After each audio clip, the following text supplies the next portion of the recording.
Space, the final frontier.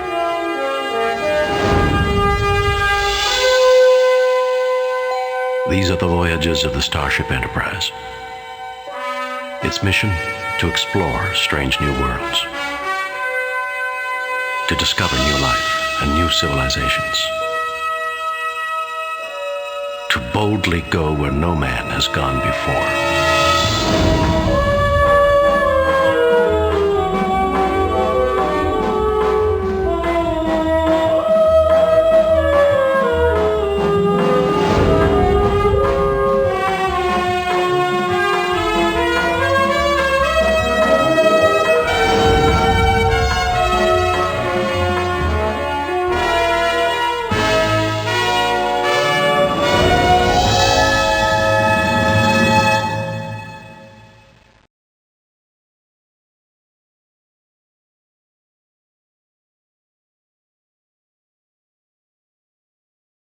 Load a previously saved game. Restart the game.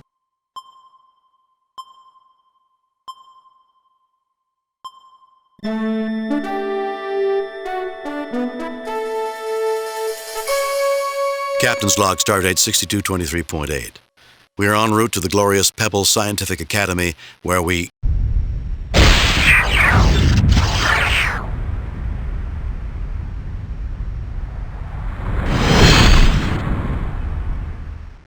Enterprise, this is Captain Luke Rayner of the USS Alexander. We have returned from the future. In 8 days, the United Federation of Planets will be completely destroyed. A new...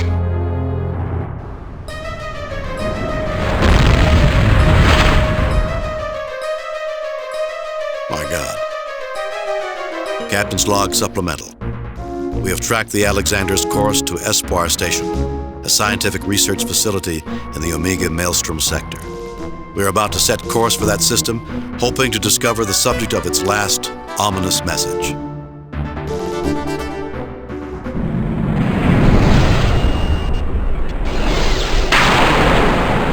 Captain, 2 Elasi frigates are decloaking. In addition to its cloaking capabilities, the lead ship is mounted with 3 forward-firing photon torpedo bays. We are being hailed. On screen. This is Captain Bevander Zane of the Elasi frigate interdiction. You are no match for our new Storm-class frigates. We demand your immediate surrender. Forget it. Give us 5 minutes to decide. No matter how good your ships are, they're still being captained by lice-ridden Elasi hypocrites. I would lose all self-respect surrendering to a person like you. Give us 5 minutes to decide. 5 minutes for what? What kind of a fool do you take me for? Goodbye, Enterprise. Arming weapons. Raising shields.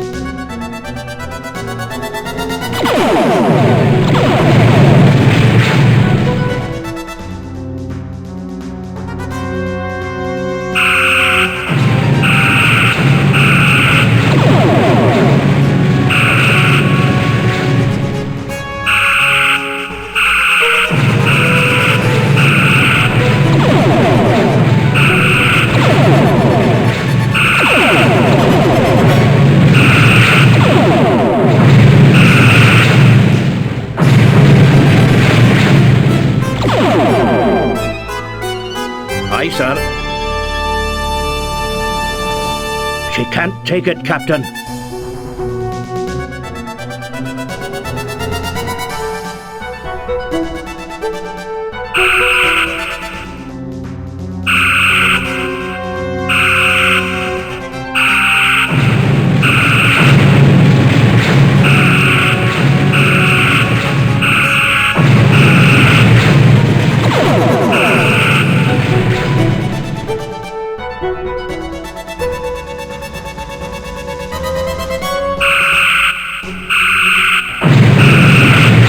Engines repaired, Captain.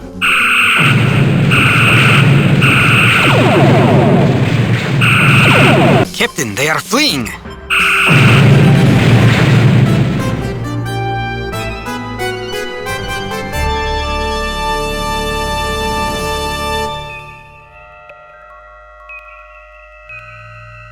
Captain's log. We have engaged in a battle against the Elasi. I cannot help but wonder if there is a connection between them and the message that we have received from the Alexander. Captain, you don't seriously expect us to believe that the Elasi could threaten the Federation. Those Cossacks couldn't threaten my grandmother. It does seem inconsistent with what we know. I'm still suspicious, Mr. Spock. Just call it human intuition.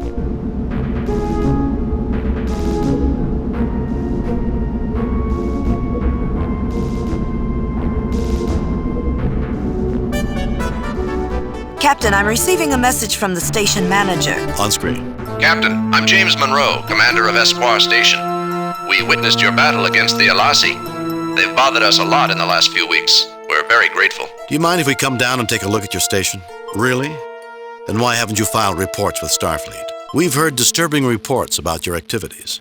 We've come to take a look at your research. Do you mind if... Espoir Station would be glad to greet a starship as famous as the Enterprise. We'll send coordinates and you may transport aboard at your convenience. The mission of Espoir Station is to study gravity's end, the only known proto-universe phenomenon in the galaxy. Proto-universe phenomenon? I've heard a lot of things, Mr. Spock. The proto-universe phenomenon, or proto-event, is a place where a big bang occurring in another universe deposits matter into ours.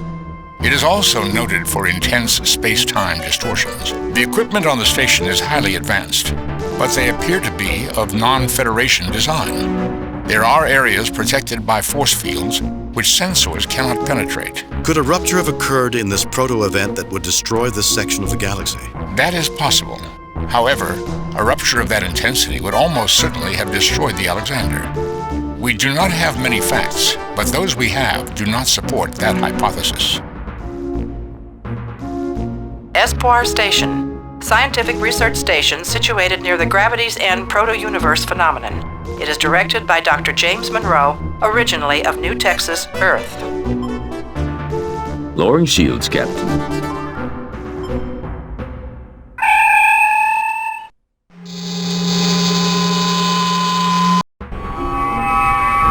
Greetings, Dr. Monroe. I'm Captain Kirk. Yes, it's been made clear who you are, Captain Kirk.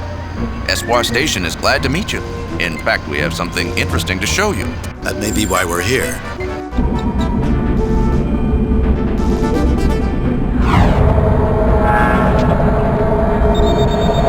What the? The modified tractor overload beam can be quite lethal, Captain. I suggest you surrender immediately or we will crack your ship like an egg. Why are you doing this? You won't get away with this. How can a loyal Federation scientist do a thing like this? Why are you doing it? Actually, Kirk, I'm the one pulling the strings. Bradell. Jim, isn't he that maniac who wanted revenge on you and... I am the one who headed the Verdane program to build our improved versions of your starships. And despite the setback caused by your interference, I survived. I thought you were killed when your pathetic imitation of the Enterprise was destroyed. Fortunately, a cloaked Alasi frigate transported me before my bridge was destroyed. Fortunate for one of us, that is. You intend to destroy the entire Federation? Is that the only thing you ever think of, Bradell? Revenge? Of course, Bradell, even surrounded by your goons. You're still too much of a coward to face me in person. Guards, put them in the brig and let them rot.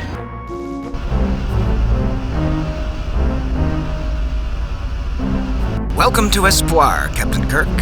I've been asked to make certain your stay is uncomfortable.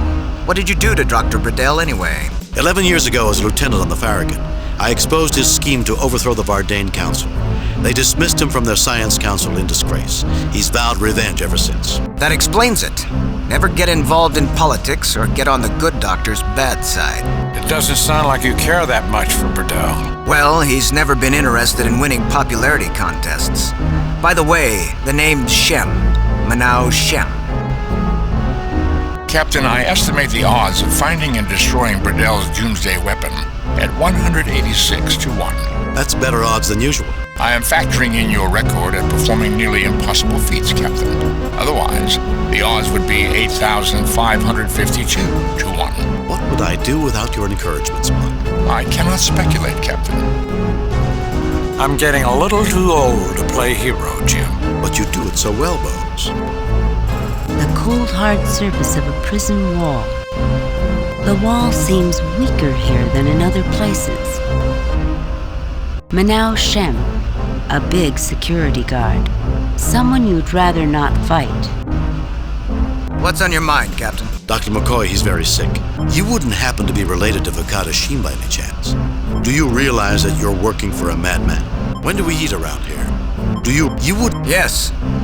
He was my father. How's he doing? He's dead. He tried to betray the Vardane Starship program to the Federation and was executed 9 years ago. I'm sorry to hear that. I knew him when I was on Vardane. He was a good man. Obviously, someone felt differently. Since then, Dr. Burdell took me under his wing. I proved more able as a security officer than as a scientist. Then you should know that Burdell is insane. Why don't you try coming inside for a moment? Let's see how tough a security officer you are. And what do you think of your father's death? How do you think I felt? I called him my friend. He had the courage of his beliefs. It must have been difficult having people constantly saying that you are a traitor's son. How many times did Burdell say that to you? Help us avenge his death. 10 years ago, he helped me expose him to the Vardane Council. He died because he was Burdell's enemy, not because he was a traitor. If I can expose Burdell's plans, then your father's name will be cleared. I have a duty, Captain. A responsibility to guard this station and its crew. If I do as you ask, I betray the man who killed my father, and also betray a lot of friends in station security who did nothing to him. It's a difficult choice. Questions of morality are always difficult. Your friends are alive. Your father has no one except you. And how does Burdell treat your friends? You have a point. I suppose I can let you go. I'll turn off the force field. Your weapons, communicators, and tricorders are stored in the lockers in this room. I'll try to convince security to turn against Burdell. You remind me a lot of your father, Manaoshi. Unfortunately, after this, I will remind everyone about my father. It's generous of you to take me with you, but I better lay low for a while. If you fail, I might be able to do something later to stop it.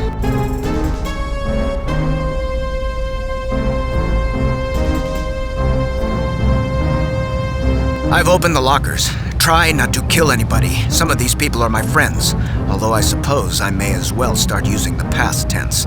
I'll follow after you've used the turbo lift.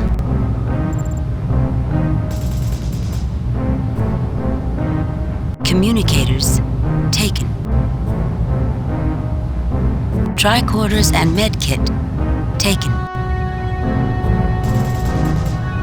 Phasers taken. I'm not in a talking mood, Captain. The layout of this base is interesting, Captain. Its modular design makes it easier for a small security detachment to guard. The Vardane values secrecy even more than security.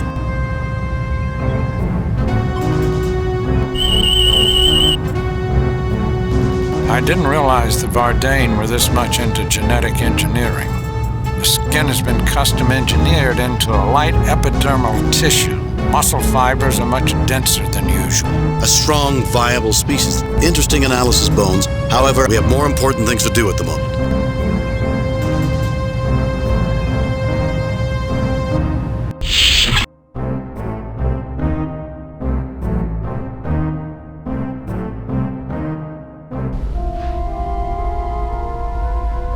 This door is labeled Crew Quarters. This door is labeled Executive Quarters. This door is labeled Special Projects Room. This door is labeled E.S. Burdell.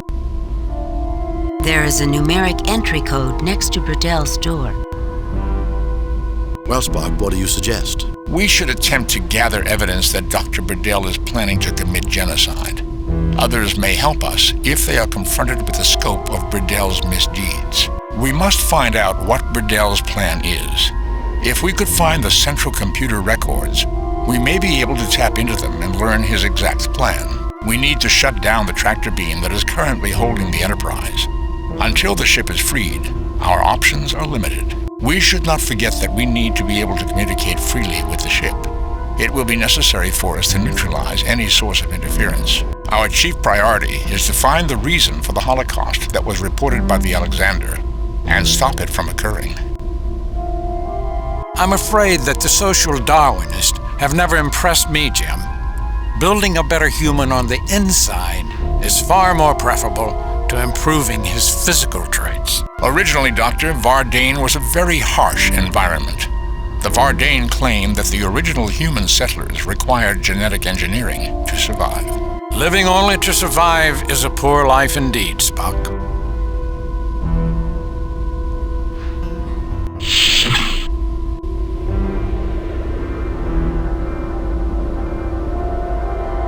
An atmospheric purifier.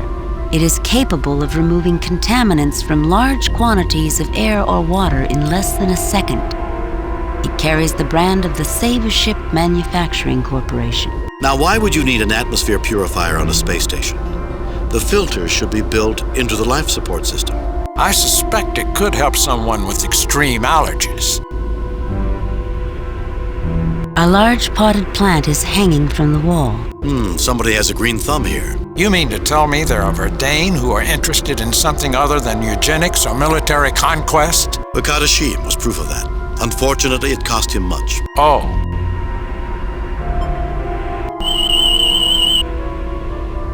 A Malboralian desert creeper. They require little water and can go months in between watering. This is quite a robust example, Captain. This appears to be a synthesis between a computer and a musical instrument. A Kikilian. How rare. What is it? It has many uses, Bones, but it's most commonly used as a mood inducer. It emits subsonic vibrations at a wavelength that stimulates the emotional centers of the human brain. Maybe we could use it on the Verdane. The effects of a Kikilian are not significant enough to radically change emotional states. If it had such abilities, logic would suggest it would have wide use as a narcotic. Well, that's one great plan that's gone down in flames.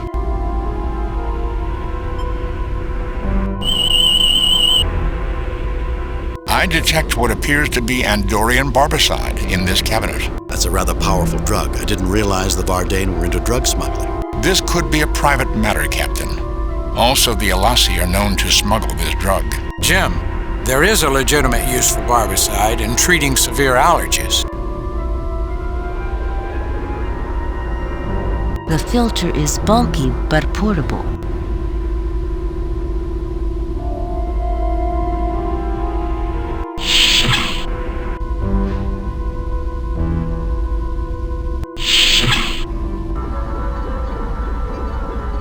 Nice-looking animal. A most deadly beast.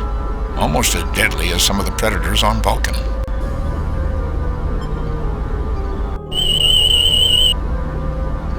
I detect a great deal of augmentation in the creature's anatomy, Captain. My God, it's not just an Antarian man-killer. You should see some of the generic engineering they've done to it. They've actually made it deadlier. A formidable achievement in genetics, Doctor, given that the species is renowned throughout the galaxy as one of the most powerful and dangerous predators in known space. There are reasons why the Federation monitors genetic research, and this thing is one of them.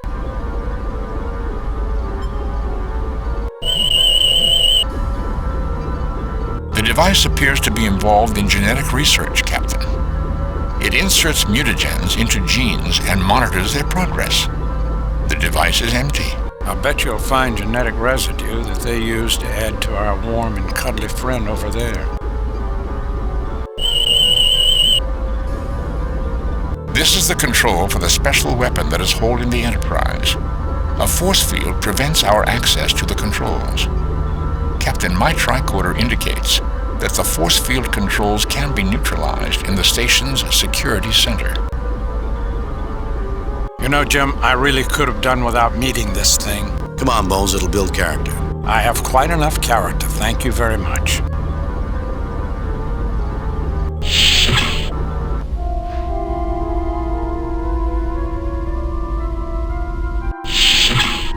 Rather cramped living quarters. Only a small step up from Klingon ships. No wonder the Klingons have such a bad temper. We'd better be quiet. There's a gentleman on the bed who might quarrel with us if we wake him up.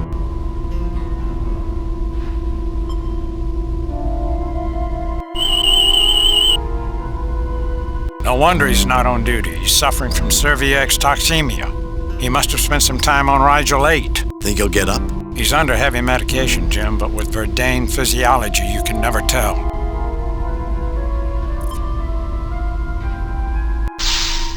This will keep him unconscious. I can't cure him with a med kit. His infection is not easily treatable. A target for laser firing practice. A small shifting holographic bullseye is certain to challenge even the most skilled marksman.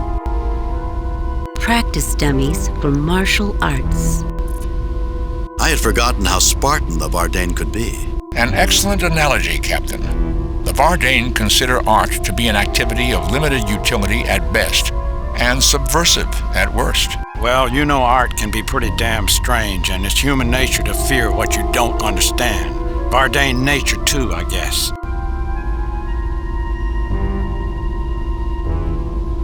The dummies are not easy to carry, but you manage.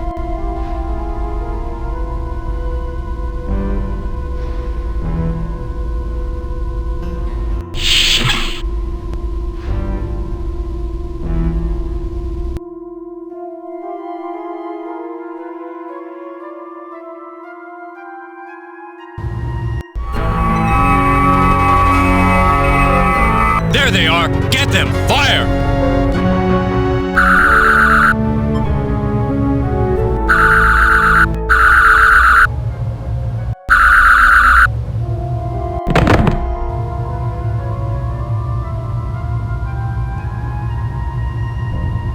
I hate when they do that.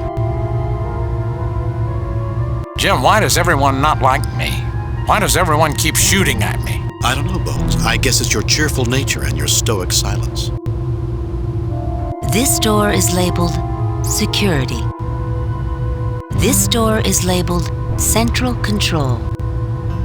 This door is labeled Computers. This door is labeled Transporter Room.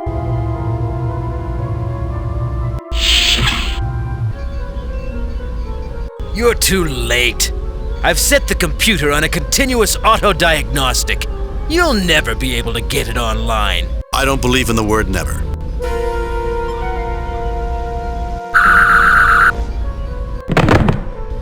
A three-dimensional chess set.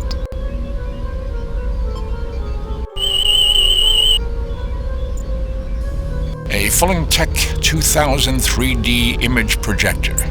The majority of the system must be stored on an upper deck. This system is quite bulky, like most 3D projection units. The tricorder can tap into the core memory, provided that we can end the diagnostic cycle.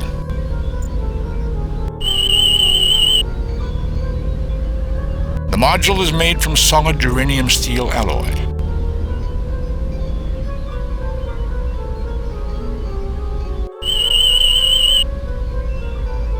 Captain, the computer is locked into an infinite loop. It will continue playing the game until it defeats itself. I can interrupt the moves and input my own. Try rook to queen's level 3. That will threaten its bishop. Try knight to king level 1. That will shore up our defenses. Try queen to queen's level 2. Let's sacrifice our queen to take that knight. Try... An excellent move. Now let's push a pawn on king's level. That will force it into a more stable position. Now move your other rook to support it on queen's level. We should be able to threaten the queen or the bishop. Let's try something a little dangerous. Rook to king's level 2. Now move your... It seemed to be expecting something else, Captain. Its queen is vulnerable. Let's not be too hasty. Advancing the bishop to support the rook will give us a solid advantage on the board. Let's confuse it with a sacrifice. It might be interesting to trade queens. Let's take the queen and see if it resigns. Let's not be too... A superb game, Captain. You have mated it. The diagnostic cycle has ended. Excellent, Spock. Can you access the computer? The main memory unit will not accept my attempts to access. I will need to find a more friendly interface with enough memory to hold the information.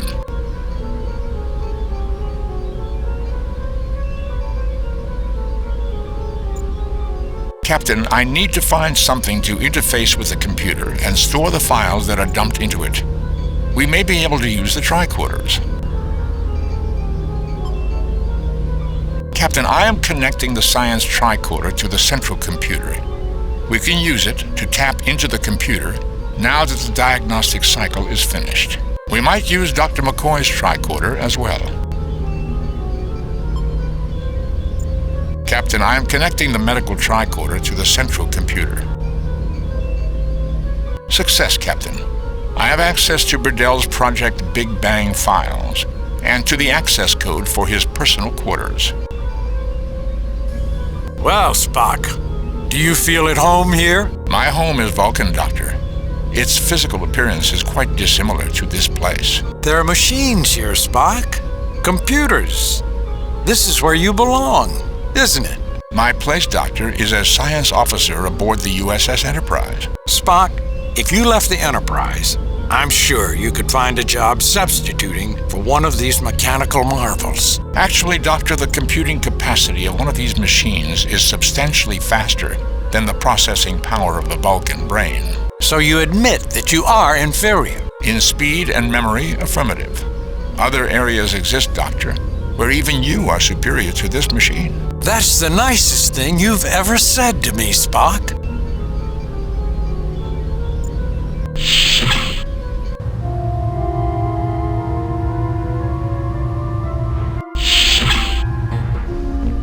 Jim, what's that smell? Wanaka gas, a knockout gas with an extremely long effect. We have mere seconds to neutralize it or get out of here.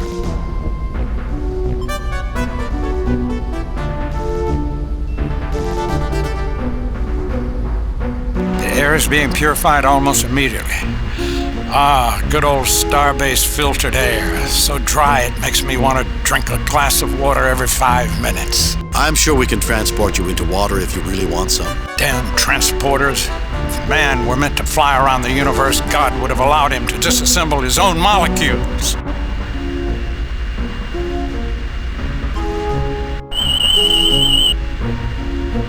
There are no anomalies in the transporter chamber, Captain. No anomalous readings, Captain. Captain, all areas of the ship except Burdell's quarters are accessible by transport. We have access without transport to all areas except security. Unfortunately, they'll be able to draw a bead on us the moment we start transporting, and will be able to blow us away the moment we materialize. We need a distraction. We are ready to transport the dummies, Captain. That should prove an adequate distraction for us to get into security. At least we have a chance now. Captain, all areas of the ship except Burdell's quarters are accessible by transport. We have access without transport to all areas except security. The dummies should provide a convincing decoy during transport and give us the edge we need. Set transport coordinates for security. Let's transport later. Set transport...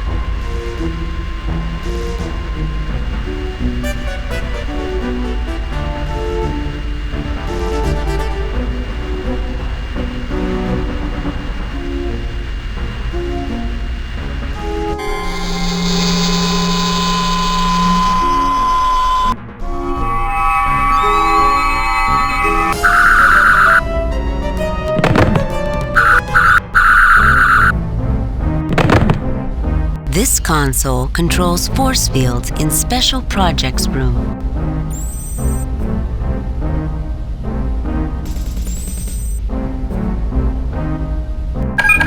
I have lowered the force fields in the Special Projects Room. Damn it, I'm a doctor, not a target. From his insignia, this Vardane has the highest ranking. These security personnel have a reputation for effectiveness, Captain. I would not underestimate them. I give you credit, Earther. You show extraordinary guile. Well played, Captain. I'm not playing games. I'm trying to prevent Burdell from destroying the Federation. What's your name, mister? You're not so bad yourself. What are you doing, lowering yourself by working for a lunatic like Burdell? I'm not playing... I trust you have evidence to back this claim. If I presented evidence, would you help me stop him? Is there any reason why I should? Do you want to see 100 billion people die? Do you want to see the survivors of the Federation destroy Vardane? Not particularly. And Burdell has not treated us with the honor that the soldier class of Vardane demands. If this action threatens Vardane, our class code demands that we help you. I'll try to provide that evidence. I can't stop you right now. If you return here and present evidence of your claim, I will look at it. Until you can prove your claim, Kirk, my men will hunt you down like animals.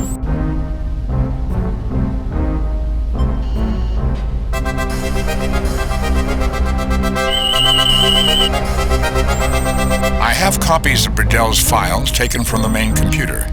I believe you will find them to be authentic and of extreme interest. The date on these files in the security code is from before you boarded. It appears you are telling the truth. This action will have consequences that are not in the best interest of the Vardane. I have no choice but to help you. This console controls communications tracking.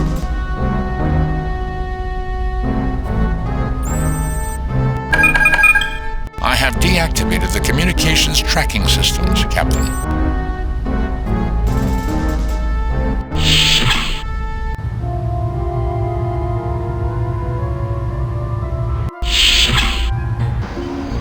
Captain Kirk, I have detained these men for you as Security Chief Command ordered. How dare you come aboard this station and disturb our delicate work, you Starfleet brute! And I thought Harry Mudd was annoying. Don't hurt me! Please! And could someone do something for my allergies?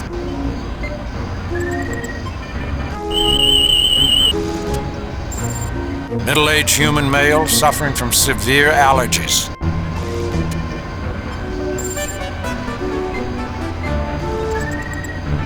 Hold still. That should help. And try to calm down. We're the good guys. Thank you for helping me with my allergies. I guess not all Federation people are bad. Well, we normally like to think of ourselves as humanitarians. Unfortunately, that is not what Dr. Burdell tells most Vardane. Anyway, I guess I should get rid of that creeper. The station's systems console. The station's communications station. The station's weapon controls.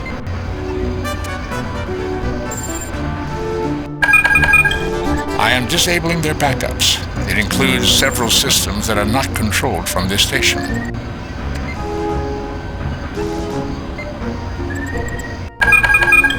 I am disabling their communications network. We will now have a clear channel to the Enterprise.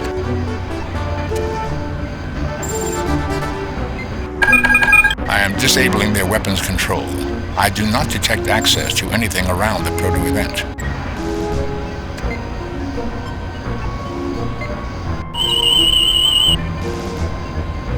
Captain, he seems to be getting readings on an event outside the station. It looks like a leak from a parallel universe. Yes, it is, you barbarians. If you would bother to look at what Iaz is achieving here, he will be able to provide power for the entire galaxy. I am appalled at your ignorance, especially the Vulcan.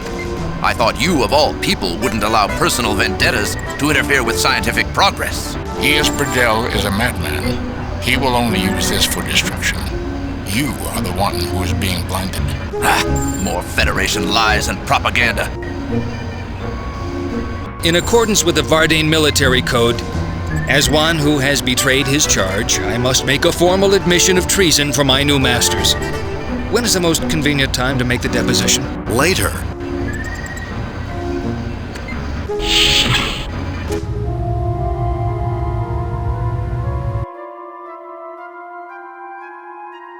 Surrender or die! Wait, you're supposed to be on our side. Hasn't Commander Command talked to you lately? Can I have 5 minutes to think about it? We surrender. Wait, He is a traitor. Our loyalty is to Dr. Burdell. Great. Spock, fire. Okay, we surrender. Let's get their weapons.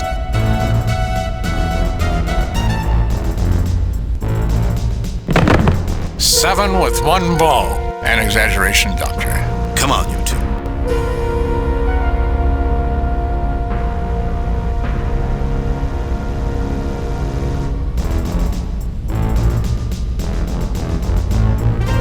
This station is of recent construction, Captain.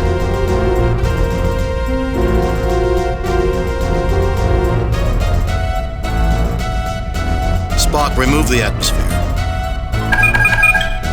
The atmosphere has been pumped out. Magnetic locks are keeping the transport in place, Captain. Spock, restore the atmosphere. Spock, sabotage the system. The controls are no longer functioning, Captain. Spock, open the outer door.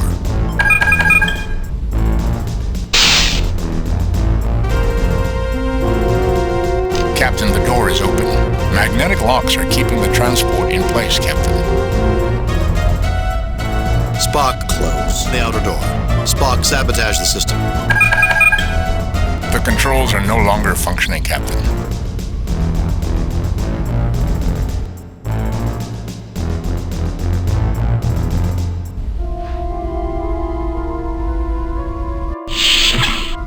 Jim, look out!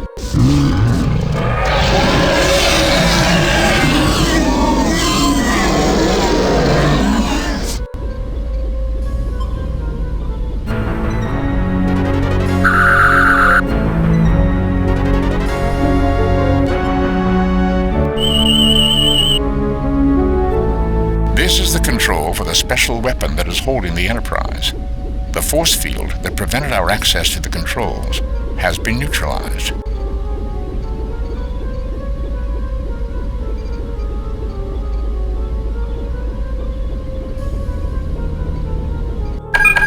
Captain, I have deactivated the tractor beam.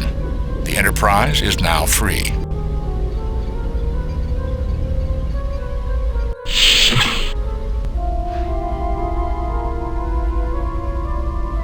Here is the code, Captain. Well, it appears all of those misspent years playing chess have finally been put to good use, Mr. Spock. We can now enter Bradel's quarters. Misspent years, Captain? Definitely, Spock. You could have been spending time studying or playing baseball with family and friends. Vulcans do not play baseball, Doctor. Nor do many humans in this century. Let's go. I want to have a few words with my old friend, Dr. Bradell. So, you managed to elude our security. I'll have their heads. It's over, Bradell. Surrender peacefully, and we'll guarantee you a fair trial. I will not submit to a trial by a tribunal of chattering apes. We are the Vardane. Lesser species have no right to judge us. Your experiment is over, Bradell. Morality transcends the differences in species, Bradell. You don't honestly think you can defy the three of us, do you, Bradell? Morality. It is an invention designed to make lesser people feel superior. The universe is full of moral people, and for the most part, they are dead wood. People who are preoccupied with morality never make history. You always did love to lecture, Kirk. You'll be the most self-righteous corpse in the galaxy.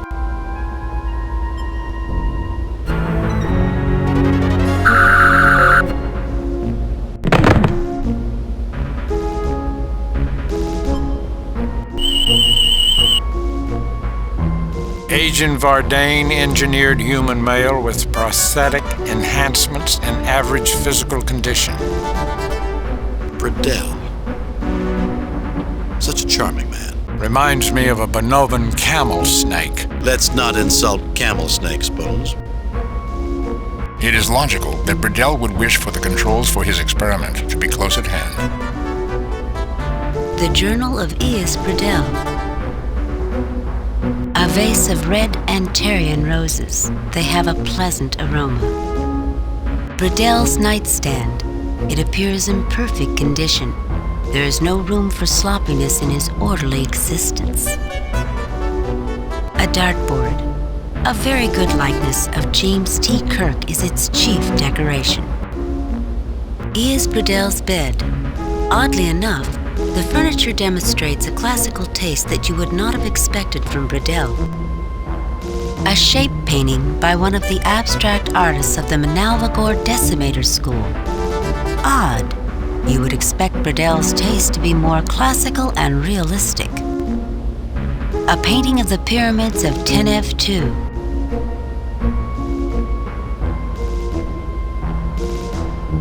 You pick up Bradell's journal, and a bookmark falls out. This is unusual, Captain. I would not have expected a man like Bradell to rely on a paper record. Who knows, Spock?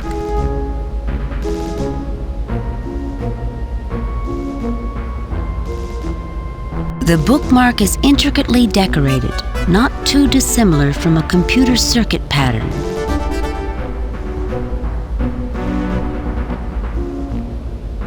According to this book, Bradell's secret code is 2162.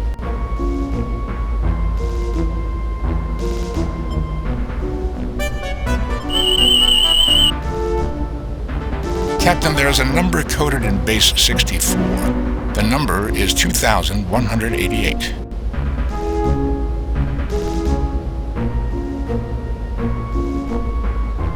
The offending dartboard is removed, revealing a set of controls. A set of once hidden controls. There is a keycard slot and a number entry pad. Captain, there's an energy buildup within the proto-event. It does not look like a natural phenomenon. Keep us posted, Lieutenant. It appears that Burdell is not leaving us much time.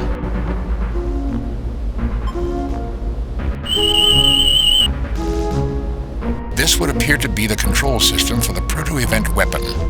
It is already active and preparing to fire when the conditions in the phenomenon are correct, which would be at any moment. It is targeted on Sector 001. Earth! That one-eyed monster plans to destroy Earth! Affirmative, Doctor. I will need Burdell's codes to deactivate it.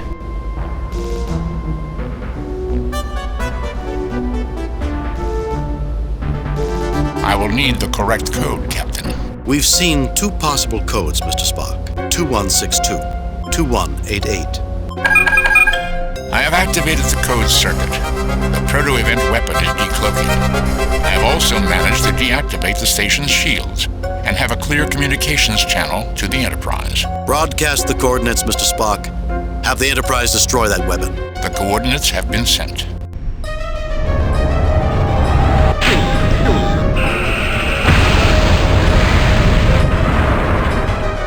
Scotty, 3 to beam up.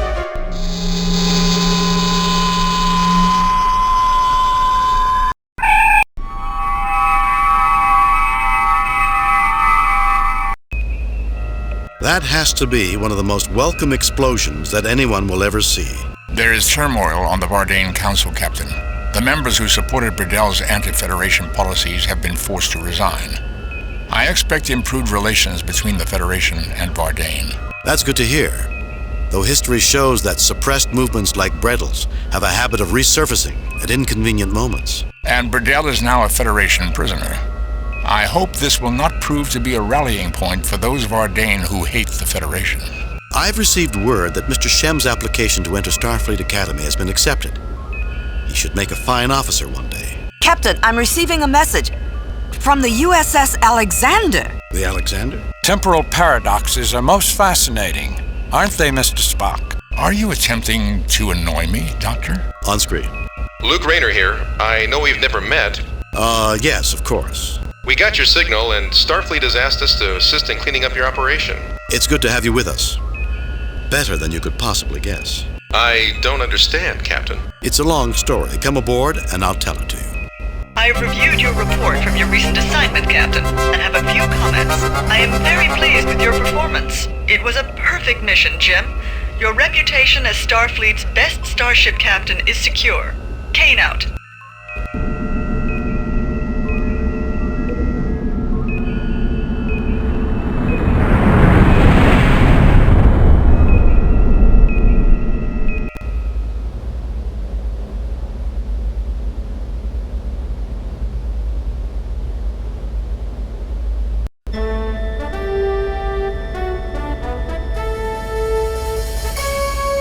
Aye, Captain, I'm looking forward to taking leave on Nova Atar.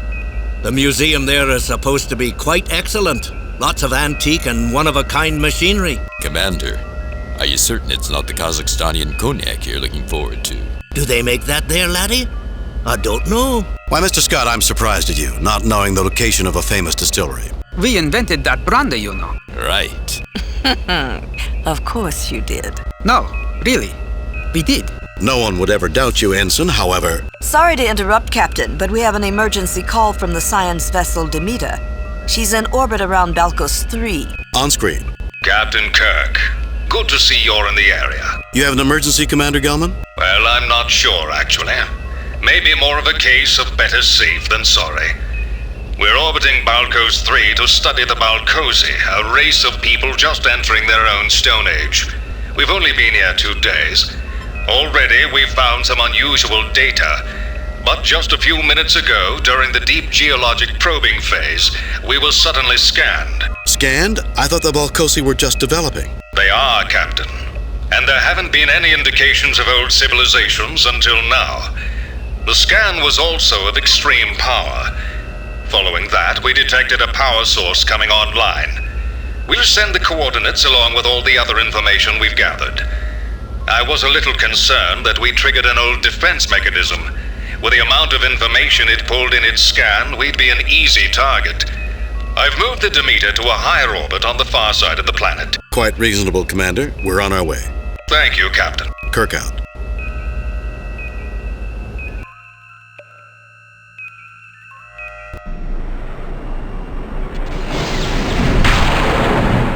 Approaching Balcos 3, Captain. Entering standard orbit.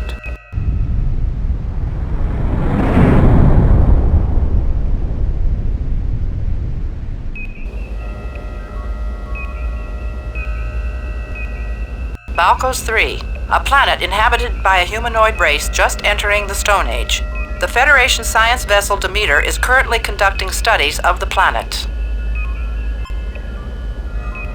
USS Demeter, a Federation science vessel named after the Greek goddess of agriculture.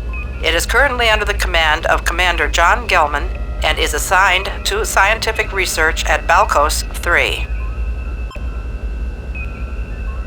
Balcosi, a humanoid race just entering the Stone Age level of development.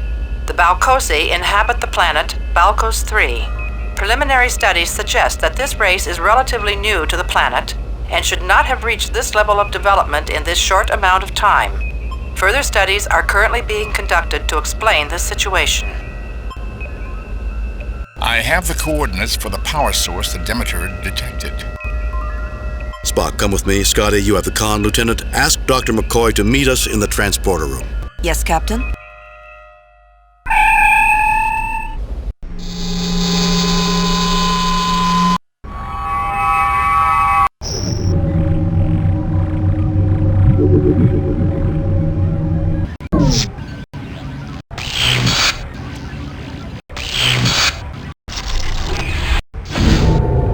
What the devil was that? An attack? While I cannot guarantee a lack of physical change, Doctor, we seem to be unharmed. I therefore conclude we have been scanned. Captain, are you all right? Sensors detected a burst of power followed by some sort of powerful transmission. According to Spock, we're in perfect health, Scotty. According to Spock? Never mind, Mr. Scott. Can you track the transmission to its destination? I'll give it a try, Captain, but it's like nothing I've ever seen before. It never is, Mr. Scott. It never is. Kirk out. I guess you were right, Spock. And here I thought we were dead for a second. Doctor, that would have made conversation quite difficult. I was making a joke, Spock. Were you, Doctor? Gentlemen, I believe we have some business at hand.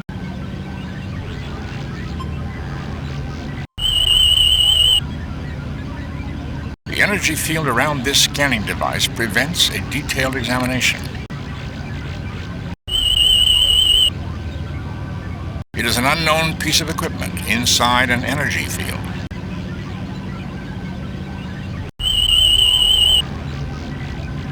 I cannot get an accurate reading, Captain, due to a force field. However, it appears to be a transmitter.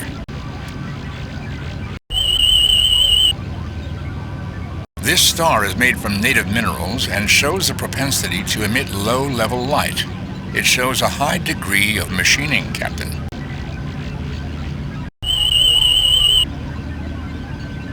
Gas plasma displays, Captain. Readings show that they have been activated recently.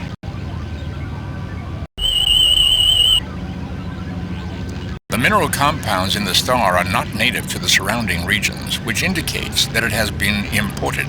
How can you be sure, Spock? It is extremely similar to synthetic corn blue sapphire. Oh. This place looks like Spock's dream world, doesn't it, Jim? In what way, Bones? No decorations, no life, nothing but machinery. Not even a picture of his mother on the wall. A picture of my mother here would be most surprising. However, if you are suggesting that construction was performed in an efficient manner, I would agree with your most logical conclusion. Remind me to check my blood for green tinges when we get back to the ship, Jim. Although his logic would likely improve, I see no reason to nerve pinch the doctor.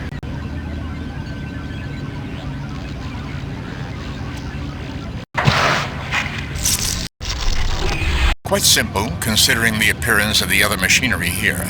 All that was needed was a power interrupt. The doors will only stay closed while power is on. Interesting.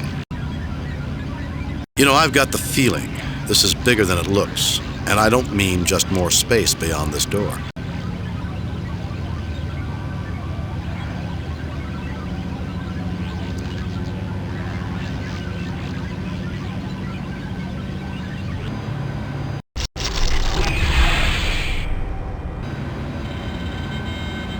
Not exactly festive around here, is it? I was examining that computer, Captain. Very interesting. The computer has an exceedingly large display screen. There are several conclusions. What conclusions, Spock? 1, the individuals for whom this equipment was built have substandard vision. 2, the users have quite long arms or manipulative extremities and have to work a considerable distance away from the console and screen. 3, the large screen and lack of anything else in the room could mean it was expected that more than one individual would be viewing the display.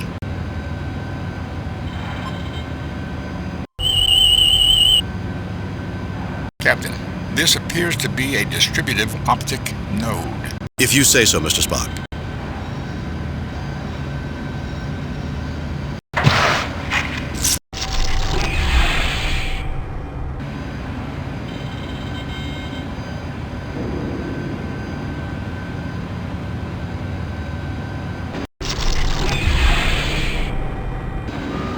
More alien machines, please, Spock, since he will be able to add to his already prodigious knowledge base.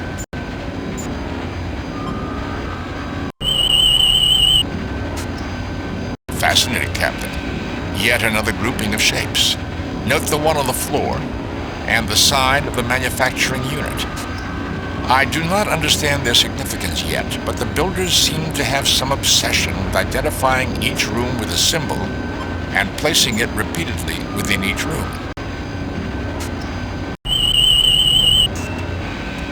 This unit is manufacturing electrochemical energy storage devices in an inert state. In English, Spock? That was English, Captain. I think he means uncharged batteries, Jim.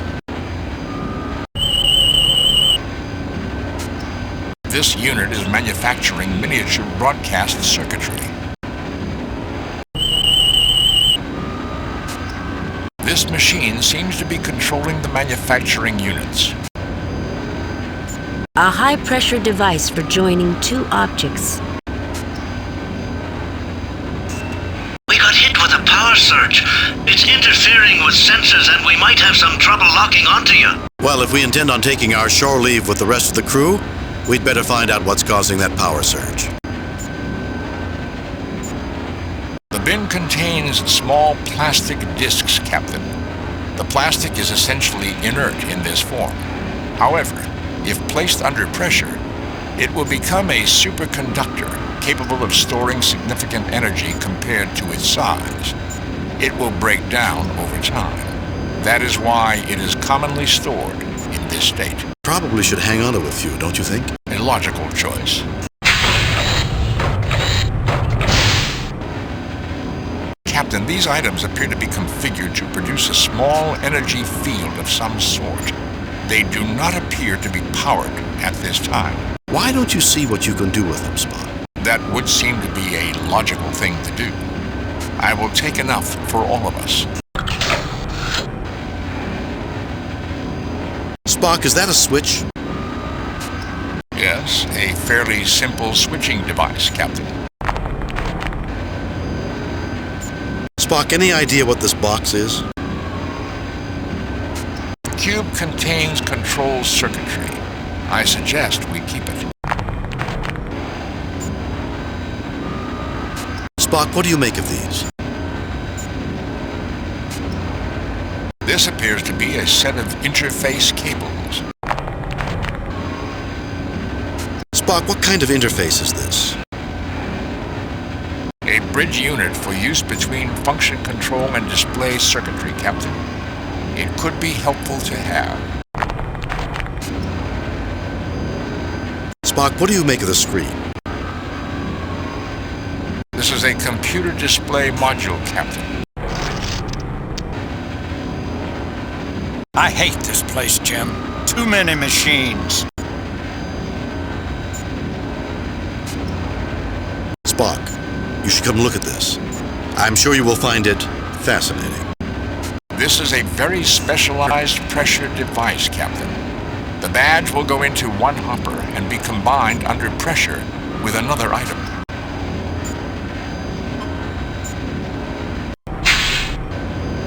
The badges have been placed into the hopper, Captain.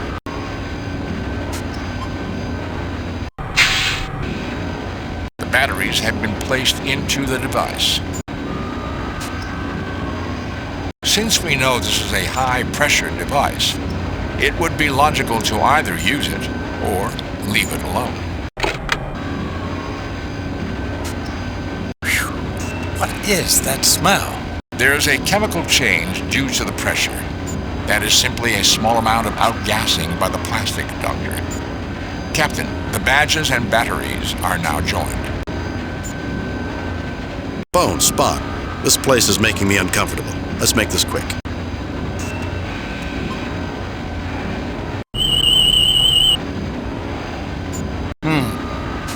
Readings are slightly elevated.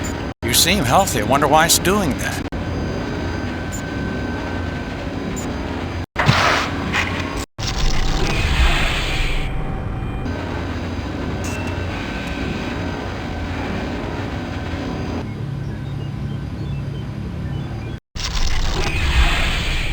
I have to get the name of the interior decorator.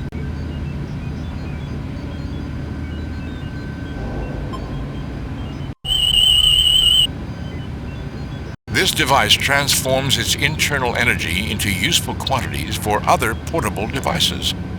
The transfer takes place at the small outlet junction located near the center of the unit. So what is that in English, you pointed-eared confusion factory? In English, it remains exactly as I said. However, for those unskilled in the language, this is a battery charger. For once, why can't you just come up with a simple explanation first? It's not always necessary, Doctor. You are not always around. What is it with you two? You're like children. I'm getting tired of it. Why am I snapping at you?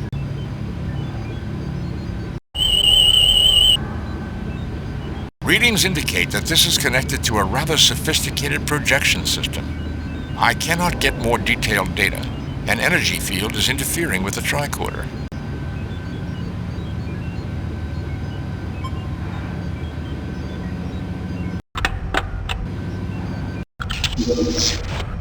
The badges change color.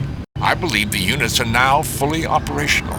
Hopefully these badges will help us with some of these force fields. We should each keep one of them with us while we're here.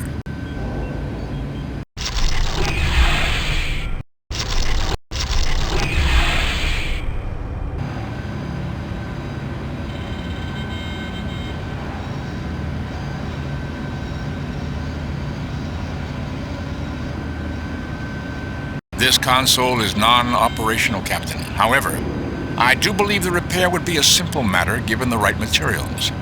There are essentially no controls or displays available at this time.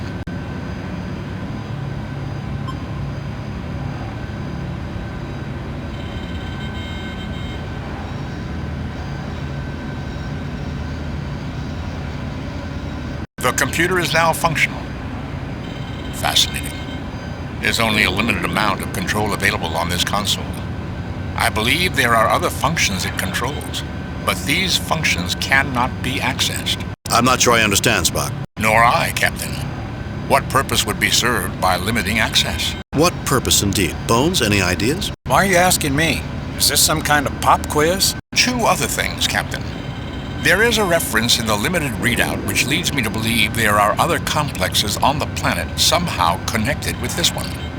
Location and function are not specified or available. That's only one, Spock. True, Captain.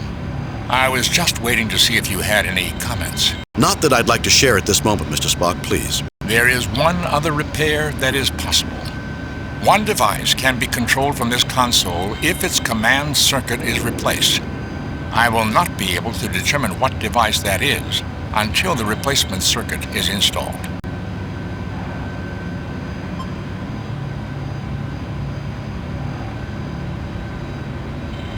It is now possible for me to shut down a force field at some other location.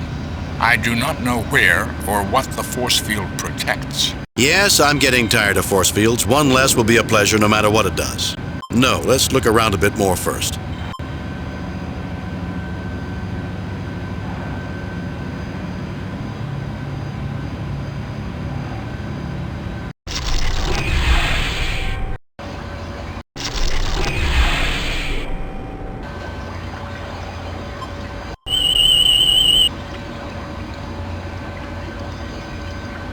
Fascinating. This device siphons material from the other unit by way of the pipe overhead. It possesses the ability to move a substantial amount of material. Most interesting is that the material can be jettisoned up out of these caves into the ecosystem of the planet. It may be that the material in the vat is dangerous, and the builders wished to protect this complex from contamination. But they didn't care about the planet, did they? Apparently not the primary concern. Tell that to the Balcosi. According to the studies from the Demeter, the Balcosi would not recognize speech. I believe Bones was speaking figuratively, Spock. There is presently no means by which to shut off this release. The unit is set to discharge, and the control switch has been removed. Removed? Could it be the builders were not afraid the complex would be contaminated, but were instead afraid the ecosystem would be in trouble if the contents of the vat were not discharged? Interesting hypothesis, Captain. Difficult to do more than speculate at this time.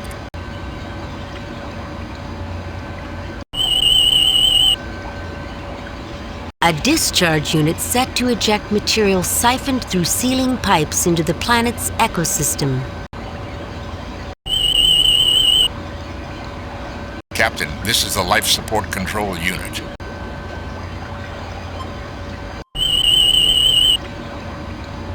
A high-protein bacteria mixed with some sort of pheromone-style compound. I don't know what effects the pheromone would have on our physiology. I would need to take a sample back to the lab on the Enterprise to conduct a study.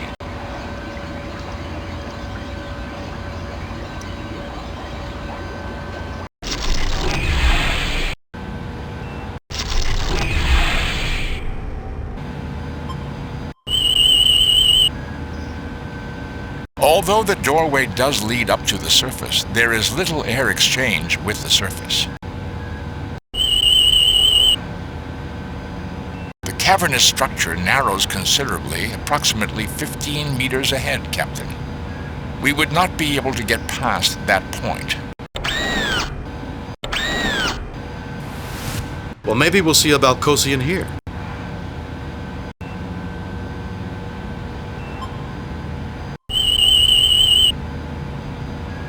The Balcosian system shows heightened stress and metabolic activities. They look peaceful enough, Jim.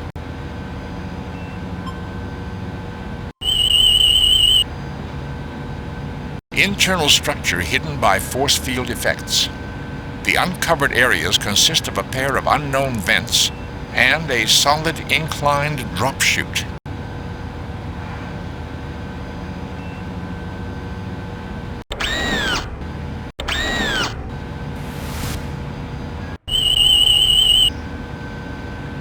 Extremely simple, high-protein food. Captain, I will attempt to restrain the Balcosian when he stops to eat.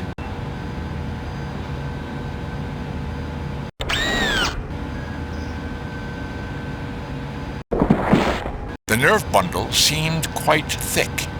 My assumption is that the Balcosian is unharmed, but will remain unconscious for a considerable time.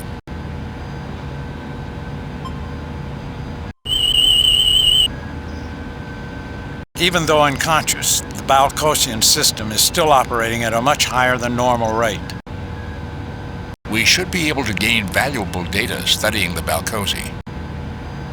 Jim, the Demeter scans noted a medical examination room next door, and I'd like to take this Balcosian there and check him out. I want to see what that gas is doing to him. Not a bad idea, Bones.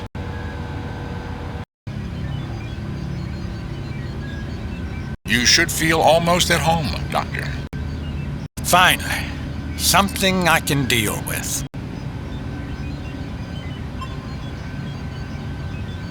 My God, look at these readings. Everything's elevated. Small wonder that the Balcosi are in turmoil. Every aggression-related hormone in this guy's body is working overtime. What's causing it, Bones? That little hiss of air was loaded with pheromones, Jim. The creature inhaled them and immediately went into overload. This must happen at random intervals when they collect the food. I hate to sound like Spock, but there's more, and it's pretty fascinating. Also horrifying. The pheromone is perfectly tuned to the Balcosian physiology.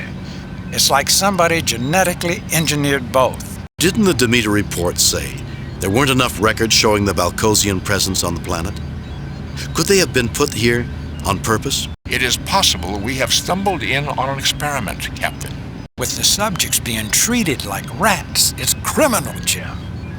These can be thinking beings. I'm not certain it is the Balcosi that are the subjects, Bone. I think it is us. Interesting hypothesis, Captain. What is your supporting data? It's the way all of this is set up, Spock. I can't put my finger on it, but it just feels so set up. We keep finding out just enough to make choices. The real question is who? Who's doing this to us? And to what purpose, Captain? Why? Why indeed, Spock. Why indeed.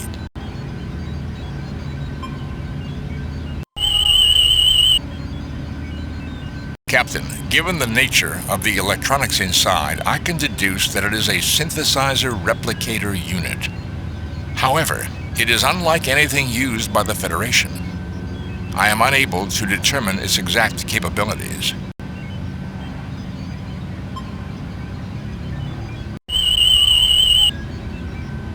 Jim, I'm picking up some dead tissue samples. Someone has definitely been observing the Balcosi. Jim, the cells contained in this unit are from a Balcosian and from that pheromone. This machine is synthesizing the toxin that's going to ruin these people.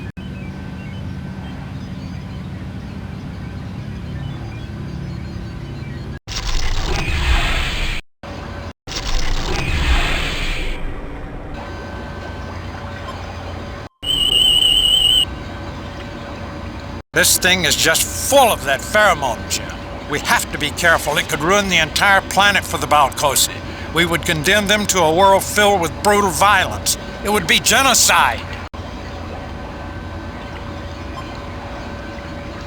Assuming the appropriate signal is received, this unit can be shut down safely.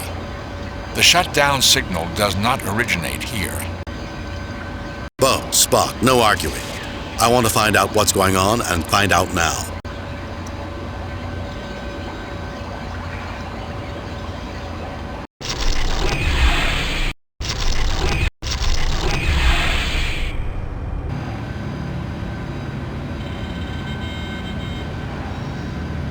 I can shut down the unknown force field.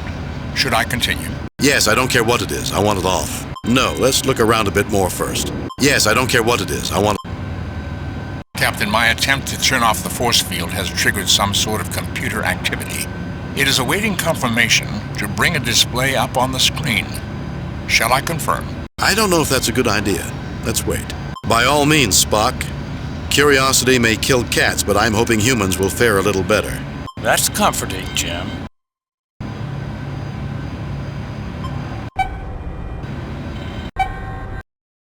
It appears we have chosen correctly, Captain. The controls indicate that the force field has been dropped.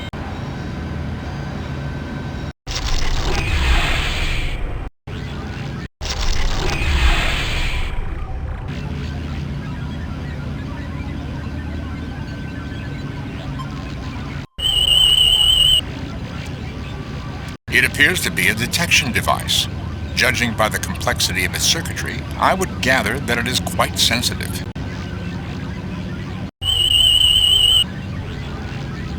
It is a scanner with both long-range and detailed capabilities.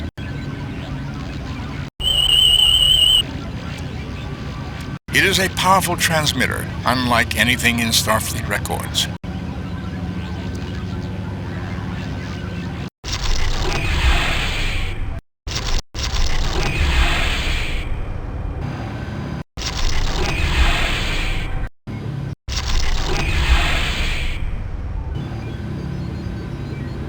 Captain, there's a small display active. It appears that this device is a memory unit, an archive. Most amazing.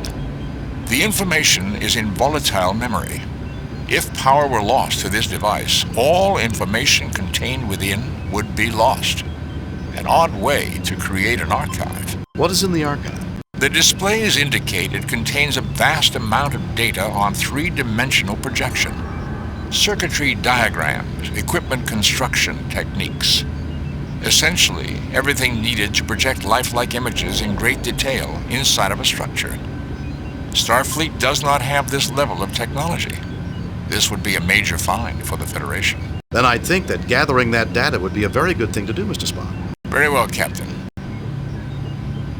Captain, the display indicates that the best view of the projection will be from the south side of the room. Well, gentlemen? Anyone got popcorn? Bones.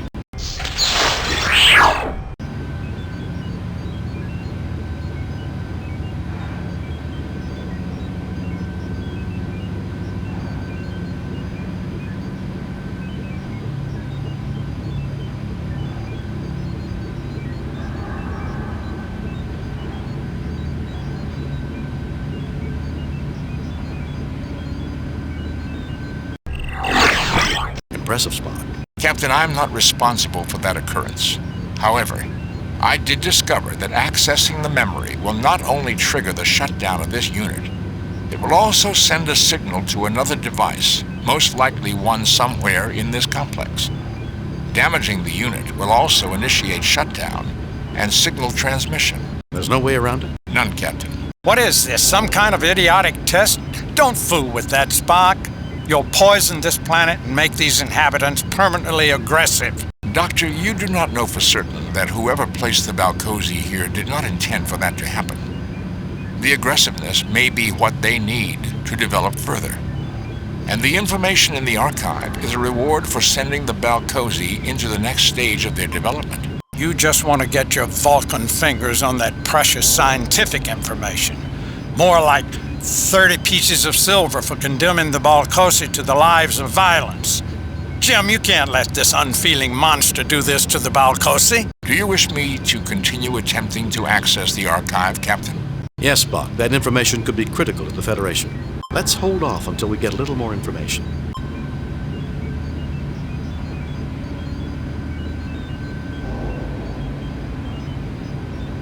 This generator may be providing power for more than just this complex.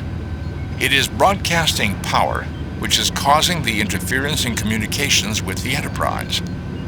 I cannot tell for certain if there are receiving units for this power, because some of the readout circuits are damaged. Fascinating. What is fascinating this time, Spock? I doubt it's fascinating to either Bones or myself, but I'm sure that won't stop you from telling us. What is You tell him, Jim. I'm getting sick of this alien smarter-than-thou attitude.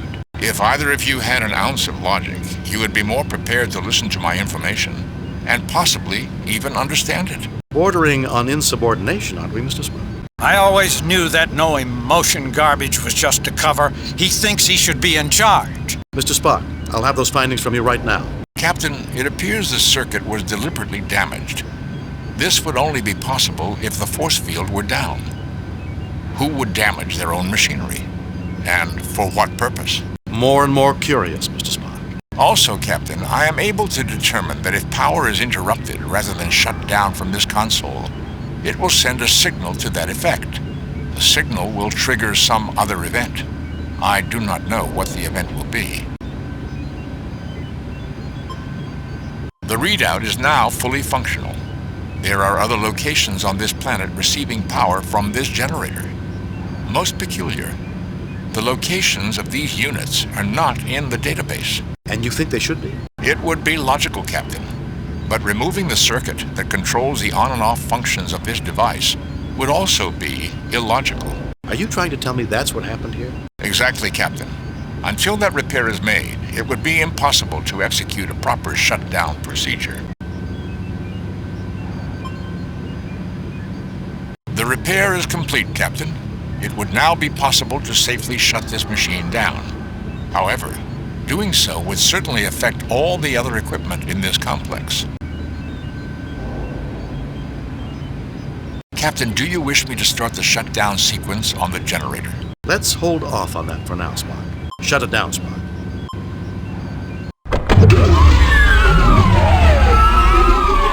Well, that ends that threat. Balcosi can rest peacefully tonight and from now on. It is still a trying time in their development, Doctor. Think of it as an adventure, Spock. Scotty, 3 to beam up.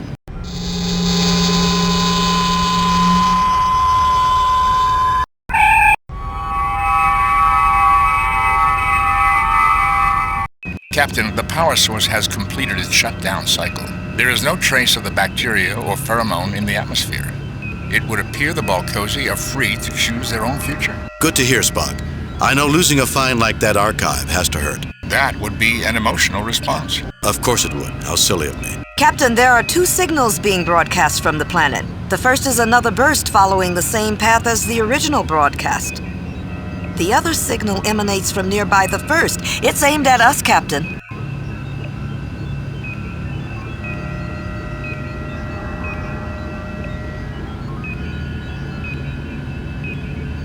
Message from Starfleet, Captain. On screen, Lieutenant. Interesting report, Jim. I think you were right to release the Balcosi from outside influence. Too bad you couldn't retrieve the archive. No one at Starfleet has any idea who was behind all this, or what the testing message was all about. Keep us informed as you find out more. I've got confidence in you, Jim. I have reviewed your report from your recent assignment, Captain, and have a few comments. I am very pleased with your performance. It was a perfect mission, Jim. Your reputation as Starfleet's best starship captain is secure. Kane out.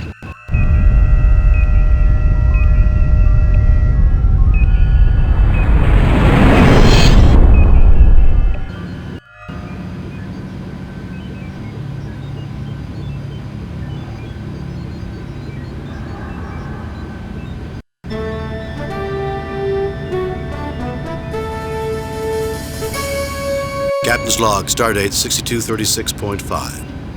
Following our mission to Balcos, the Enterprise is proceeding to Omega Corvus to probe radiation clouds. We are expecting an uneventful mission.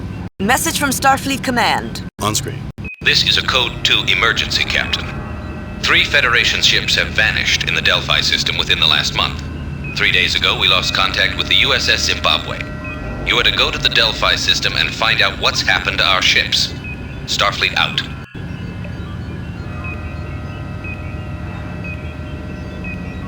Delphi System, a ternary star system first charted 30 years ago by the USS Essex. With no habitable planets in the system, the Gamma Delphi sector is known for a high abundance of ion storms. USS Zimbabwe, Constitution-class starship commissioned stardate 5621.3, currently under the command of Captain Ulysses Monteya. The Zimbabwe's current non-classified missions include ferrying diplomats between Babel and Vulcan and searching for missing ships in the Delphi sector.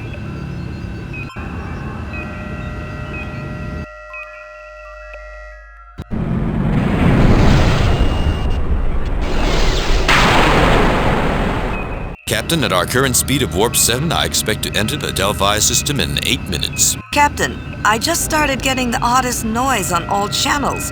It sounds like some sort of insect drone. Let's hear it, Lieutenant. An object is approaching the Enterprise. On screen. Mr. Spock, is that what I think it is? Sensors indicate that it is an authentic Earth warplane, circa 1917, belonging to the nation of Germany. Its appearance is identical to a Fokker DR-1. Sensors also indicate an immense power source and one life form. We are being hailed. This is Baron Trelane von Gothas of the German Air Circus. I have identified you as an enemy aircraft. You have 10 seconds to surrender before I blow you out of the sky. Trelane, but I thought we'd seen the last of you. Stop playing games, Trelane. Leave my ship alone. We surrender. Trelane, triplanes didn't have radios during the First World War. Captain Kirk, that is not the way for mortal enemies to greet each other on the field of battle. Of course you hadn't seen the last of me. I am Trelane, the humble Baron of Gothas. Humility is not something that I would associate with you, Trelane. I suppose we're going to get another tantrum from a runaway child with too much power for his own good. Mortal enemies? When are you going to grow up, Trelane? Not for several millennia, I'm afraid. Of course, the Baron von Gothas does not have to aspire to such lofty heights to defeat his latest victim. You were responsible for what happened to the Zimbabwe?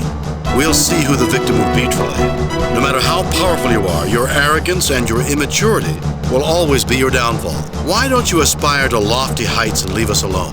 You were... Was that one of the valiant pilots who is now confined in my dungeon? Perhaps you wish to join him. Sensors indicate he is closing on us. I would extrapolate that he intends to fire on us. Raise shields, evasive maneuvers. Raising shields. Arming weapons.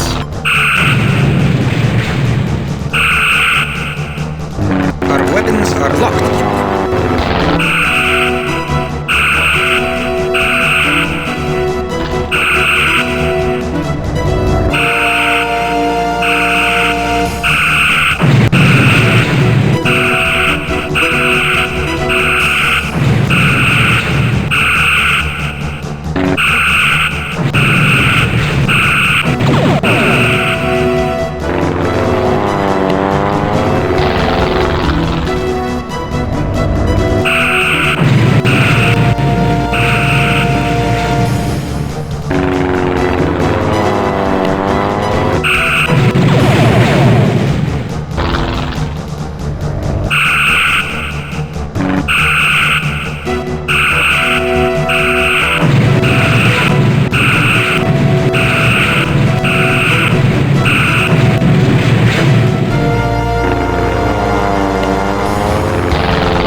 celebrate too soon, Mr. Chekhov. Trelane is like a bad penny.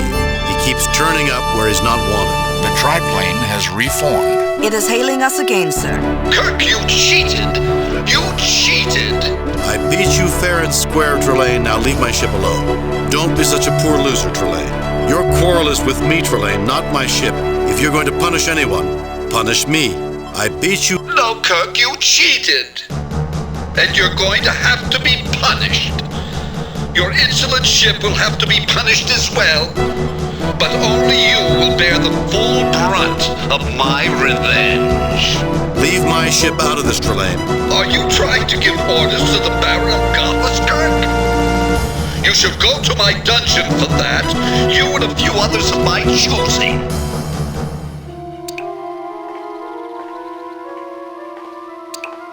We have been unconscious for a considerable length of time, Captain. This is Lieutenant Commander Ellis, First Officer and Security Chief of the USS Zimbabwe. Hello, Mr. Ellis. Where is your captain? He was in sickbay at the time that triplane attacked us. I don't know what's going on. What is going on, Commander, is a gentleman named Trelane, an immature child of a race with vast powers.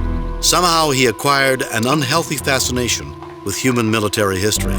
Last time we encountered him, he had an interest in the Napoleonic era. It would appear, Captain, that his awareness of human history has advanced to the level of your First World War. If it advances any further. Not only do we need to escape this place, but we need to find a way to discourage Trelane's interest in war once and for all. How did you escape from him last time, Captain? His parents appeared and punished him. I doubt that we can rely on such an intervention a second time.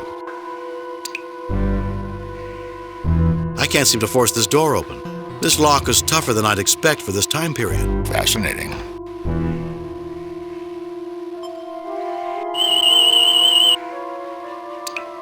These sticks were taken from a pine tree. Given their shape, I would speculate that they are used for kindling. This light bulb is an anachronism.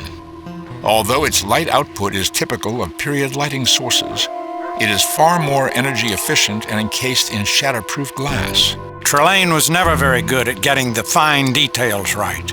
A correct observation, Doctor.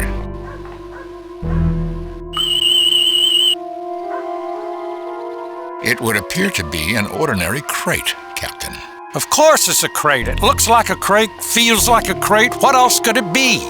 Doctor, we are dealing with an entity who is capable of sustaining an artificial atmosphere on a planet and then flying that planet around the universe like a starship. Spock's right, Bones. When we're dealing with Trelane, we need all the information that we can get.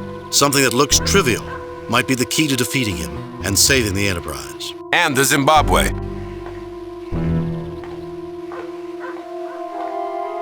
You pick up a stick.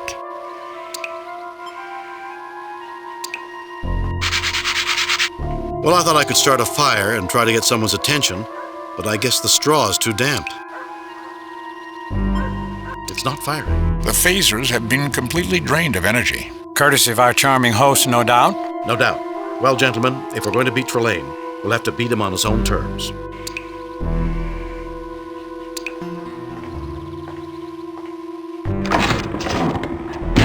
The crate is open. It is full of bottles of Himrich schnapps. The date on the bottle says 1913. You have taken several bottles of schnapps. Vulcans do not drink. He needs to loosen his Vulcan ears a little. I have observed numerous occasions, Doctor, where you have regretted your indulgence in alcoholic beverages.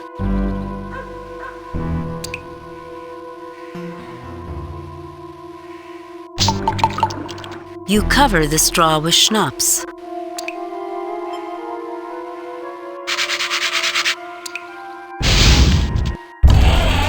What's going on here? We should leave this building immediately. The proximity of this fire to a large concentration of alcohol puts us at considerable risk.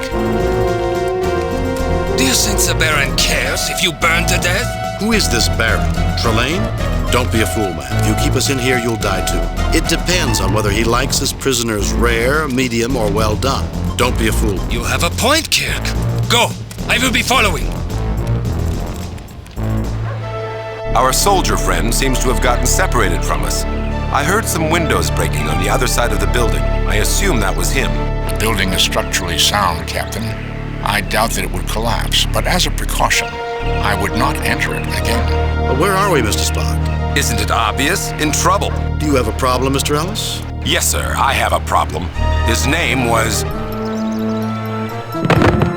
The Baron does not appreciate vagrants.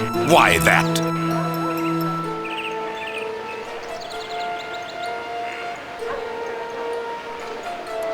Do not interfere, or the same thing will happen to you. How would you like to pick on someone your own size? What has this man done? You're really a tough guy, aren't you? It can't be easy to bully some old man. I'm really impressed. What is this man? That is none of your concern. Do not interfere. I see. He's done nothing.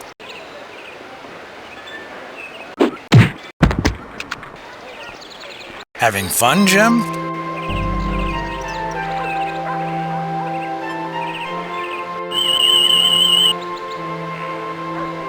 A human, approximately 60 years of age, in poor physical condition. His hip is broken, Jim. He needs our help.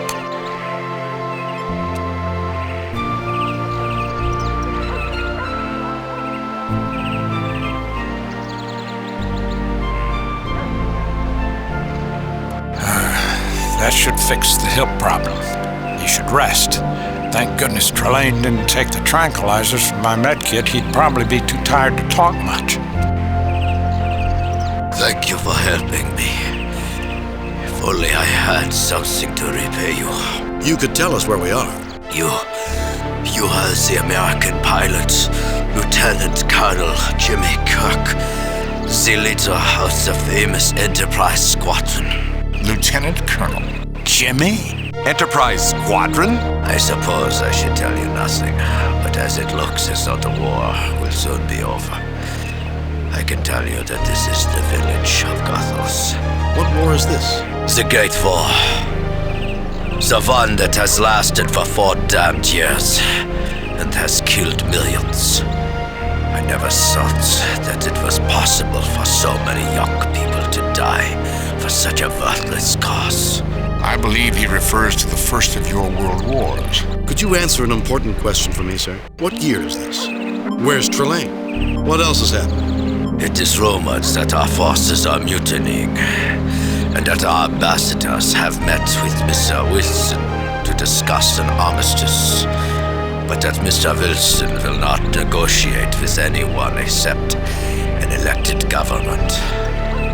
Baron Trelane has retired to his castle and sees no one. His men are nothing more than bullies.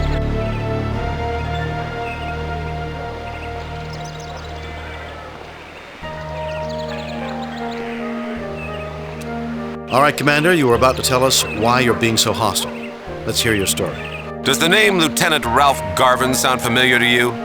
He was my roommate at the academy and was killed by some blood-sucking cloud while on a landing party under your command. Space is not the safest of environments.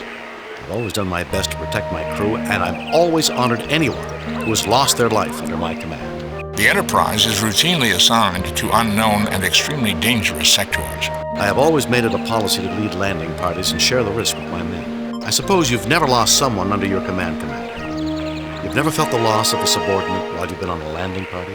When you become a captain of a starship, you'll have every right to judge me. We're in the middle of a life-and-death situation. I expect you to act like a Starfleet officer. I have always made... Captain, if I see you do anything that puts us or our escape at risk, you'll regret it. I'm not interested in vendettas. I'm interested in survival.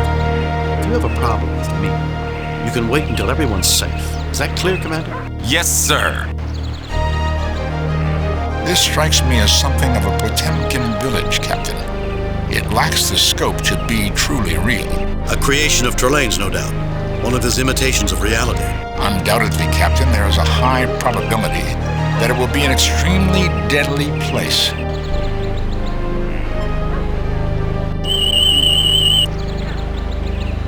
Captain, I'm picking up abnormally strong energy readings in the building labeled Shop.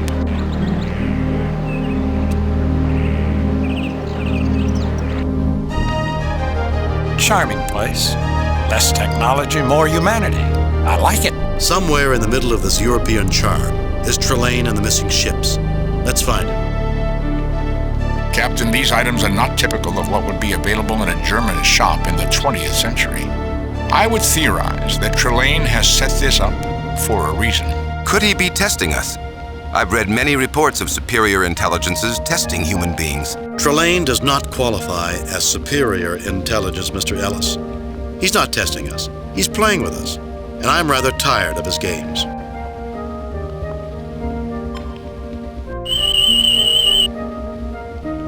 This object is composed of metal and wood. There is nothing unusual about it.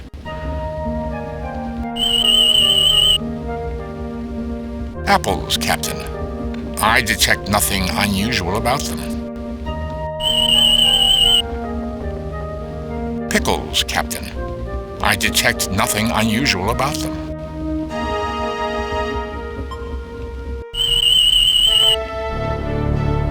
The track order says they're delicious, Jim. The track order says there's nothing wrong with these pickles, Jim. If I was pregnant, I might even want one. Huh? A joke that great-grandmother McCoy told me once. It must have been funny once, I guess. A broom, good for sweeping things. A tattered rope sits here. A package of food containing mutton. This clock looks expensive.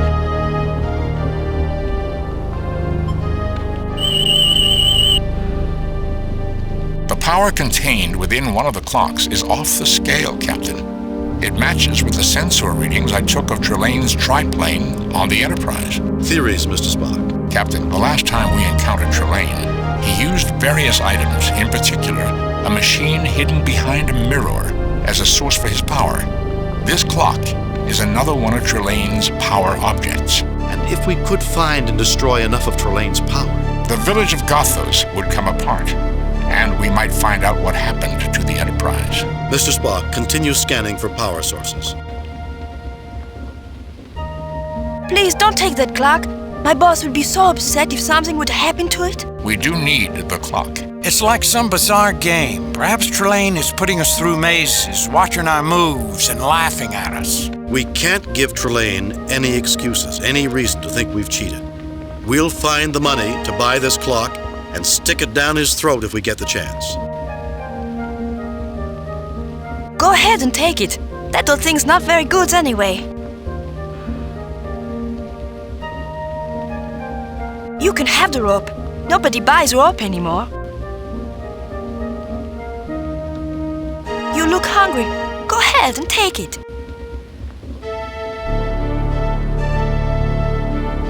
Hi, can I help you? What do you want for those shoes? That really is a beautiful clock. Can you tell me how to make money around here? Sure, have some money. Oh, I don't have any. I wonder why.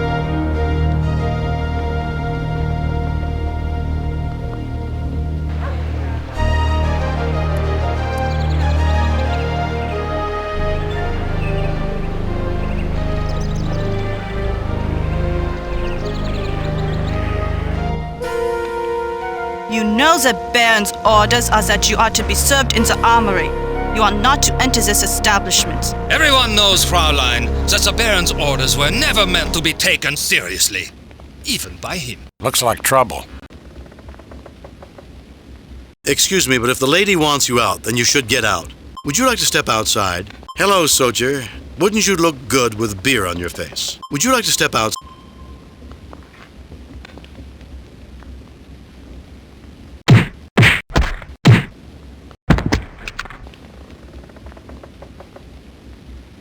They don't make soldiers like they used to. An imitation of a German tavern complete with badly drawn stereotypes. Trelane is nothing if unoriginal. I recommend finding out as much as we can about Trelane. He's an immature maniac with immense powers. Now, what else do we need to know about him, Spock? Knowledge of his current activities would be an asset, Doctor. With an egotist like Trelane, I doubt we'll have to do too much investigating. He'll let us know what he's planning. Foreknowledge, Doctor, is preferable to surprise. Kegs of beer, They are marked for delivery to the armory. A large and rather ugly painting of a townscape. This photograph of an ugly human female is labeled Trelane's mother. This photograph of an ugly human male is labeled Trelane's father. A severed animal head. The inscription reads, African musk ox, caught by the noble Baron Trelane von Gothos, April 13th, 1913, while on safari in darkest Africa. African musk ox? Darkest Africa? Misnomers, Doctor. This head is not a true representative of any African species of cattle. Well, Miss Gernsback, you seem to run a very efficient place. Thank you, Colonel. Unfortunately, the war does not lend itself to efficiency. What do you wish to talk about? Why are you calling me a colonel? I know who you are. Lieutenant Colonel Jimmy Kirk, leader of the famed United States Enterprise Squadron that has shot down so many of our pilots, along with Major Spock and Captain Leo McCoy. Captain McCoy? Leo? Excuse me, Gretel, could you answer a question or two for me? I will try, Colonel. What's going on with the war? It has not been going well of late, though we are told that Kaiser Wilhelm will never surrender. I doubt the war will last more than 2 months. What is the date? You have been held prisoner for a long time. It is October 16th, 1918. I'm glad it's coming to an end. I've lost so many friends. I've never felt so alone. You said that the war led to a lack of efficiency. What are you talking about? The soldiers are little more than animals. They do as they please because a band protects them. I must deliver kegs of beer for them every night. It keeps them from having to leave the armory. I'm glad it's coming to... What do you know about Trelane? I know the band despises you and has vowed to kill you if you should ever meet again. Take my advice. Flee Gothos and never return. And how does one flee Gothos? I do not know. Else I would have left long ago. The village of Gothos seems to ensnare anyone who comes here. You see, I really work for the French government. I am a spy. I'm glad it's coming. Spy? I have been here for 2 years. The Western Front is very close, and I send information to France. I'm glad it's coming. Why do these soldiers bother you? The soldiers are little more than animals. They do as they please because a band protects them. I must deliver kegs of beer for them every night. It keeps them from having to leave the armory. I'm glad it's... Alone, Fräulein? Perhaps someday, when you have defeated your enemy, and this war is finally over, you would come and visit me. I would enjoy spending better times with you. Perhaps, Fräulein. Rudolf Uhland, owner of the shop outside. What seems to be the problem? What do you think about the war, Herr Uhland? Schiller would have us believe that Germany is doomed. But I have more faith in our great soldiers than that. Victory shall be ours. I saw how you handled that foolish brute outside. Quite impressive. I am Schiller, superintendent of the local schools. How may I help you? What do you think of the war? Horrible business. When it started, I thought it would be good for Germany, but it soon became a mess. I hope it will be over soon. If we can settle this thing without harsh negotiations, we can get back to being a civilized nation once again. Herr Kirk, what is it this time? What can you tell me about Trelane? The perfect German. If anyone can turn this war around, it's him. You're such a sycophant, Rudolph. Herr Kirk, though my position as school superintendent keeps me busy, I'm always glad to help you. What can you tell me about Trelane? A flamboyant man, and the greatest pilot in Germany. If only his soldiers weren't such rabble. Herr Kirk, what is it this time? You wouldn't happen to know where a man can get money in Gothos. If a man has no money, he's not a man. Penniless rabble, why worry about them? Herr Kirk, though my position as school superintendent keeps me busy, I'm always glad to help you. Where can I go to earn some money? What's special about the school? Well, Captain Hauptmann is addressing our class, trying to make the children into proper Germans. And we have a brand new chalkboard.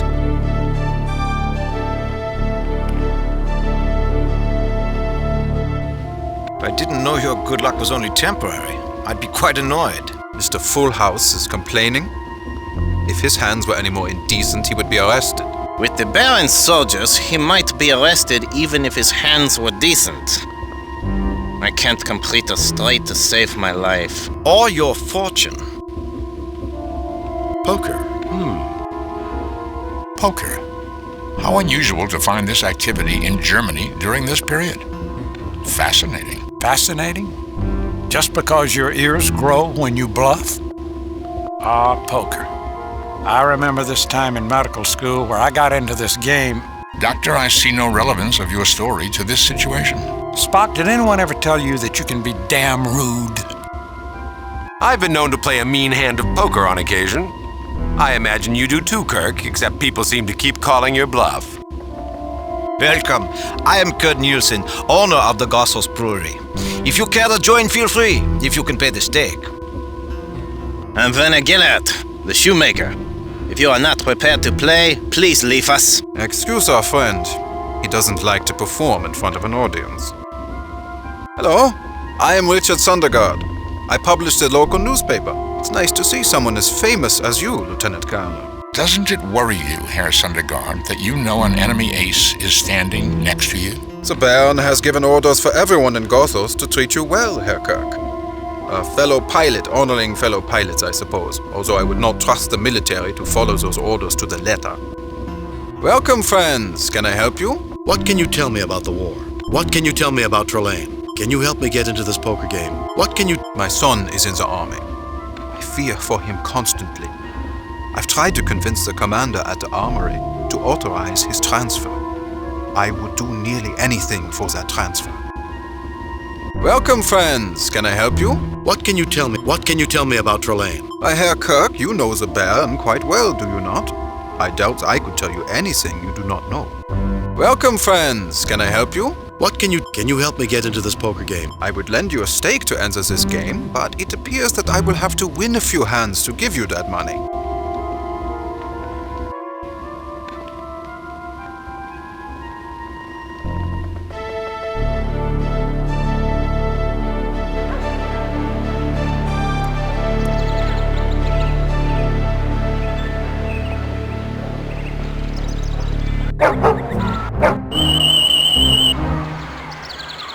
I would not get near that dog if I were you, Jim.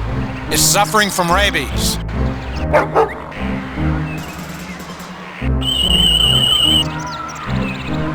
Terran dog suffering from hydrophobia. Can you cure it, Bones? If I can cure Vulcans, I can cure dogs. I need to find some way of getting close to it.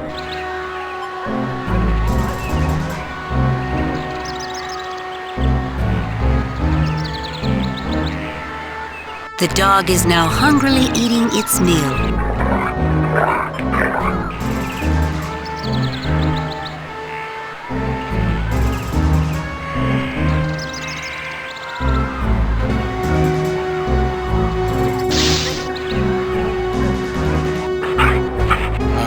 Another satisfied patient.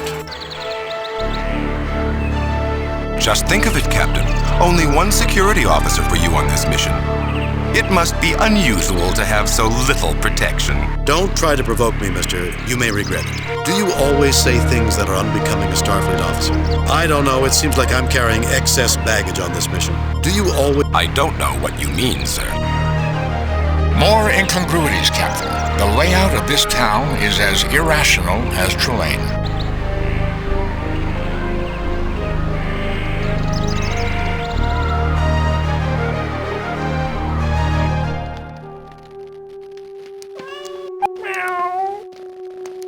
What is it, Klingold?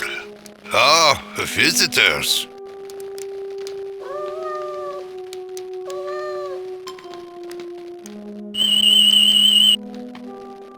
Human male in good physical condition.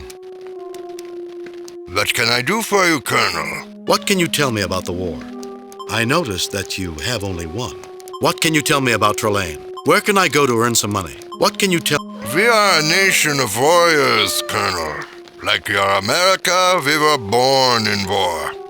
We believe that military might gives men the right to take what they want. What about diplomacy? I wish we understood it better, Colonel. The pieces of paper that our diplomats sign have too little meaning. If we paid more attention, we could have prevented this latest mad conflict. I lost my grandson at the Marne. What can I do for you, Colonel? What can you... I noticed that you... I lost my arm in the last war, January 8, 1871, during the siege of Paris, during Bismarck's war with France, shortly before Germany's glorious victory. It still didn't bring my arm back. What can I do for you, Colonel? What can... I know... What can you tell me about Roland? Ah, yes, the glorious Baron. I'm a lowly soldier, retired and alone, except for Glingold.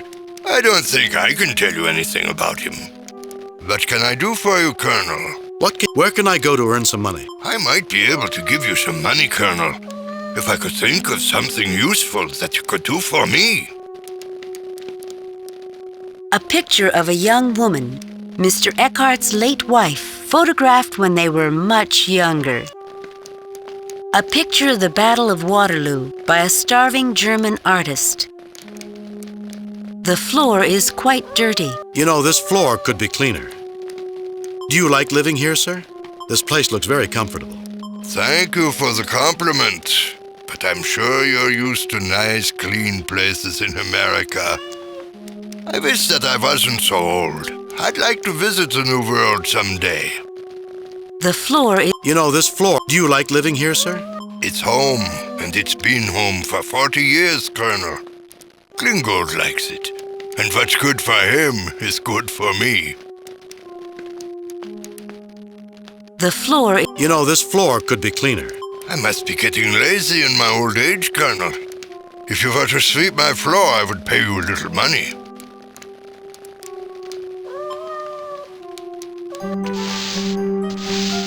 Thank you, Colonel. You Americans are very helpful. It's a pity we're at war with you.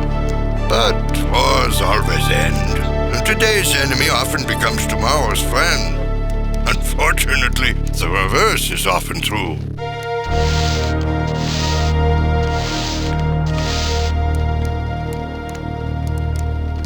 Here, it's not much, but money has its uses. Thank you. Perhaps you might be able to use a broom around here. Why, thank you, Colonel. Nice cat. It sounds like my pet Tribble, Rodney. She has this nice pattern on her fur that looks just like this one. Tribbles are genderless creatures, Commander.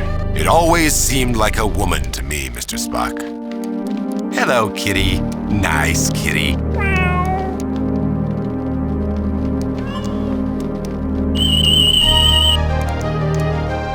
An ordinary house cat, Felis catus, a common human pet. The first records of domesticated cats are from ancient Egypt, where they reduced the rat population in the grain fields, and were also used as hunting animals to retrieve small birds. Spock, has anyone ever told you that ignorance is bliss? His name is Glingold, Captain Spock.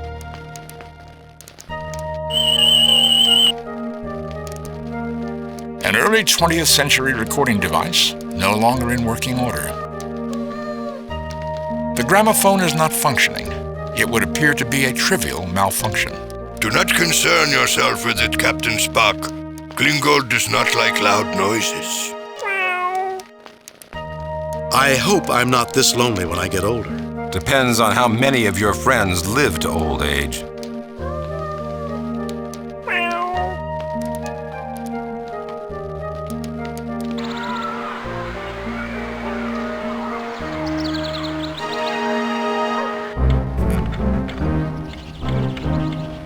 And remember, democracy is weak.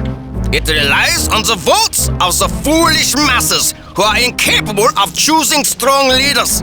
Constitutional government fosters weakness. The rejection of republicanism is what won the last war for Germany, and it will bring us victory over these stupid Americans. That's not what they told us at the Academy. Boys and girls, let me introduce you to an example of inferior Republican stock. Lieutenant Colonel Jimmy Kirk. Tell us, Kirk, how can you defend the ludicrous American system? I see no reason to defend anything, Captain. These children are, in spite of your efforts to indoctrinate them, quite capable of growing up to become adults who will make up their own minds. I am not interested in a debate, Hauptmann. If your system is so superior to America's, how come you're losing the war? Why don't we put it up to a vote? You have a choice between a system that gives you leaders who will oppress you for life, or a system which, imperfect though it may be, allows you to influence your leaders and gives you a chance to bring them to account. All in favor of Hauptmann's system, say aye. Aye! All in favor of my system, say aye. Aye! It appears that they don't want what you offer them, Hauptmann. I will not tolerate such insults. The Baron will make you all pay.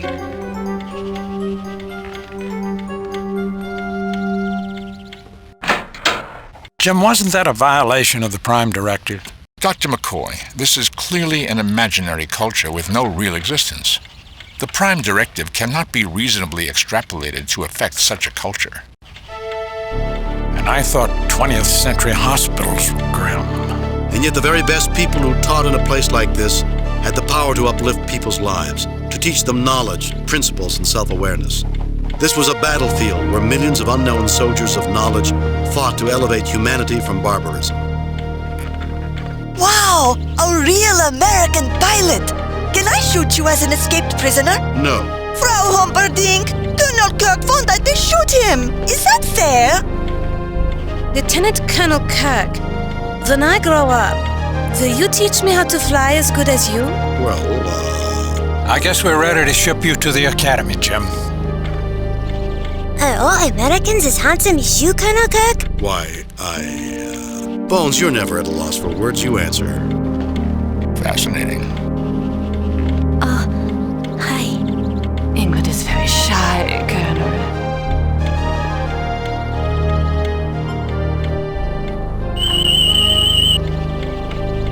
Fascinating. The mechanism is working correctly.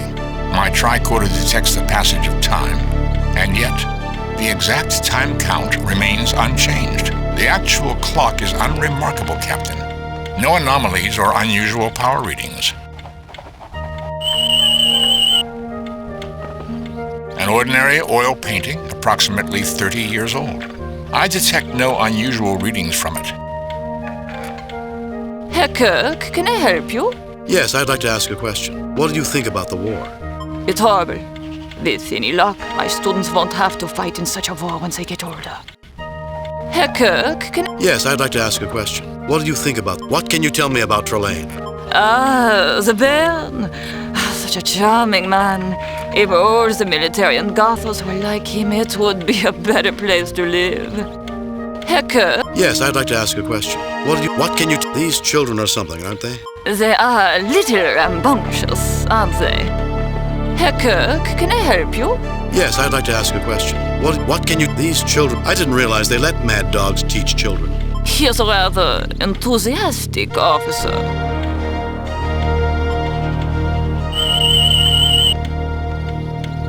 Captain, another abnormally high reading emanating from the chalkboard. Herr Kirk, can I help you? Yes, I'd like to ask a question. What do you... You know, I've heard that chalkboards can be very dangerous to children. The chalk is very bad for the lungs. Maybe I should remove it. You want to remove my chalkboard? Nein, absolutely not. I wouldn't consider it unless you gave me a letter from the superintendent telling me to do this.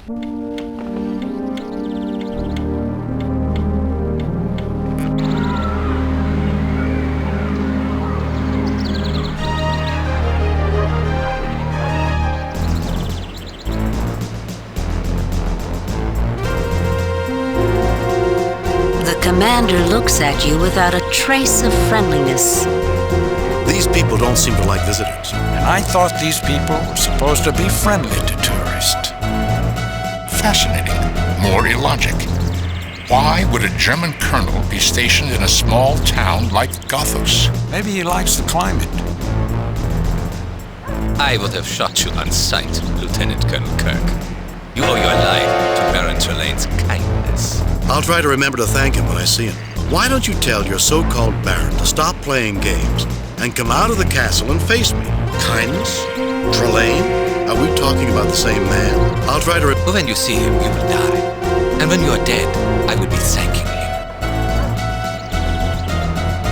The commander prevents you from looking at the papers.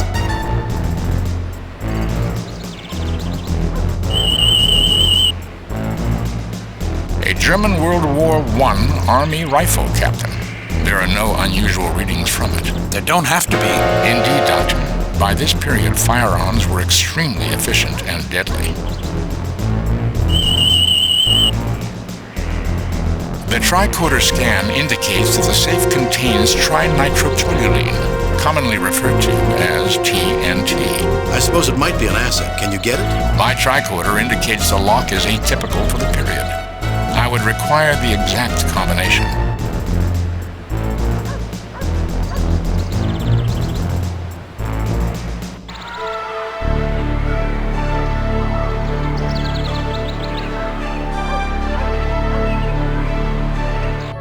I can't believe the trench would be so close to the town. It shouldn't be. At this point in the war, the Allies had broken through the trenches. That's why Germany surrendered. Their defenses were crumbling, and they didn't want to see their cities destroyed. Only one of many illogical situations, Commander. The building where we were imprisoned almost burned to the ground. But no other building was touched, and no one seemed concerned about the fire. What else? The fact that everyone seems to recognize us, yet the military does not try to intercept us. The building signs in English instead of German. There is much here that is not what it seems.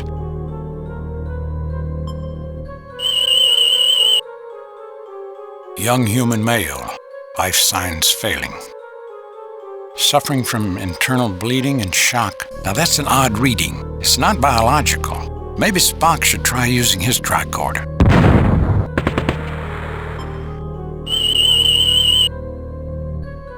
Captain, another abnormally high reading emanating from an object in his pocket. A locket of some sort. That's odd. I should be able to see immediate improvement in his injuries. But I have no response. That is because Trelane is interfering. This man is meant to be a dying soldier, whose presence provides drama for Trelane's production. He'll die. Logic suggests that Trelane will not allow him to die, except for dramatic effect. Given the inconsistencies I've noticed, it is probable that he may be kept alive indefinitely. Can you give him something for the pain, Doctor? Nothing I've done has any effect on him, Commander. Nothing to report in the West. What can you tell me about the war? I am a sentry. The others are dead. I think I'm dying. Nothing. What can you tell me about Trelane? I like to watch the airplanes fly overhead. The enemy watches them too, and I know we'll have a few minutes of peace. Nothing. What can you tell me? About your locket? You want my locket? But that's the only reminder of my girl. I'd rather lose my arm. We need it very badly. If we do something for you, would you give it to us? I have a letter to my girl. If you see that it is delivered, I'll give you my locket.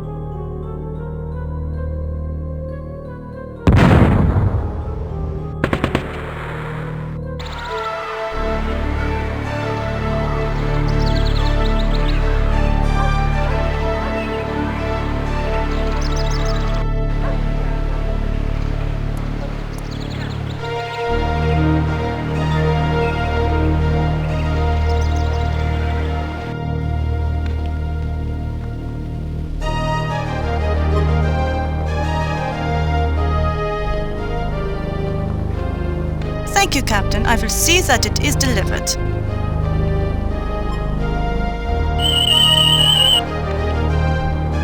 My medical tricorder identifies the substance contained in the keg to be a fermented cereal produced by a malting process. In other words, beer. How come Spock gets to ramble on forever with his explanations without interruptions, and I don't?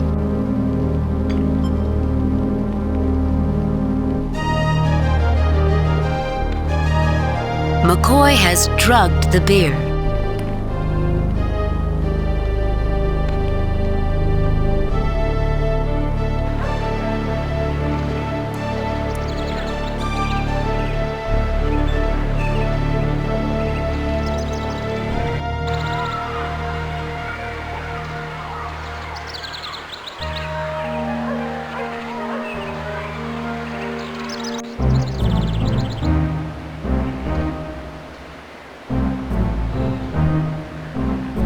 A spilled mug.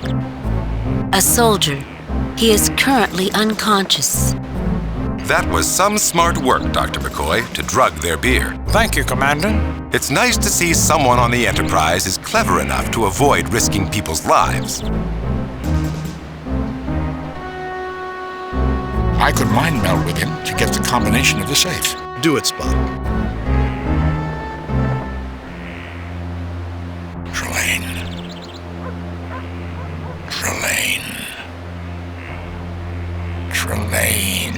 Spock, snap out of it. He's not paying attention to me. Run away. The combination, Spock. Concentrate on the combination. Kirk. I must have revenge on Kirk. Every great man has his enemy. Nothing could be more fun than revenge. The sensation to end all sensations. Spock! I am back, Captain. I was able to mind meld with Trelane to an extent through his replications. These men are the crew of the Shinobi, the original freighter that Trelane captured. Their thoughts have been altered by Trelane. Where is the Enterprise, Spock? Or the Zimbabwe? I received the impression that Trelane is holding them prisoner. I also got the combination for the safe. Right 43, left 18, right 29, pull.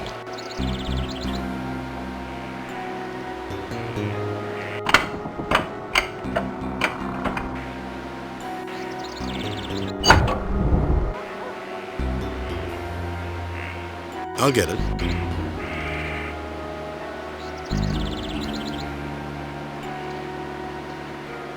Transfer papers for Mr. Sundergaard's son.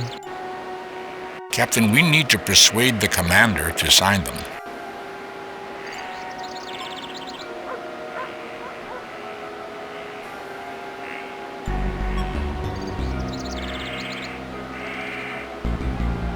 I have a bad feeling about this.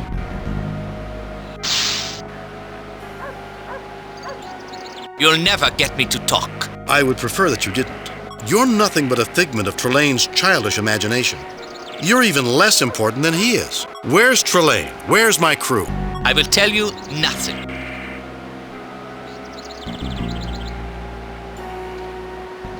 You have taken one of their rifles.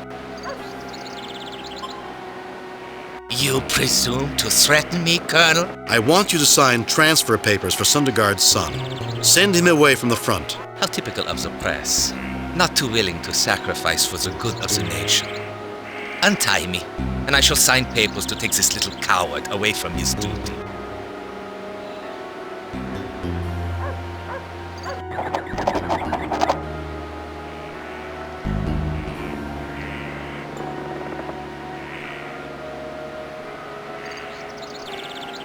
You have taken the signed transfer papers.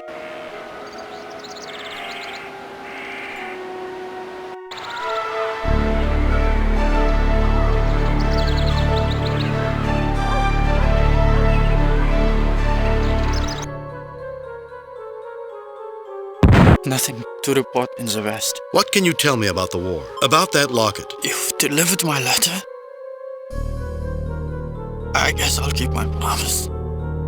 Have my locket.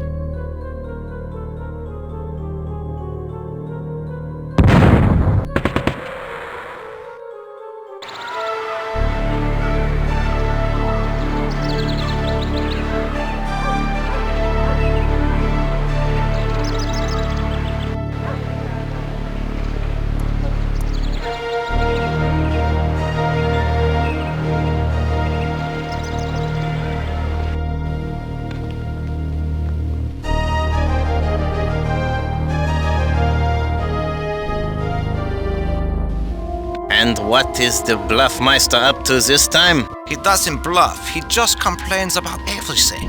I do not. If I did, I would have hit the ceiling with my last hand. You dealt. You deal with it.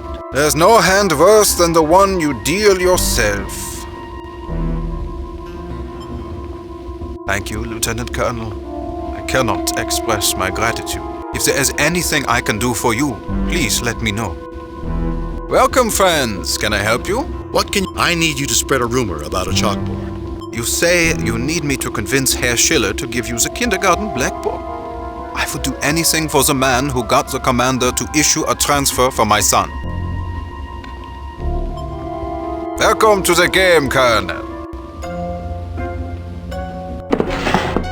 3 hours later. My God! Where did you learn to play poker, Colonel? Starfleet Academy.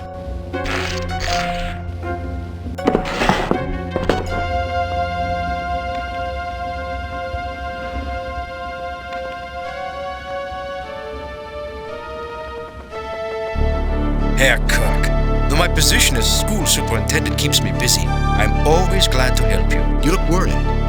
It wouldn't happen to be about the chalkboard by any chance. I have heard the most horrifying rumors about these boards. Do you think they are true? Absolutely. If you wish, I could dispose of the thing for you before anyone is harmed. I'd need a letter for Frau Hubbarding. Absolutely. Let me just take pen to paper. Take it when you want to destroy the vile thing.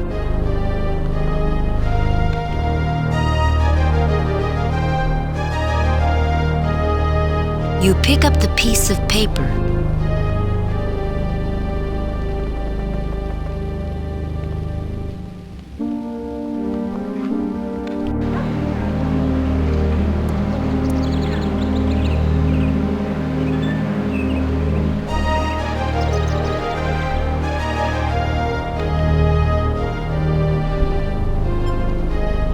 That's just enough to buy this neat clock.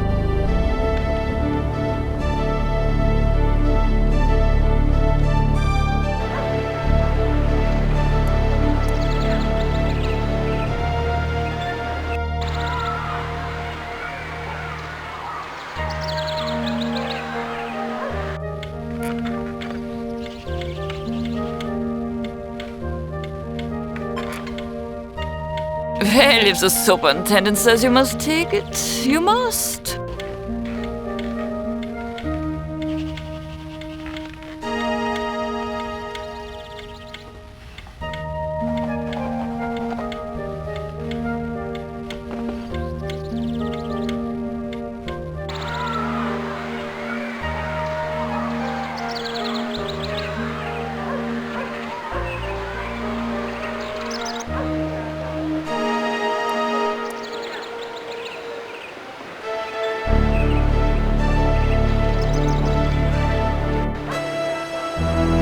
There it is, the triplane that shot down the Enterprise. Why don't you start it up and fly off in a blaze of glory? After all, you are James T. Kirk, the toast of Starfleet, the man who never loses. Mr. Ellis. What's the matter, Kirk? The truth hurts? You never let that get in the way of your ego before. I'm putting you on report for insubordination. We're all upset, Mr. Ellis, but these insults won't solve the thing. That's it, I've taken all I can stand from you. We're all... I don't believe in mincing my words, Captain. If you can't accept my honest opinion, too bad. Fine, but do yourself a favor and stay out of my way. That's it, I've taken all I can stand from you. Fine, but do your... Kirk, I'm going to be in your face so much that you're never going to forget what I look like. Commander, I know a treatment that has a good success rate at reducing excess aggressiveness. It's called reason. We should scan as much of the area as possible.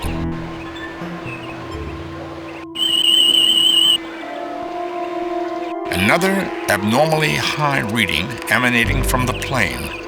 It is in every way a Fokker DR-1, except for that power source. The tricorder indicates the hangar is completely deserted.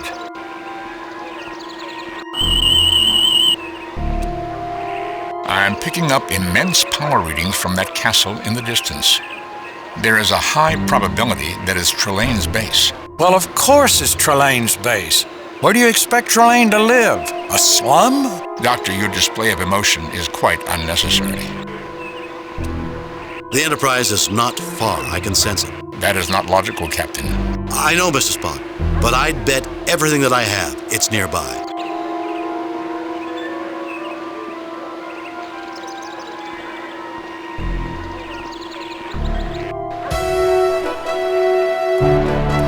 Impressive edifice. Here we are at Trelane's doorstep. What's the matter, Trelane? Is the great Baron of Gothos afraid to come out and play? I would have thought someone with Trelane's ego would have jumped to make a grand entrance from the castle. Obviously, he's waiting for a moment of maximum theatrical effect. Or maybe you're just a coward, Trelane. It is interesting that he does not choose to appear at this time. And quite annoying, although perhaps I should count my blessings.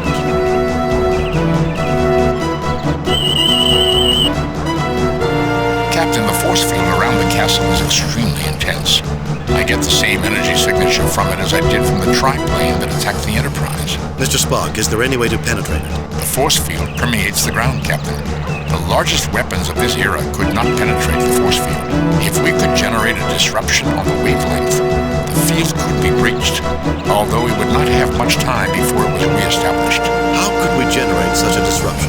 By physically destroying other objects that resonate on that wavelength. Objects like the power objects that we have already found.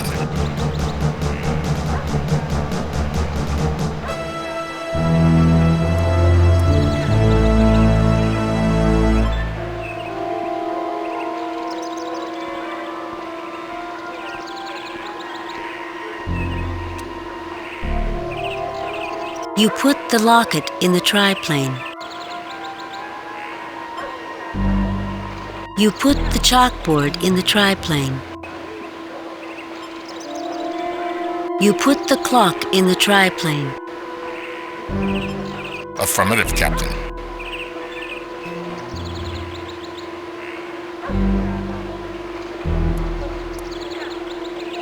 Everyone stay well back.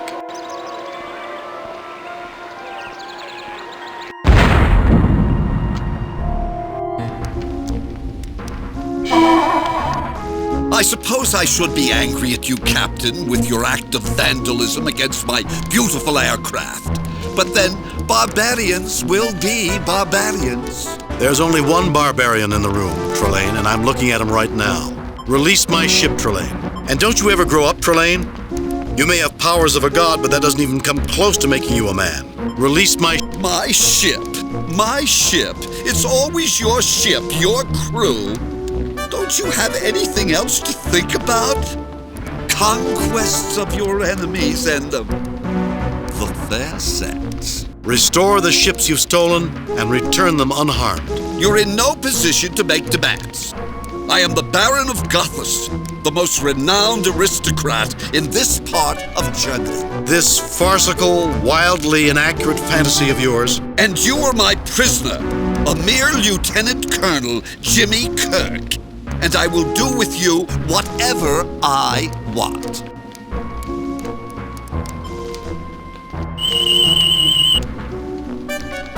My tricorder does not register him, Captain. It is as though he were not there. Fascinating, Captain. The tricorder indicates that the laws of time and space do not apply outside that door. My, we are curious, aren't we, Mr. Spock? I believe it was the Kaiser who once said, "Curiosity kills animals with pointed ears." Captain, the painting is another power object. Why, Captain, it is a handsome portrait. If you think you can destroy it, I would think again. This one's positively indestructible, just like its subject.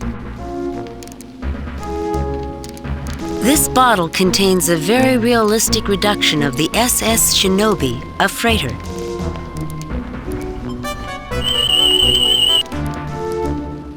The tricorder confirms that the ship has been shrunk. I know of no scientific way this could have occurred, and no way to reverse it. We'll have to convince our host to do it, Mr. Spock. This bottle contains a very realistic reduction of the SS Manikier, a Denebian transport. This bottle contains a very realistic reduction of the USS Zimbabwe. My ship! Bring it back or I'll... This one's even more savage than the last one of your officers who made the same mistake. My compliments, Captain, on having such a spirited crew. Truly a testament to your fine leadership. Release him, Trelane. He's done you no harm. Take me in his place. He's not a member of my crew and you know it. Besides, he looks rather peaceful standing there. He's done you no harm. Ah, the gallant captain, intervening on behalf of one who despises him. Don't worry about him, Captain. Worry about yourself. I suppose I should thank you, Captain. Later, Commander. This bottle contains a very realistic reduction of the USS Enterprise. Jim, is that what I think it is? It is the Enterprise, Doctor. It is functioning normally, aside from being trapped. The crew are alive and well. My latest hobby, gentlemen, putting warships in bottles, celebrating the grand martial heritage of your species. Captain, thank goodness you're all right. We've been stuck in a place on minimal life support, and every time we fix our communication systems, it goes offline again. Shall we try to beam you back? That might be problematic, Mr. Scott. Be careful, Captain. We've scanned 2 life forms that are right off the power scale. 2 life forms, Scotty. Scotty, come in. How like an engineer your Mr. Scott is. Always fixated on the unimportant. All right, Trelane, why don't we end this farce? I'm the one who humiliated you. I'm the reason your parents punished you. Let the others and their ships go free. Last time, Captain, you cheated. But if your friends are here, maybe you won't cheat. I can suggest no logical course of action that can resolve this dilemma. This is hardly a logical situation, Mr. Spock. Indeed. Still, I wonder if Trelane realizes the extent of his misrepresentation. Well, this is another fine mess we're in, Jim. Any ideas on how to get out of this, Bones? Well, looking at it from a medical perspective, we might view Trelane as a biological control network. And everything else that's going on is controlled by Trelane. And? What happens if Trelane loses control? Immaturity does seem to be Trelane's only weakness. That's dangerous, Bones. Like playing with a phaser on overload, but that's the only thing I can think of right now. Well, how does the great James T. Kirk get us out of this mess? Or the ones who will get out of this mess alive? None of us will get out of here alive if we don't stick together. Do you have any ideas, Mr. Ellis? Have you ever played hide-and-seek, Captain? From what you've told me, he's a cosmic child hiding from his parents. If I were his parents, I wouldn't leave him alone for a minute. I'll bet my life that someone's looking for him, Captain. You just might be right, Mr. Ellis. Well, Captain, I suppose you're about to make your grand plan of escape? You must think you're pretty clever, Trelane, with your replica of the First World War. Why should I have to make a grand plan to escape from a loser like you? I don't have to do anything. Eventually, your parents are going to find you and discipline you again. Fortunately, Kirk, my parents are otherwise occupied. They won't interrupt me when I'm winning. But you have to compete first before you can win. Send the others away safely, and I'll give you a chance at revenge. That's odd. I was sure I detected other power sources converging towards us when I was on the Enterprise. You weren't winning, Trelane. You never were. You had tremendous powers, you had a weapon, and I didn't. And you still fell on your face. That's odd. I was sure I did. No, you didn't. It's nowhere near me. But there's no harm in making sure we aren't seen.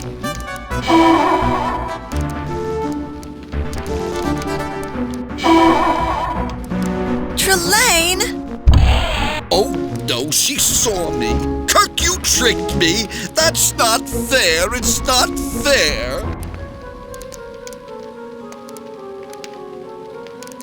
Trelane, can I never turn my back for 1 nanosecond? You know your parents didn't want you running off with any more planets. But we haven't finished playing yet. We haven't. Things were just getting good. Getting good? Look at the mess you've made. You know these primitive vessels aren't supposed to be shrunk like this. But that's my collection. You can't take them away. You can't. Captain, I'm sorry about this. Trelane's been warned before. I guess we'll have to put him in a place where he can't get to this dimension. That would be appreciated. Your ships will be restored to normal. I'm sorry about this, Captain. You can't guess how much trouble he is. Actually, I think I can. Captain's log. The missing starships have been restored to normal size and are about to return to their assigned missions. Well, now that we've taken care of business, ow! I'll have to see Dr. McCoy about my shoulder. Something happened, Captain? Mr. Ellis and I see. Are your differences settled? I'm afraid not, Mr. Spock. We each won a game of zero-G squash, but I'm afraid he was called back to the Zimbabwe before we could have a rubber match. I think I dislocated my shoulder with a rather wild swing in the second game. Then logic suggests that your injury would have caused you to lose the match. I suppose so. He's a good player and a good officer. I'm putting in a request to bring him on the Enterprise. That should be fascinating. Hello, Captain. I'm Captain Gernsbeck of the Shinobi. I thought I would thank you personally before we left for Cephas 5. A pleasure to meet you, Captain. Have we met before, Captain? There's something familiar. Perhaps we did, on some other planet, in some other star system, sometime long ago. Message from Starfleet Command. On screen. I've reviewed your report from your recent assignment, Captain, and have a few comments. I am very pleased with your performance. It was a perfect mission, Jim. Your reputation as Starfleet's best starship captain is secure. Kane out.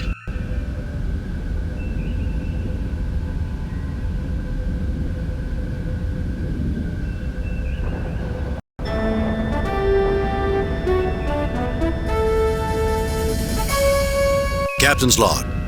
While exploring an uncharted star system in the Deneb sector, we received what we think is a message from a distress beacon on Onias 2.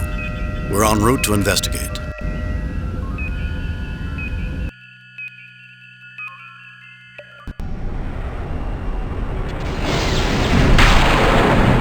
Approaching Onias 2, Captain. It may be nothing, Captain, but a scan of the planet's atmosphere indicates a high concentration of rare gases trapped in the planet's magnetosphere. Atmospheric disturbances could produce random radio waves. It wouldn't be the first time, Mr. Spock, but we'll never be able to tell if we don't check it out.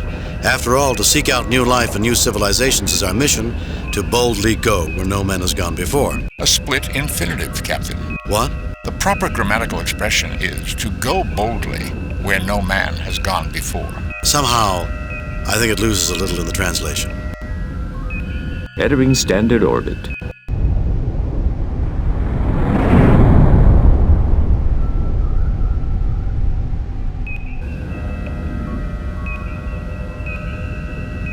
Onias 2, a Class M planet in a system consisting of 3 unformed planets.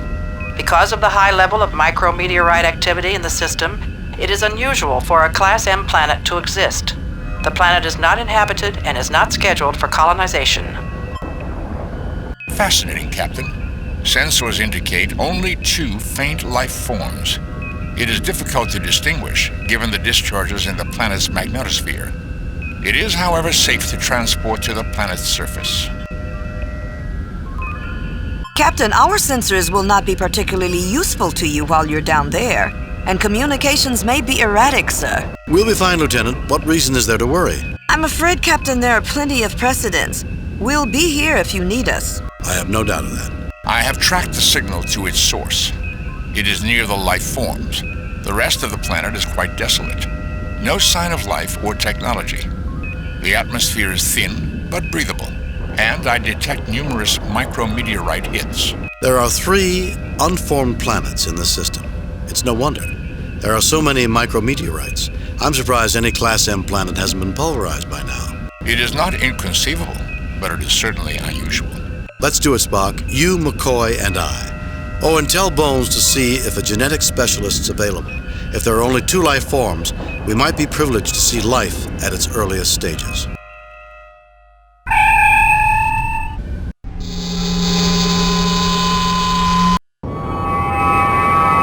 Feels to me as if we've landed on a skeleton after the vultures have picked it clean. A fascinating analogy, Doctor.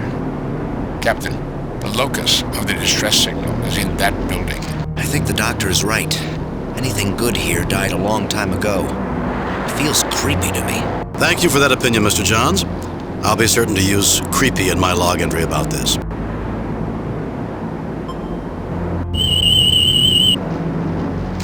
As improbable as it might seem, I am getting multiple life form readings from inside this building. readings indicate that a force field was here until very recently.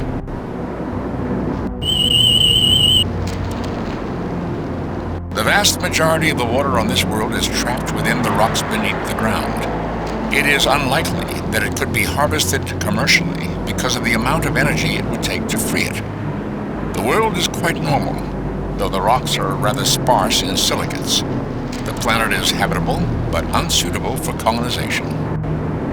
Well, I think I've finally found something I dislike more than having my molecules scrambled. This world. Bones, stop complaining. There's nothing wrong with this place aside from a little dust. It strikes me as unlikely, Captain, that this world is capable of sustaining the society and culture needed to generate the distress signals we have been receiving from here. I tell you, Jim, if I could get my operating room as sterile as this planet, I'd be overjoyed.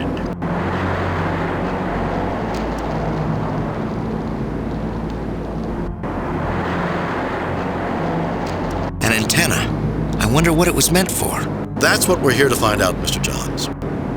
Not quite a picnic spot, but it has its charm. What do you think, Bones? With the thin atmosphere, sunblock 187 would be nice. Aside from this sensor array, there is nothing unexpected here.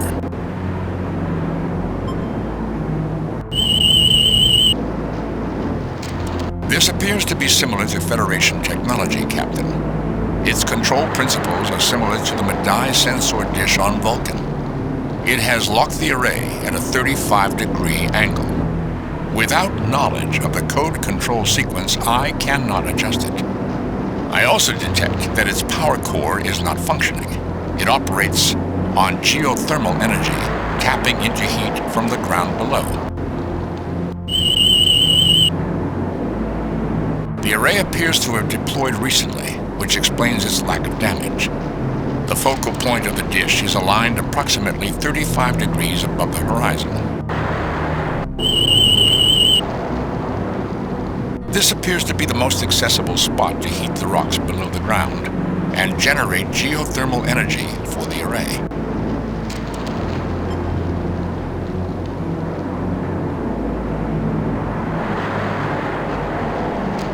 The energy level is insufficient, Captain. We cannot generate the energy level needed to provide geothermal energy with hand phasers. If it's thermal energy you want, Jim, I remember this planet that used a starship's phasers on a microwave setting to heat the surrounding rock to provide temporary power. An interesting observation, Doctor. We could use the same technique here, but the beam would have to be extremely precise. If we targeted the wrong section, we could melt the rock and destroy the array. Kirk to Enterprise. Sulu, can you read me? Sulu here, Captain. How can I help you? The Enterprise should broadcast a low-level microwave beam at the coordinates I am sending. We have them, Mr. Spock. Get ready. Stand away from the blast area. Stand by, ready for weapons position. Sending microwaves now.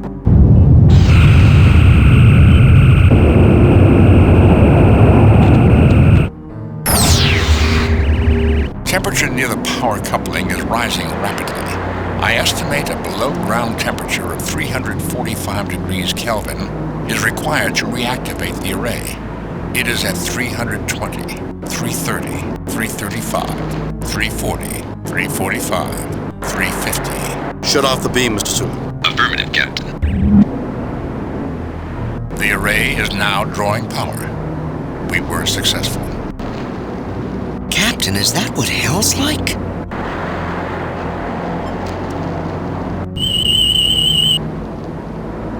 The array is functioning stably.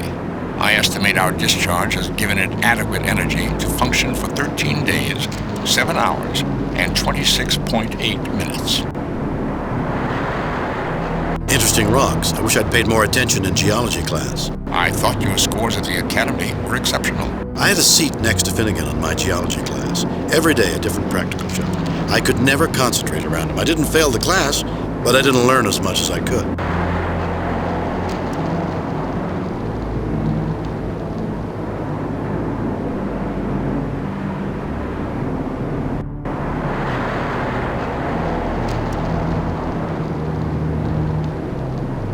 Someone once tried to talk me into buying a retirement villa on a world like this. It was a bargain. Small wonder then.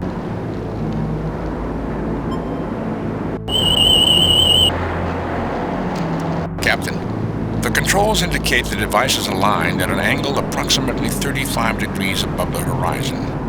There appears to be some sort of anomaly in the control program that has misaligned the controls, but my tricorder is unable to determine it. Without a method of determining the proper angle, I'm afraid I cannot realign the dish.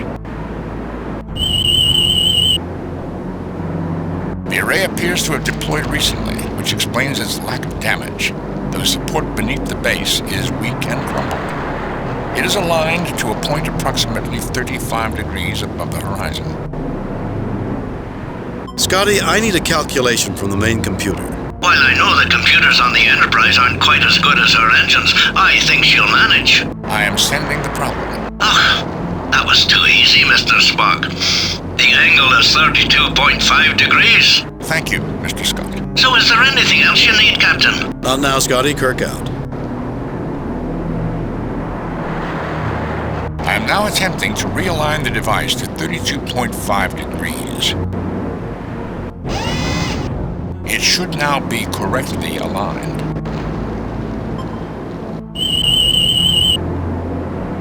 Captain, the array is now properly aligned to 32.5 degrees.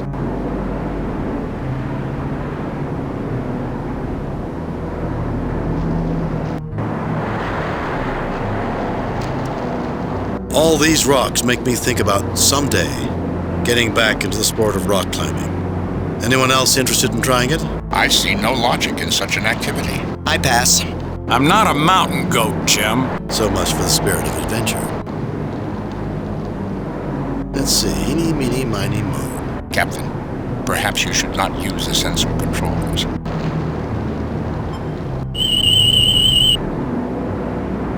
This appears to be similar to Federation technology, Captain. Its control principles are similar to the Medaille sensor dish on Vulcan.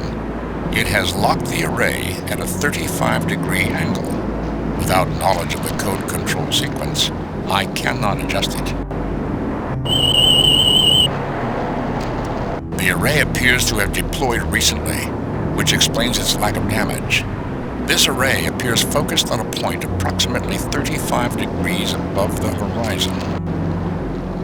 The array appears to be in similar condition to the others we have seen. The peacefulness of this planet is a nice change, isn't it, Mr. Spock? Somewhat like the meditation grounds on Vulcan, Captain. After our encounter with the Alasi, the Vardain, and their replica of the Enterprise, I can appreciate a few less stressful missions. True, Captain. As long as you do not lower your guard, there is always the potential for danger. The difference between this place and hell is flames. You overlook one other difference, Mr. Johns. As your author Mark Twain said, heaven for the climate, hell for the company.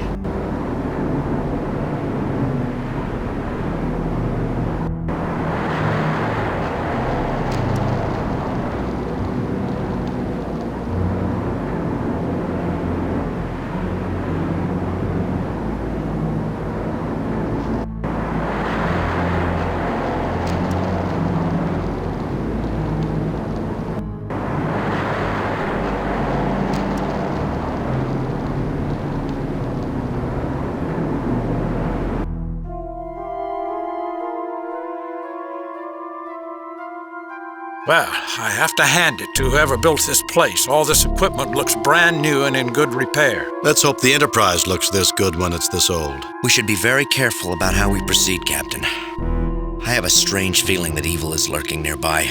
Evil, Ensign? Something that wants to imperil our souls, sir. We must avoid that at all costs.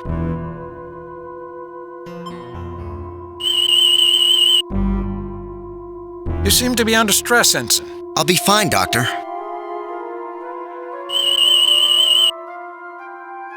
Well, if these readings are correct, Spock, you'll either drop dead in the next 5 minutes or you'll give birth to triplets. You can spare the attempts at humor, Doctor.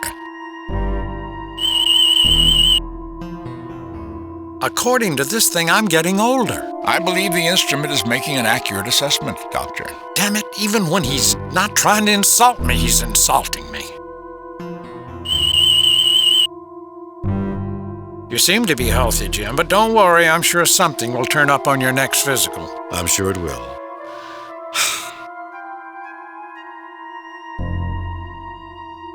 You know, a person could do serious research with a device like this. What an odd piece of equipment to find in a place like this. This looks like a Tellarite 8000. Do you think Tellarites were here and have duplicated the design? Unlikely, Doctor. But that is an interesting observation. It's fairly simple to operate. You input samples into the sequencer and you can combine with the replicator. Using the replicator is the hard part of the operation. I haven't seen equipment like this since I interned on Tallara. Such equipment. In such a place. A DNA synthesizer and replicator. This is one of the most advanced genetics facilities I have ever seen. How unusual. How so, Spock? Even visitors to this planet would leave behind a substantial number of artifacts. Sending only a genetics lab does not fit established archaeological patterns.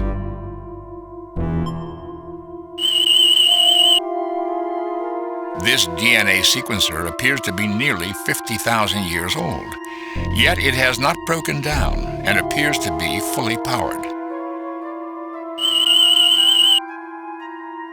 Aside from some dust and dirt and a small chemical deposit on the intake nozzle, this DNA replicator appears to be in the same condition that it was 50,000 years ago. Readings indicate that along with oxidation and dust, there is some organic residue in the crust-like buildup. Captain, these doors protect the unit from debris when not in use.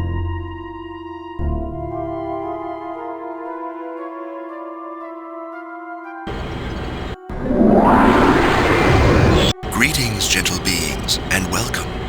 I am Azra of the Omegan people. You are the salvation we have long sought. Thank you for answering our summons. An angel! Actually, it is the projected image of an angel, Mr. Johns. Jim, somewhere in that machine behind the portal are single-cell organisms. They have a healthy metabolism and long lifespan, but an extremely low rate of reproduction. The golden projection gives you a clear view of a lithe, sprightly figure of great beauty. Compassionate intelligence shines from its wide eyes.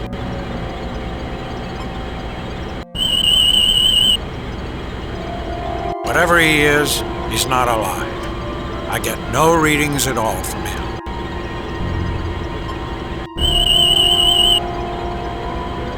This projection is being cycled at 1,000 frames a second, which suggests the equipment was designed to function in the presence of a race that has a sharper visual acuity than the human or Vulcan races.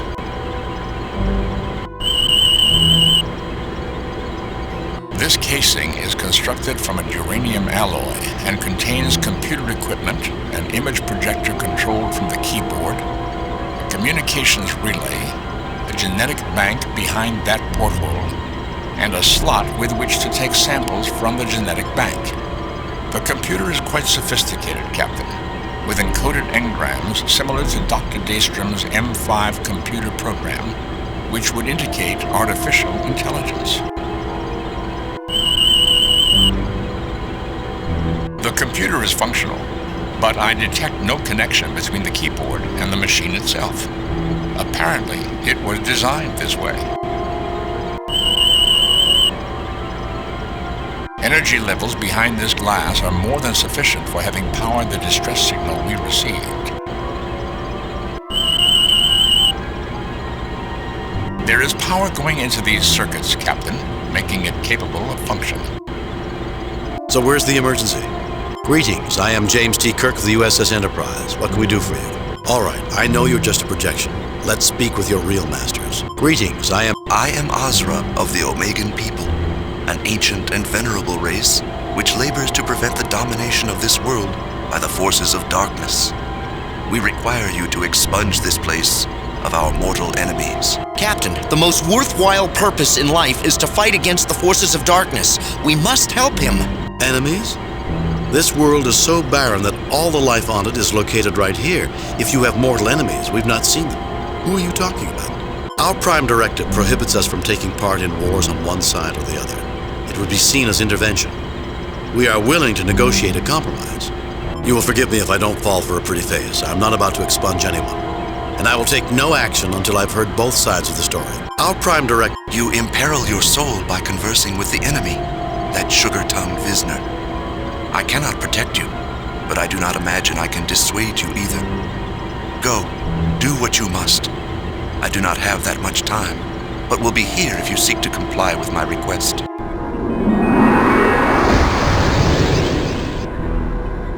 This machine is a genetic bank, Captain.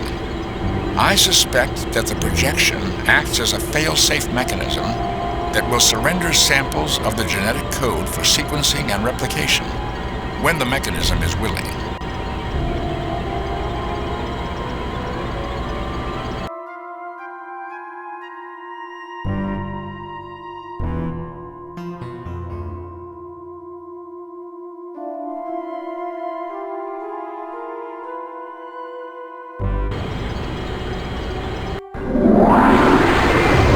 I welcome you, Otherworlders. I beseech you, save us from that which seeks our destruction. How fitting for a devil to appear on a world that looks like hell. Enough of that, Mr. Johns. This is just another xenobiological entity. Correction, Doctor. This is a projection of a xenobiological entity. Jim, the only life form readings are within that machine behind the portal. Single-cell organisms with an extremely high reproductive rate, but a very poor metabolism and an extremely short lifespan. The monstrous projection towers over you with viscous bodily fluids oozing from sores and coagulating in long, putrid streamers. In its swollen, pus-ridden, piggish eyes, you see fear mixed with cunning. Greetings, I am James T. Kirk of the USS Enterprise. What can we do for you? So, when do the wicked witches and goblins show up? Your emergency beacon and statement lead me to believe you see more of an emergency than exists here. Greetings, I am Vizsla of the Alphan people. Our race possessed this world and thrived here until the invasion by the forces of light. We are locked in a death struggle with them, for they desire our destruction. Do you aid them? No, we do not aid them. Wars and destruction are not things we value, Vizsla. Our Prime Directive prevents us from interfering in internal struggles, but at the request of all parties, we might negotiate a compromise. Forgive me, but I find that claim insupportable. This world, while grim, hardly looks like a battleground. Who is trying to destroy it? Wars and You open yourself to confusion in speaking with Azra, but it is understandable that you want to hear his side before acting. My assessment of you suggests that most of you will fight the clouding of logic and will see through Azra's deception. Please report to me your success. Why wait? We've already talked to Azra. It surprises me that you managed to survive listening to his warped theology. Yours must be a patient life form. Frankly, Vizsla, Azra is certainly committed to his cause, but hardly the blood-mad fanatic you describe him to be. Warped theology. It is true they differ greatly from you, but your worldviews are based on common beliefs. You see things from different perspectives, that's all. Frankly, Vizsla, we were not fooled by your lies about him, demon. Ensign Johns is overstating his point. Azra's enthusiasm for his position did not bring with it a skewing of perspective that places him outside the range of reality. Azra is capable of reason and tolerance. You can make peace with the Omegans. Peace? They want us dead. From the moment of their invasion, they have desired our destruction. The only chance for our survival is a return to the time before the invasion, which means their death. You want to return to a time before the invasion, but how do you know what that truly means? If you're so logical, why can't you find a peaceful solution? Can't you find similarities with the Omegans? Something that can build a bridge between your cultures? How can their concerns match ours when they reach conclusions based on superstition and a document which is largely allegorical in content? Logic, when applied to your arguments and theirs, suggests that you have had the same experience. The two of you are united in a common drive to attain an end. Your mutual distrust reflects a fear of facing your destiny. Realizing your full potential will not be without risk, of course, but it is possible. Meet us, meet the Omegans halfway, and we will help you fulfill your destiny. Not a bad psychoanalysis, Jim. Freud would be proud. Your position is unassailable and points out the one and only purpose for our races. Thank you, Captain Kirk, for making me see that. Yes, I desire your help for my people. Help us.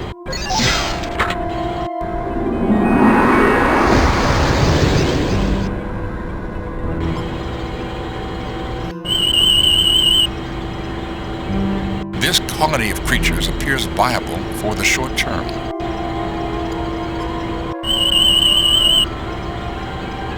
Boy, these Alphans are healthy little beggars. They're multiplying at a phenomenal rate.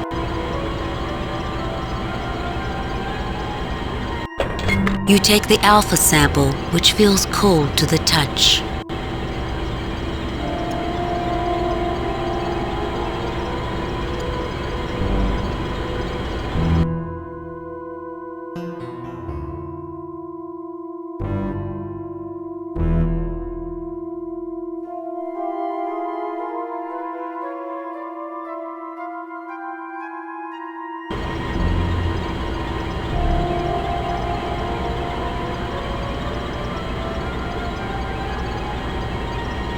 I will now reactivate Azra, Captain.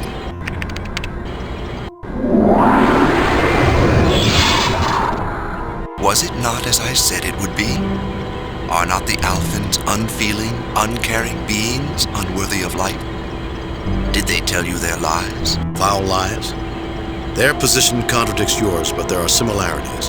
You dwell on your differences so much, you just can't see them. Frankly, Azra Visner is quite rational and makes your impassioned pleas for genocide sound psychotic. For a being of goodness, you're rather bloodthirsty. Maybe you should try practicing what you preach. Foul lie. Captain, they're as different as angels and demons. Similarities? They are beings of shadow. They mock our perfection. They are our antithesis, created after we were to destroy us and our potential for good. You repeatedly proclaim yourself good and suggest you are morally superior to the Alphans. Why don't you act like it? If you're so perfect, how come you need our help? You said they were created after you were. How do you know that? We know we came first because that is what our sacred scriptures tell us. In the light we were born and commanded to shun that which dwells in darkness. This clearly tells us that we came first. Surely you can see that. Or is it that you have some other interpretation of the event that birthed the Omegans? Does your sacred scriptures explicitly say that no beings were created before you? Dare you suggest they came first? Let's see what we've got. Two single-celled organisms, each incapable of survival on their own. One lives in light, the other lives in darkness. Each must live a limited and unstable life without the other. Captain, do you know what you're doing? Allow us to unite you again. Your combined strengths will make you a viable entity again. The persuasiveness of your arguments has opened for me a door through which I spy a future and a truth that I have long denied. You are correct. Perhaps being only half of a whole, I could not see the solution. Yes, I desire your help for my people. Help us.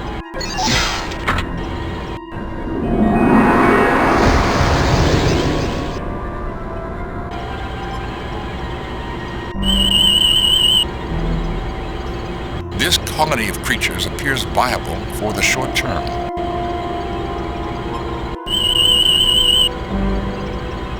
These Omegans are incredible. They metabolize almost everything, which explains how they give off that glow.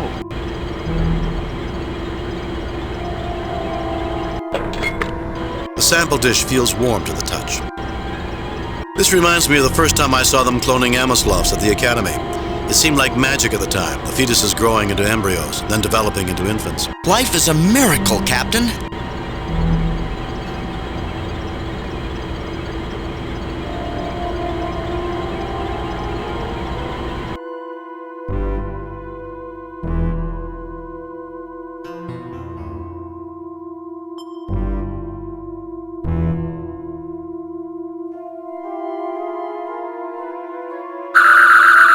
A unique use of a phaser, but adequate for removing the deposits from the apparatus. The DNA replicator looks as though it's never been used. I'd recommend having Ensign Johns operate the machine if it's needed.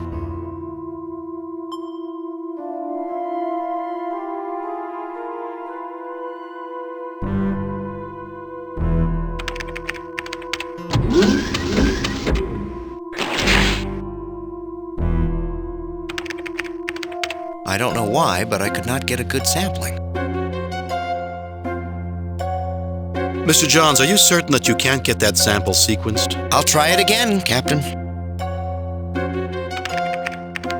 Another failure. I'll try again, if that's what you want. How unusual. Maybe I should have a go at this problem. I don't think you'll be able to help, Doctor. Look, Ensign, you've already crossed the line between incompetence and insubordination. I'm trying to help save your career. I appreciate your effort, but you can't help me. Captain, it is unusual for an officer of Ensign John's skill to be unable to replicate the alpha sample. Are you accusing me of lying, Mr. Spock? There is a 99.97% probability that you are attempting to mislead us. The punishment for intentionally misleading one's commanding officer is court-martial. Ensign, let Dr. McCoy try that troublesome sequence. I can do the job, sir, if I can have some peace and quiet here. Mr. Johns, I think I'm getting a clear picture here of your difficulties. Do you realize that insubordination is an offense punishable by a court-martial? It looks to me that you're deliberately trying to mislead us. That's not a good career move. Calm down, Ensign. No one is criticizing you. I just need answers. I appreciate the offer, Captain, but I know what's right and wrong here, so I don't need your help. Ensign, I appreciate your situation, but this is not the time for philosophy. You have a job to do. Ensign, you are here as a genetic engineer, not as a philosopher. I expect my orders to be obeyed, and if you have a problem with them, I don't expect to be deliberately misled. I could really use a Tellarite security officer right now. Ensign, I appreciate your situation. You don't understand, Captain. Look at the Alphans and look at the Omegans. There's so much evil in the universe. You're asking me to destroy a race of good and beauty by mixing their genetics with something ugly, something evil. I can't do it. Ensign, these Alphans and Omegans are single-celled creatures. Those projections are only constructs. Examine them yourself. Could their DNA produce creatures like Azra and Visner? I am asking you to do nothing of the kind, Ensign. You believe in the struggle of good against evil, and I respect that. But the application of your philosophical perspective is misplaced here. The Alphans and Omegans are single-celled creatures. They are no more capable of good or evil than a tribble. Can't you see that? Ensign, I think you're confusing things. The Alphans and Omegans are single-celled creatures. While the projections may have seemed sophisticated and human, they are constructs. You can look at the sequence and tell what you have there for DNA could never produce such a creature, can't you? I am asking... Single cells. You're right. I've been a real idiot. I suppose I should take a refresher course in Aesop. It wouldn't hurt. Some of the wisest people in history have written for children. Never judge an input card by its label. I guess that was the trap I fell into and kept me from doing my job and made me deceive my captain. If it's any consolation, you're not very good at deception, Ensign. Thank you, sir. I hope you'll give me a chance to correct my mistakes. Do you think we're really meant to combine the two races? You've programmed the sequences. You can tell whether they're compatible. Sir, the sequencer indicates that they need to be combined for their continual survival. But how did you know? I listened to Dr. McCoy. It seemed the logical conclusion, given the evidence. Thank you, Captain.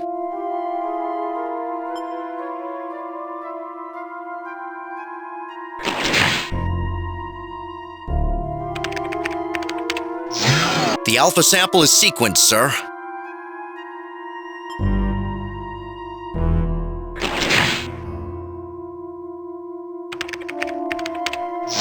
This sample sequence is like a dream.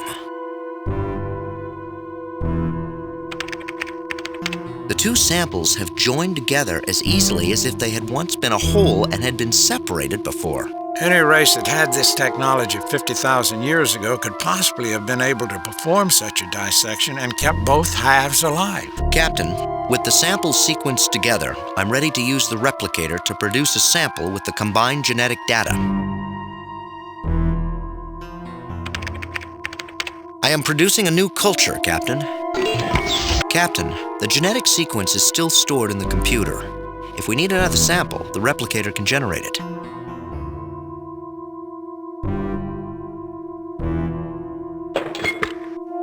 I officially christen this life form the Gammons.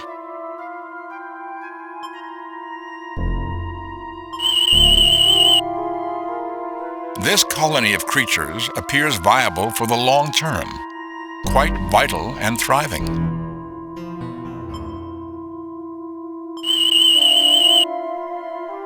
These combined creatures have a triangular structure. These Gammons have the energy efficiency of the Omegans and the reproductive rate of the Alphans. I think I'm finished now, Captain.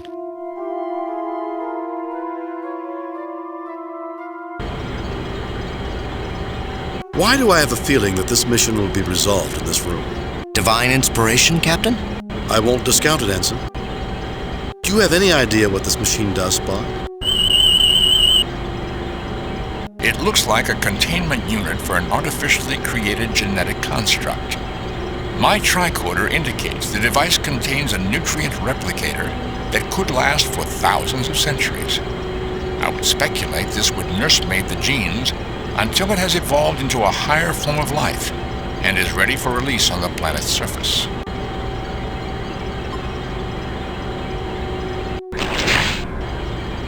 Well, Jim, it doesn't look like it does anything. Oh, I guess I spoke too soon. It took it in.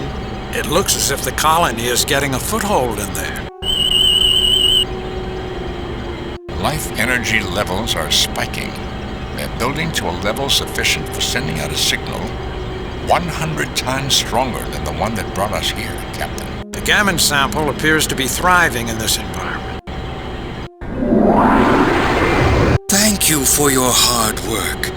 You have fulfilled the design for which we were created. I am authorized to tell you the true nature of this planet and those who brought you here. All you need do is ask. Beautiful and quite lifelike, the three-dimensional projection appears to be a blend of Alphan and Omegan traits. Thank you, Captain, for your aid in constituting my people and in the unexpected necessary realignment of our communications array. You have performed admirably. Of the 16 stations reporting at this point, there have been 50% fatalities, 30% other failures, and only 20% successes. One group got points for style. Points for style? Is this some sort of game? Not another alien race with a superiority complex. Who are you this time? Your appreciation is welcome, but many questions remain unanswered. Who are you? I am Sisissa, a projection of a synthesis of Azra and Visner. Clearly you know that the primitive life forms you have been dealing with are incapable of creating that in which you now stand. You will also note that the more demonic of the creatures displayed a passivity you did not expect, while the morally pure creature was aggressive and bloodthirsty. The contradictions were noted and duly dealt with. I take it you were testing us on our ability to deal with disparate and contradictory inputs. Yes, your reasoning ability was being tested, as well as your ability to adapt to new ideas when they conflict with deeply held beliefs and cultural customs. You passed quite admirably. The Brassica were impressed. I'm not clear on who the Brassica are. Captain, from this site, I can deduce various things about the Brassica. They are taller and more slender than we are. They are possessed of 3 fingers and a thumb on each hand. I suppose bilateral symmetry, and I know they possess greater visual acuity than humans. They visited this place well before humans had left the Cro-Magnon stage of development. And I note they have avoided detection by us, and presumably every other race in the universe, before they decided to send out signals to bring us to their bases. Thank you, Mr. Spock. And more you shall know as you continue on the quest. I wish you luck. Kirk to Enterprise, Scotty, 4 to beam up.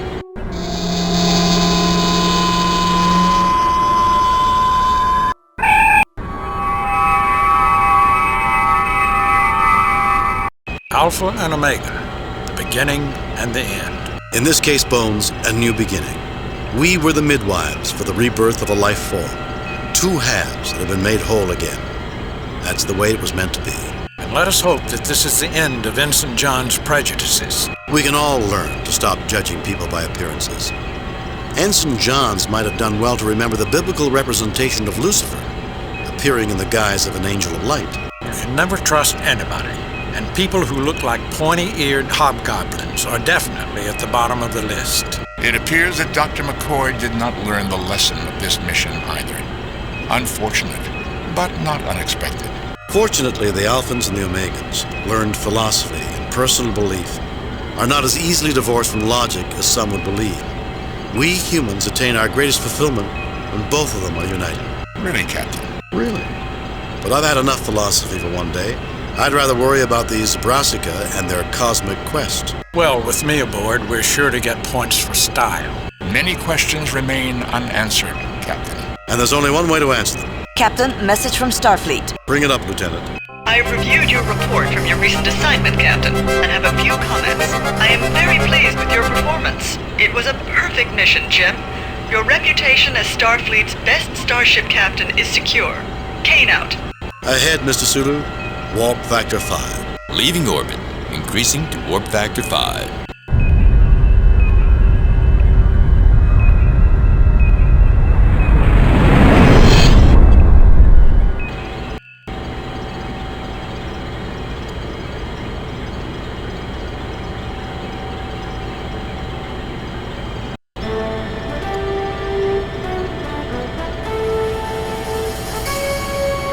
Spock, where do you think we should start looking for this? Brassica? Logic suggests that they will present us with opportunities to come to them. Captain, a message from Starfleet. On screen. Captain, the USS Regulus has been forced to cancel its survey mission to the Antares Rift. We've decided to redirect the Enterprise to that mission. The USS Hood will take over for your current assignment. Of course, the Antares Rift has a rather dangerous reputation. Nothing the Enterprise can't handle. But be careful. Starfleet out. The Antares Rift.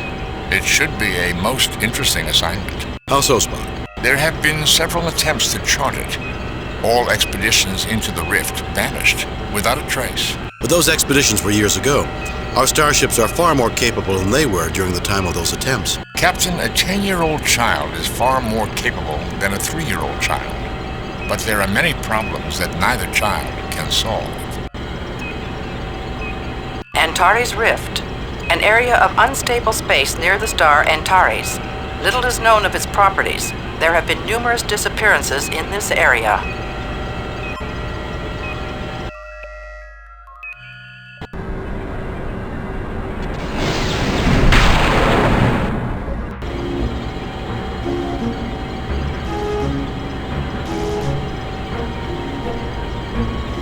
Captain's log, stardate 6257.6.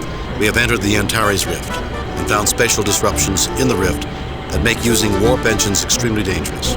Repairs are almost complete on the minor damage we suffered upon entry into the rift. We are continuing our survey using impulse engines. My poor babies. Warp engines were meant to be used, Captain. Communications are back online, Captain. Deflectors at 93% power and increasing. Captain, undoubtedly that phenomenon would explain many of the strange disappearances in this sector. Still, with our warp engines deactivated, our computers indicate we will be safe.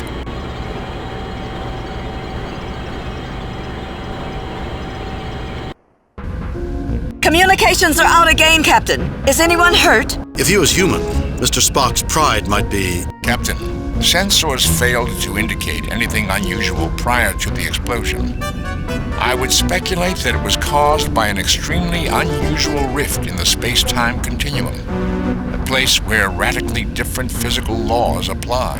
And since it was different space-time, our sensors weren't programmed to detect it. And it could happen again at any time without warning. Scotty, what's our status? Very bad, Captain. Whatever hit the Enterprise hit us right in our own neighborhood.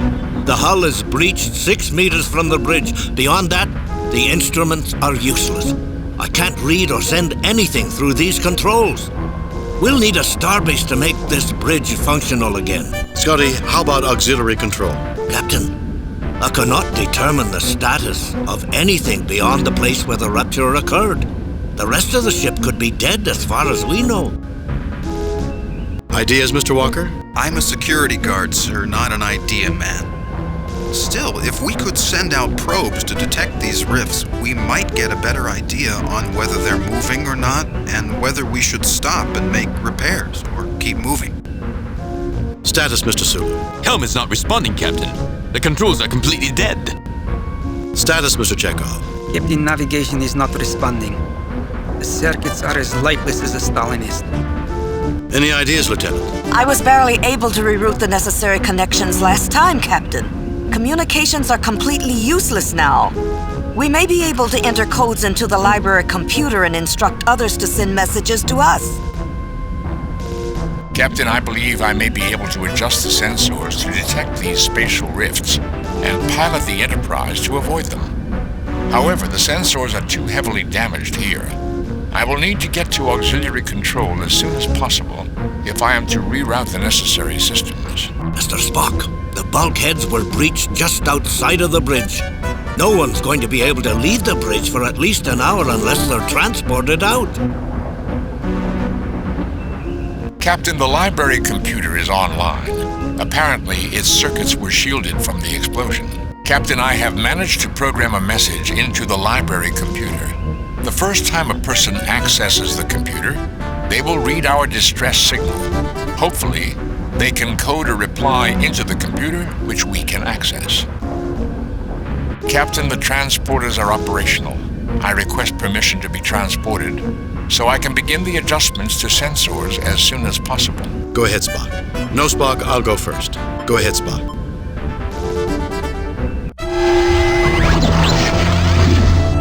Spock!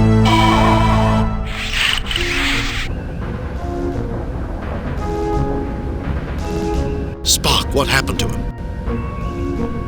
The controls are still not functioning, Captain. Captain, what was that thing? I don't know, Mr. Chekhov, but I intend to find out. Captain, that thing with the 4 arms wasn't Mr. Spock, was it? That beam wasn't some sort of transmutation beam, was it? I don't think so, Mr. Walker, but the two have to be connected. Captain, this bridge is useless. For our own sake as well as Spock's, we have to find a way to get out of here. Captain, we need to get off the bridge. I recommend we keep monitoring the science station and see if anyone answers our messages. I can take care of that, Captain.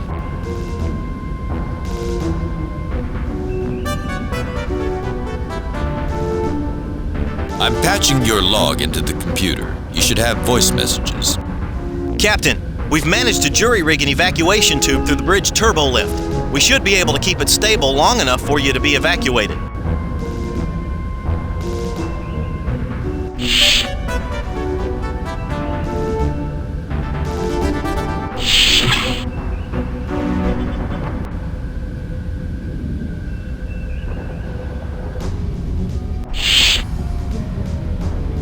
Captain's log. After equipping ourselves with tricorders and phasers, we are now searching for a way to find Spock and return him to us. I've determined that the best place to start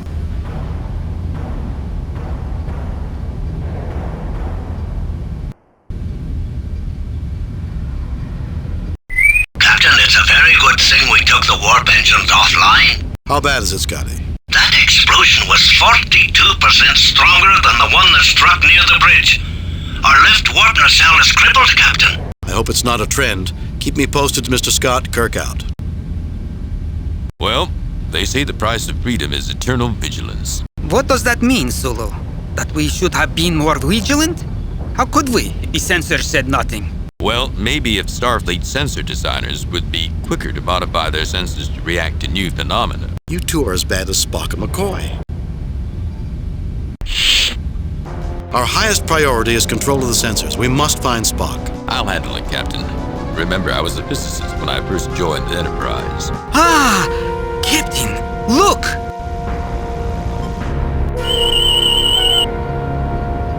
Captain, I'm getting a sensor reading on the alien. I'm sure Dr. McCoy will find this data interesting. Captain, what happened? It appears our alien friend likes its privacy. Kirk to Scott. Come in, Scotty. Captain, I got bad news for you. This rift is affecting the hull of the ship. Our hull integrity is dropping fast. How bad is it, Scotty? It's at 92% and dropping rapidly. According to our system specs, if it drops below 63%... Put as much powers as you can to the shields. Use them to support our hull integrity. Divert as much power as you can to the sensors. Let's find out what's causing this. Evacuate all people from the outer decks. Divert power from life support on those decks evenly to shields and sensors. Put as much powers as you can to... That will probably only buy us a few minutes, Captain. Do it, Scotty. Every minute counts. Kirk out. Kirk to Uhura. Come in, Lieutenant. Captain, I've moved operations to Galileo 2 shuttlecraft. I've sent a message to Starfleet Command, and I've rerouted internal communications to run from here. Lieutenant Uhura, what happens if the shuttle bay is hit by an explosion? That's one of the most vulnerable areas on the ship. That's a risk I'm prepared to take, Mr. Sulu. I've activated the shuttle's shields for protection. Good. Be prepared to evacuate the shuttle on my signal. Kirk out. Kirk to sickbay. Bones, where are you? Jim, what the devil are you doing to the ship? I'm not the one doing it. Spock's gone, Bones. Someone took him from the ship. Some aliens that I've never seen before. If you can get me a medical scan, I might be able to find some way to combat them. Make that a priority. McCoy out. Is it my imagination, or is Dr. McCoy getting a little power crazed lately? I'd say a lot power crazed, Hikaru. Why do aliens always seem to invade the Enterprise? Actually, Pavel, last year, 5 different alien species tried to take over the USS Regulus. The Enterprise has had it relatively easy compared to them. But why do all the competent aliens always seem to invade the Enterprise?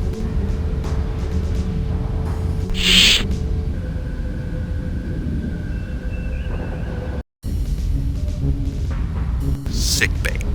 I hate sickbay. Why do we have to come here? Am I mistaken?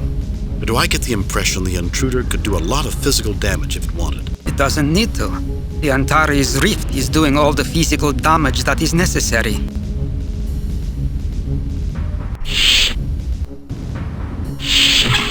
Well, Jim, I leave you alone for 5 minutes and look at the mess you've made. Hello, Doctor. Nice weather, isn't it? You're a navigator, not a conversationalist, Ensign. Yes, I am. And an unappreciated navigator at that. Don't worry, Doctor. I'm all right. You don't need to treat me. Then why are you here? I'm just with the captain. I'm feeling great. You don't have to... That's fine, Lieutenant. Here's the sensor scan, Bones. Jim, this says our invaders are Vurians. Vurians? But they're extinct. They died out at the time that Cochrane invented the warp drive. They were slaughtered in the Three Systems War. Jim, I know my history, but I also know my anatomy. The alien in auxiliary control is a Vurian. There's only one strange thing. What's that? This creature isn't capable of doing some of the things that you described. It's an ordinary Vurian. No special organs, no unusual brain patterns, nothing that traditionally suggests superhuman feats. Can you neutralize it, Bones? Actually, it's a female. And yes, I know of something that can incapacitate it without harming it. A gas mixture. You'll have to pump large quantities into auxiliary control for it to be effective, but it should work almost immediately.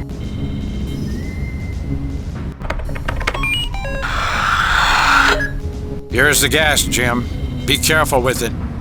There hasn't been a Vurian in 150 years.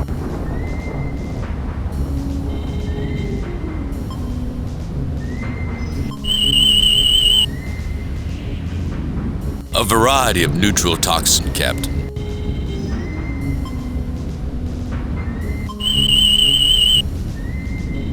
The tricorder indicates this is a neural toxin engineered to affect Vurians. Its effect on humans, aside from its smell, should be minimal. At least in the short term. Kirk's computer. Vurians, a race native to Vega 3 with minor psionic talents. They were exterminated by the Antoshi in the Three Systems War. If we keep having these random explosions, Doctor, I'm afraid your sickbay is going to be overflowing. I thought you were a helmsman, not the bearer of bad tidings. I do many things well, Doctor.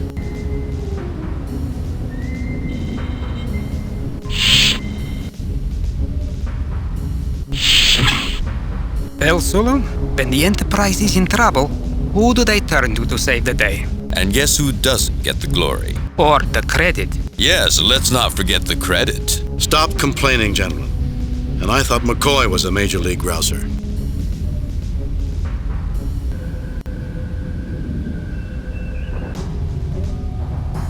Captain, there has been an explosion near the shuttle bay. I'm fine. There has been no significant damage. Any luck communicating with Starfleet Command? I have made contact with the light cruiser USS Jefferson, sir. It will reach the edge of Antares Rift in 16 hours. The Rift is playing havoc with communications. Thank you, Lieutenant. Kirk out. Kirk to Scott. Come in, Scotty. Captain, the hull degradation is continuing. It's currently below 92%, but at the rate it's dropping, we have less than an hour before the ship is destroyed. Kirk to Uhura. Come in, Lieutenant. Captain, the Rift is providing subspace interference. It's rather unusual. It's as though the interference were coming from subspace itself. I've never seen anything quite like it. If Mr. Spock were here, he'd probably find it fascinating. Keep trying to break through and report anything else that's unusual to me. Kirk out. Kirk to sick bay. Bones, where are you? Jim, people are beginning to interrupt me. They believe the ship's going to rupture soon and this is the safest place. Bones, the ship is going to rupture soon and sick bay is the safest place. And Spock's kidnapped by some aliens? I always knew that pointy-eared hobgoblin would outlive us all. I'll do my best to make them comfortable. McCoy out. Captain, do you think we'll get out of this alive? I really don't know. That doesn't give me much confidence. Really, Captain, do you think we'll get out of this alive? Are you trying to suggest we won't? Will I have to put you on report for threatening morale? Thank you, sir.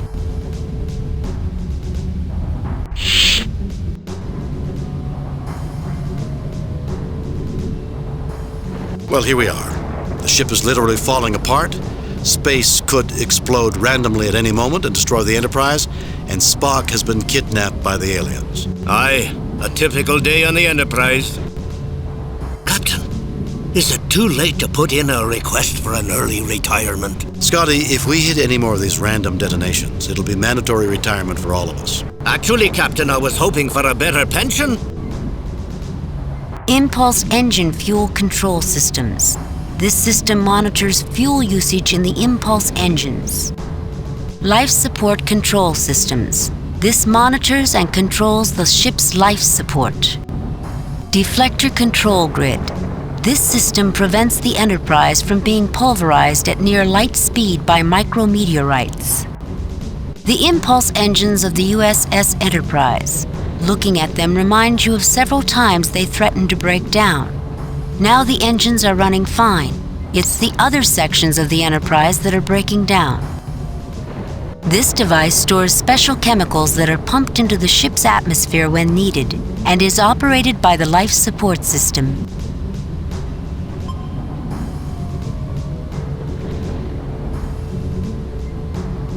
I wish Dr. McCoy had given me the specs on that gas injection system. It looks like a rather clumsy fit. I'll do it, Scotty. You'd think that Dr. McCoy would have some respect for engineering.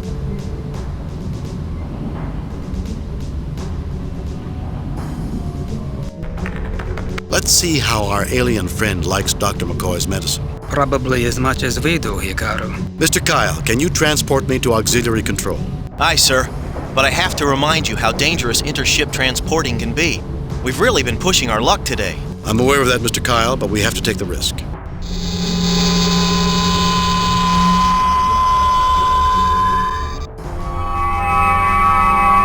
Look, something's happening. That's odd. All systems look normal. The aliens haven't touched the helm. Everything seems to be working. Library computer, external sensors. Mr. Sulu, see if you can find where the Vurian went. Maybe that will lead us to Spock. Captain, I'm detecting the Vurian. She seems to have vanished through a rift in space.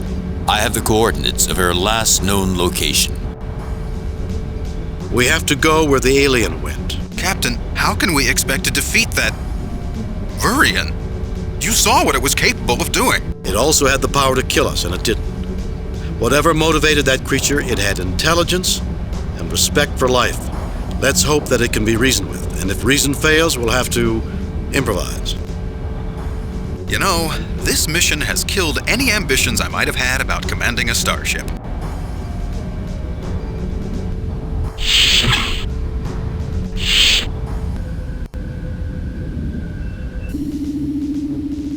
Mr. Kyle, you have the coordinates where the alien teleported? Captain, you're asking me to transport you into another dimension. I may not be able to lock onto you there. I'm aware of the risk, Mr. Kyle. You have your orders. Aye, sir.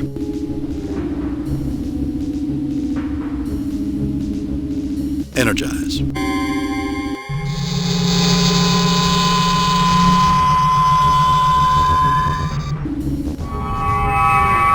Captain's personal log. I have transported to many strange places in my day, but beaming into an alien dimension is something entirely unique. Only the extreme risk to my ship and my friend Spock would cause me to take such a drastic risk. This doesn't look like a nice place to visit. There's the Vurian. I don't see Spock. He's got to be around here somewhere. This is as dark a place as you've ever seen. Although it looks like common dirt, the ground in this strange place feels softer, spongier. Each footstep you take here feels strange. Strange boulders jut from the depths of this strange planetscape.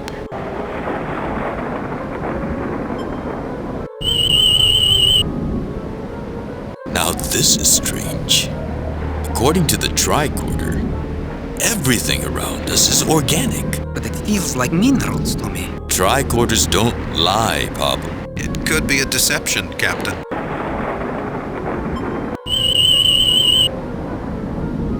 The ground registers as alive, Captain.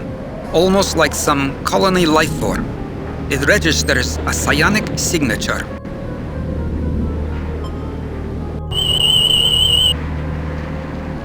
They seem more organic than mineral, Captain.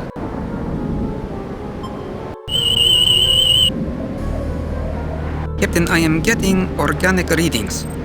I can't explain this, except to say that every particle of matter around us is organic and radiates a psionic wave signature. Incredible. Incredible. This red gem-like stone resembles a ruby in the rough.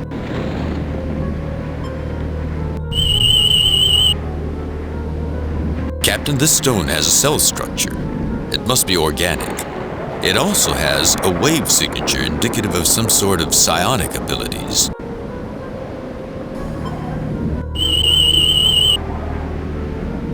Captain, this stone has a cell structure.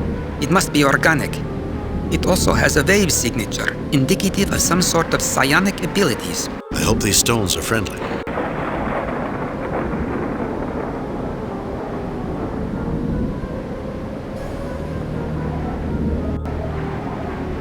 I heard that, Mr. Sulu. I didn't say anything. You've always been saying things behind my back. You've always said I don't have enough discipline, that I don't respect my crew. You're insubordinate, Mr. Sulu. Get hold of yourself, Captain. What on earth was I saying? I'm sorry, Mr. Sulu. That was not... Captain, I think we better get out of here as soon as possible.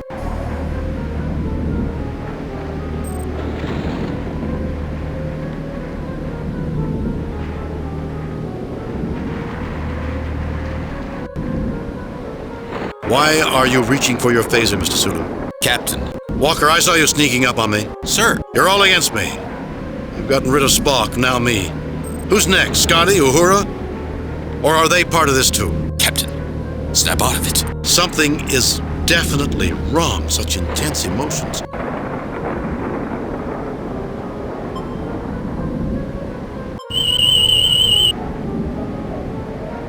That's interesting. These stones check out as organic matter.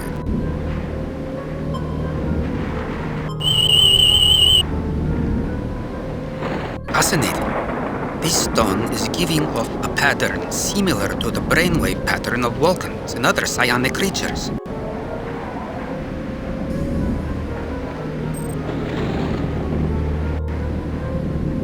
What are we doing here? Why did we come here? Captain. There's no way back. We'll never find Spock. We're trapped here forever, and it's all my fault. I knew the Antares Rift was dangerous. I should never have let the ship go in there. Captain. What? Let's find Spock.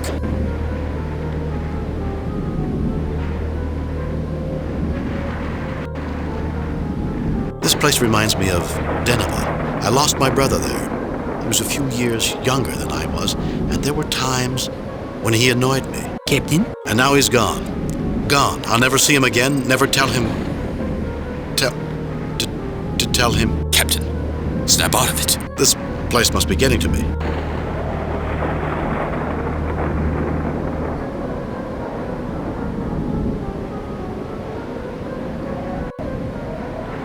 Don't worry, Mr. Walker, I'll protect you. Sir? Sulu, Checo. You know, I may never have told you this before, but I care for you all more than I can tell. Sulu, with your dedication, your unwavering sense of responsibility... Captain, are you talking about me? Checo, I've always been impressed by your enthusiasm, all those wonderful Russian jokes, your humanity. Captain? And you, Mr. Walker, with your rugged determination, I'll bet you had more girlfriends than anyone in the history of the Academy. Actually, sir, I'm... celibate. What was I just saying? Let's find Spock and get out of here quickly. You aren't scared, are you? Not at all. The Russians are just an efficient and very sensible people.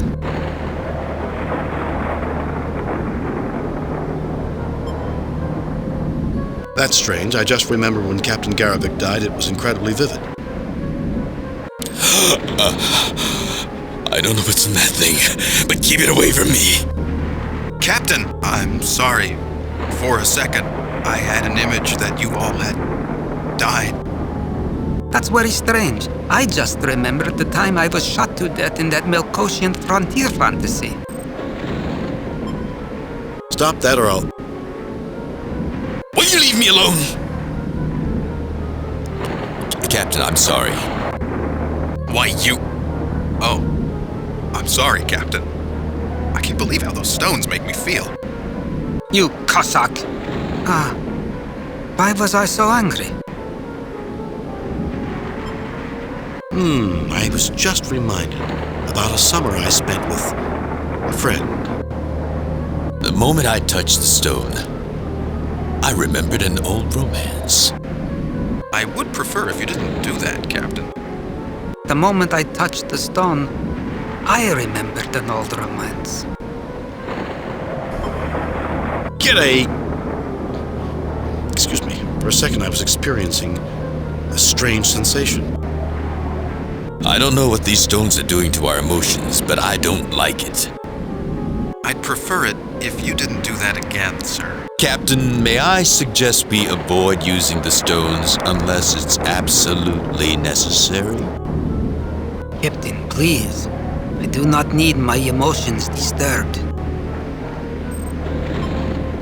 I don't know why I'm doing this. It's as though someone else were controlling my actions. Captain, why are you doing this? Why did you bring me along in the first place?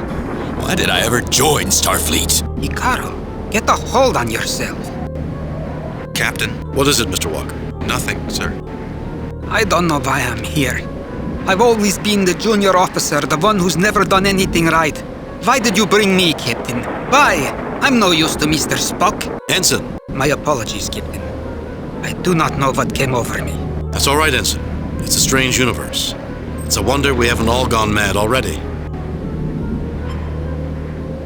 Interesting. I felt that too. A brief surge of conflicting emotions, anger and grief. Did you feel what I just felt? It felt like jealousy. I felt it too. I was angry at you.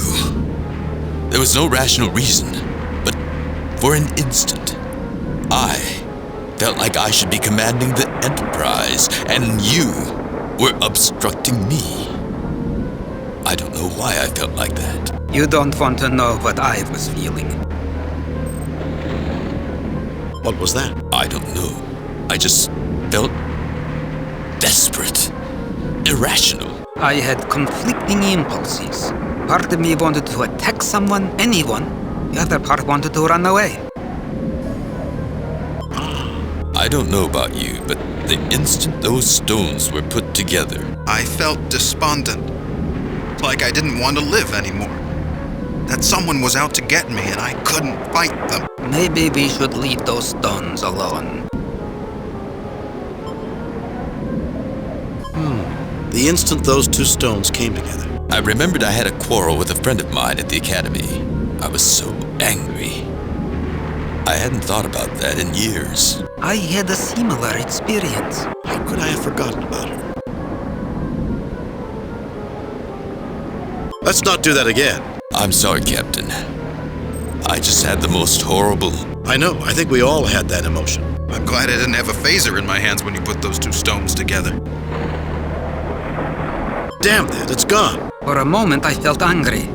Angry at myself for not moving the ship away from that explosion. And I felt angry that I had not withdrawn from the Antares Rift. These stones definitely generate strong emotions.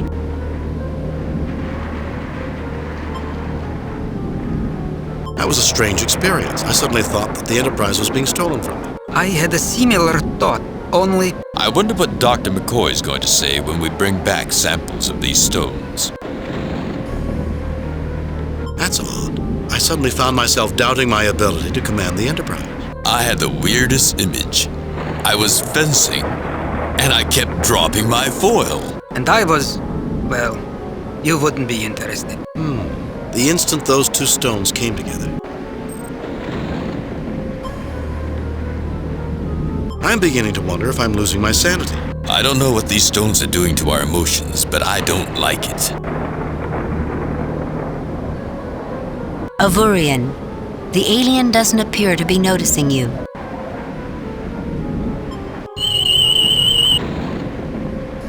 It's a female of its race, Captain.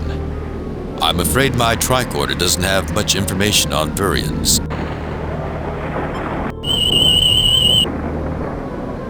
No effect, Captain.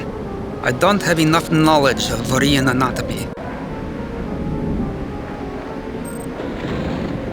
Greetings, Lord Kirk. I am Eminata. I regret the discomfort that I put you through on your ship. I wish only to preserve my joy by serving the Savant. Are you willing to help me, Eminata? Where's Spock? How did you come to be here? What were you doing on my ship?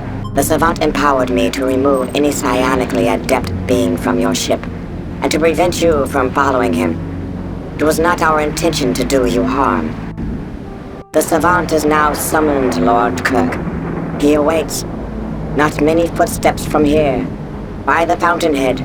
Seek him. Are you willing to help me? Where's Spock? How did you come to be here? I was a lone soldier, fleeing the massacres that followed the Three Systems War.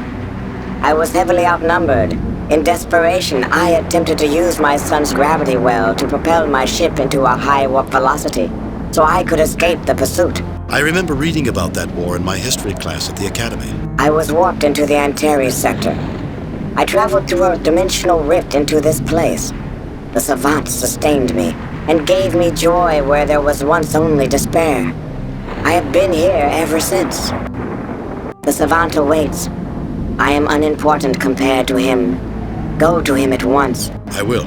You are the last of your race. That makes you very important. Can you talk about the Savant? Give us a chance to know what to expect. You are the last of your race. Physical forms are unimportant.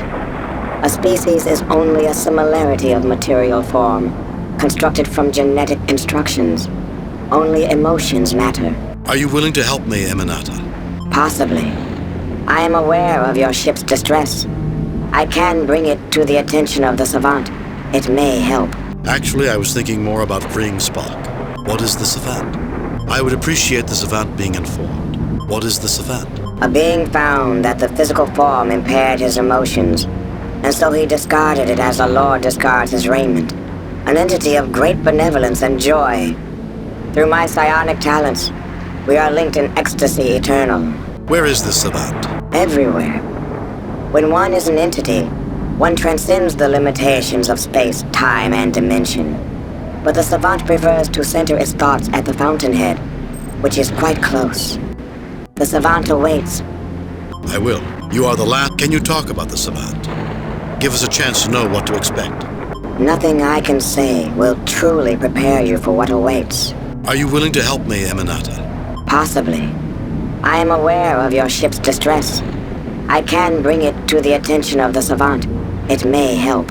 Actually, I was thinking, what is the Savant? I would appreciate the Savant being informed. It is done. The Savant awaits. Starfleet. What a career move. I really have been where no man has gone before.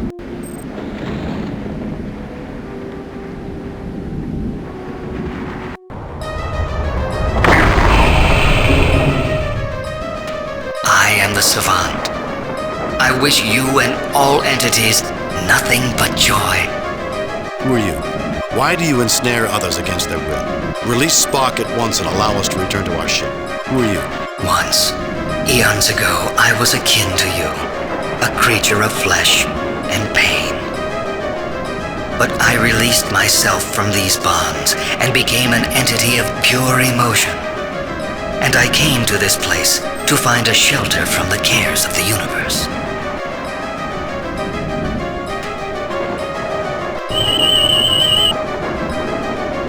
Captain, the readings are incomprehensible.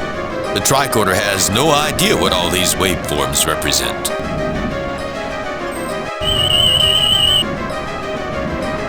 Does not register as a life form, Captain, you misunderstand me. It is not my will to bring harm to any creature. I have taken two creatures that are without the most important thing in existence, joy, and given it to them in infinite variety and abundance. The Vurian was filled with despair at the death of her race. She was overwhelmed by sorrow and grief. I have healed her of these afflictions forever. As for the Vulcan, he has been conditioned to deny his emotions. I am bringing him in contact with a part of himself that will enhance his life. It is a gift of love. You have no right to inflict emotions on any being, regardless of how positive you may think them to be, without their consent. Get a life. You can't just sit around feeling happy for eternity. What does that accomplish? Love? Spock doesn't want your gift. He doesn't need your gift. Release him and let us return to our ship. Get a life. Accomplishment is transitory, Captain. All structures collapse. All civilizations die. All marvels and wonders are forgotten. If it is useless to build, then obviously only the moment matters. The pursuit of joy is the only worthwhile activity. All other pursuits are foolish and wasteful. Judgments of morality and what is a meaningful pursuit should be left to the individual. But joy means nothing without a life full of emotions, without a broad range of experiences. We cannot appreciate joy. Does everything have to be permanent? Sometimes the most enjoyable activities are also the most temporary. Captain, I assure you that bliss and joy can be sustained through an eternity. Who would want anything else? I will send you back to your own ship and give you safe passage through the Antares Rift if you wish.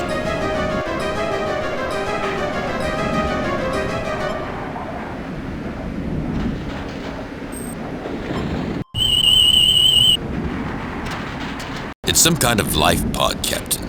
I believe it is of Vurian design.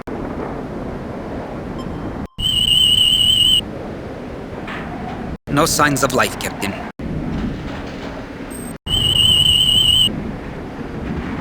Tanned animal hide. Similar to leather, Captain.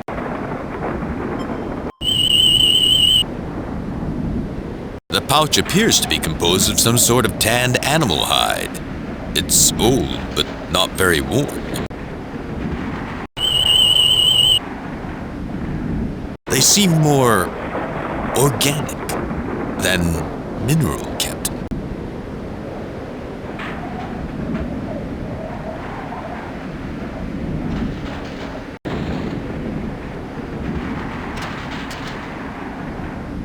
Why do I have the feeling that a phaser isn't going to solve our problems this time?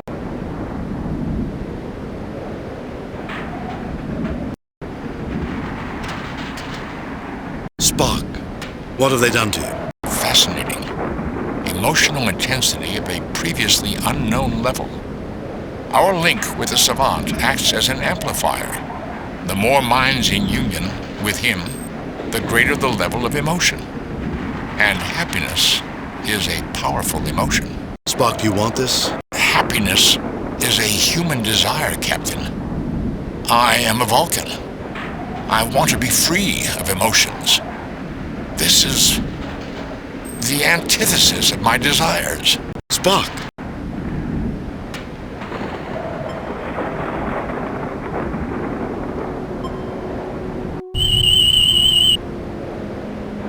Captain, Mr. Spock is normal except for accelerated brain activity in the areas of his brain that control psionic abilities. He is currently in a mind meld.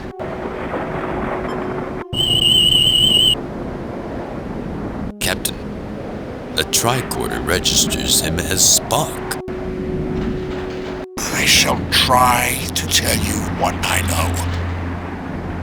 The emotions make it difficult to communicate. The creature that has done this is called the Savant, a being of great power that has transformed itself into a creature of living emotion.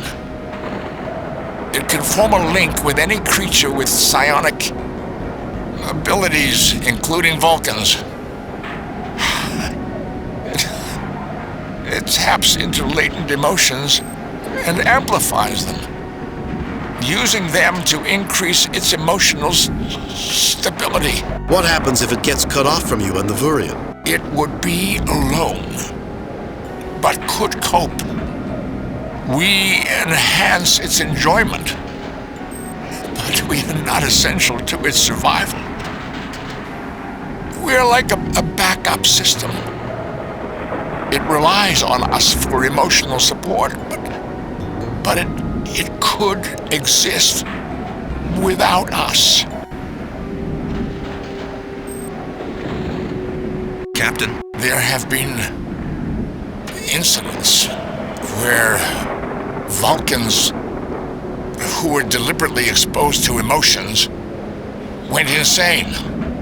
Fortunately, I do not appear to be in immediate danger. Captain, I recommend you negotiate with Savant to escape this place. I am expendable. Expendable? Spock, I see that these emotions have given you a sense of humor. As usual, your illogic is beyond comprehension, Captain. If I were human, I might find it delightful. Captain. If we can find a weakness, we might be able to take you with us. What can you tell us, Spock? Its reliance on emotion is its main weakness. It is a creature of intense needs, and despite having millions of years of joy, it still retains a subconscious fear of losing its joy, of experiencing negative emotions. Captain. Spock, can you negotiate with the Savant on our behalf? It refuses to deal with issues of logic and free will. It is not a violent creature, but is extremely fixated on its goals and believes what it does is morally justified. Captain. Spock, we found some very strange stones. What are they? This entire pocket dimension is organic and psionic in order to maintain the Savant's life force. Negative emotions that are suppressed might be absorbed in mineral-like pockets beneath the surface of this dimension. Captain, wouldn't stunning Mr. Spock break whatever control that he's under? Unless we deal with the creature that's doing this, it would only provide temporary relief.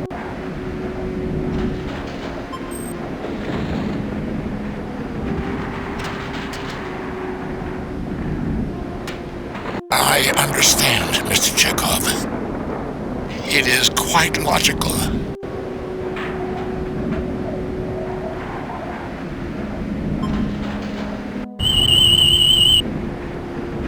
Captain, Mr. Spock is unconscious. No unusual brain activities. Nothing that you would not expect from an unconscious Vulcan. Why is this being done to Spock, Captain? What benefit does someone get from subjecting him to an emotion? We've seen energy forms that feed on hatred. Why shouldn't there be some creatures that feed on happiness? An addict who must have happiness and who relies on others to fulfill an increasing need for more happiness.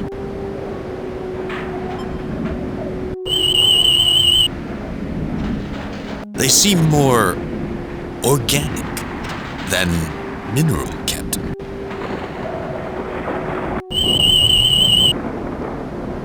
The pod was constructed from a high-grade Jupiterium steel alloy, Captain. No signs of life, no signs of power. My guess was that it was irreparably damaged on entry into this dimension. The Virion is lucky to be alive. I detect organic matter surrounding the craft, but the wreck is not organic. It is the only non-organic matter I can find, except for the items that we're carrying. We must find a way to free Spock.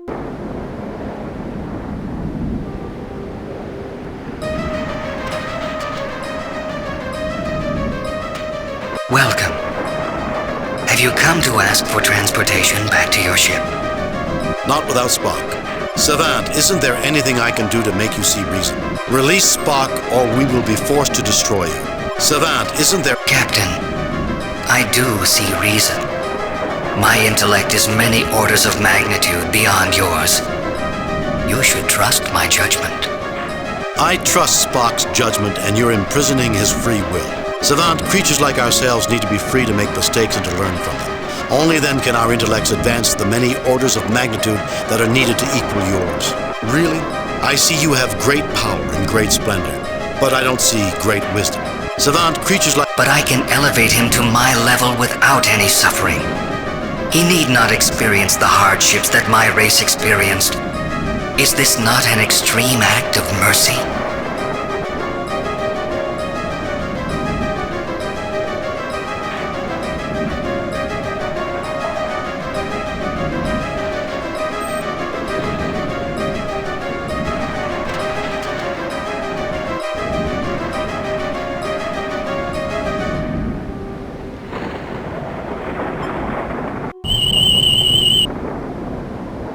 Captain, I am detecting a large quantity of these blue stones underneath the surface in this spot.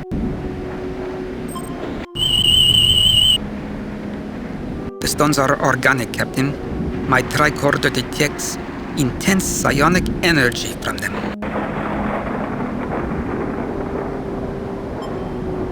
I'll get them, Captain.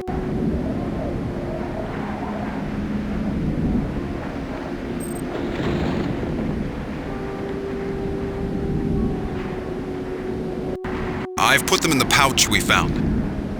Boy, am I getting an odd feeling from these stones.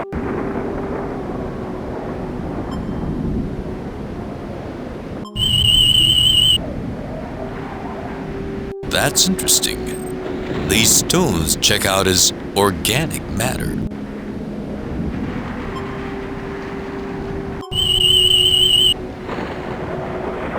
Fascinating.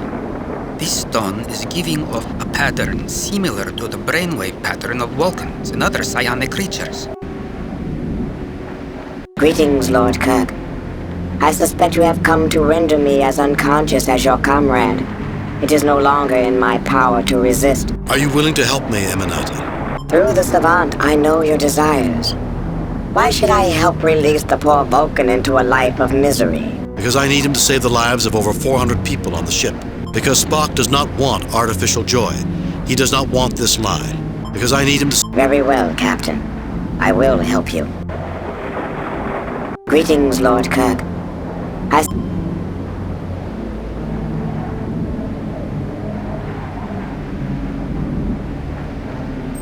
I am so full of joy, Lord Kirk, that it is difficult for me to experience other emotions, even ones I know I should be feeling, such as regret. Do to me what must be done. Greetings, Lord. You agreed to help us. You have already met the Savant, and he remains unmoved. I am taking the emotions in your mind and broadcasting them to him. your concern for your ship, your love for your comrade. He regrets your feelings, but his purpose is unchanged.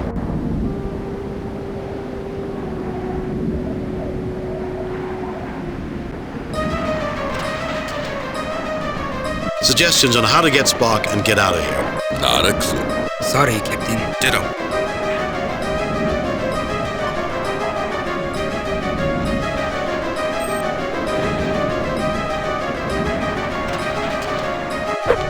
This object has no effect against me.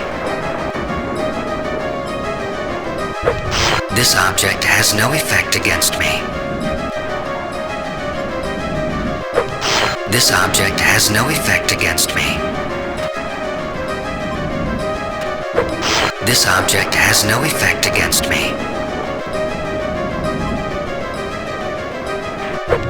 This object has no effect against me. You disturb my rest. Fortunately, I am not alone in bliss. Do not use such a tactic again on me. I warn you. What is this? What am I feeling? What have you done? What's the matter, Savant? Not feeling those good vibrations? Life isn't all happiness and joy. It's time you experienced a reality check. Is that sadness you're feeling, Savant? It couldn't be that those inferior humans have outwitted your great wisdom, could it? Life isn't all... No. I have spent millions of years trying to escape the anguish. Misery is the destroyer of worthy souls, Captain, and you are destroying me. I'm not destroying you. Your own unwillingness to respect others is destroying you. Free Spock and return us to our ship, and this will end. I didn't want to do this, but if I have to destroy you to free my friend, I will. I'm not destroying you. Am I really such a monster that I deserve such pain? You have lost respect for others, Savant. Everyone may have different goals, different ideals than you, and you have the right to pursue them. You need to respect their free will, even if it makes them miserable. You do not understand me, Captain, but I am in no mood to argue. You and your scientist may be freed. Enjoy your universe, Captain Kirk.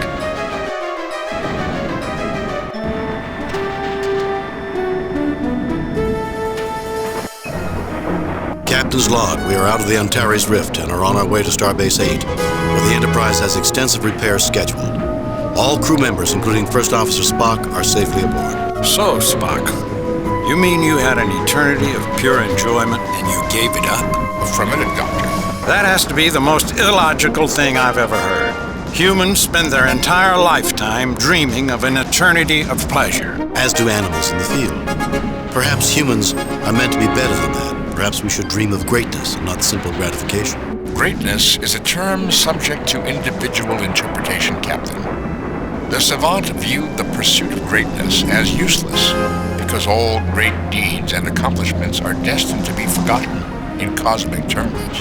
A cosmic being thinks in cosmic terms, Spock. But somehow that philosophy overlooks a lot of life's little pleasures.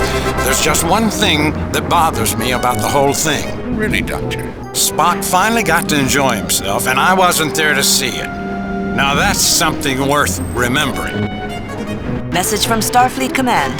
On screen. I have reviewed your report from your recent assignment, Captain, and have a few comments. I am very pleased with your performance. It was a perfect mission, Jim. Your reputation as Starfleet's best starship captain is secure. Kane out.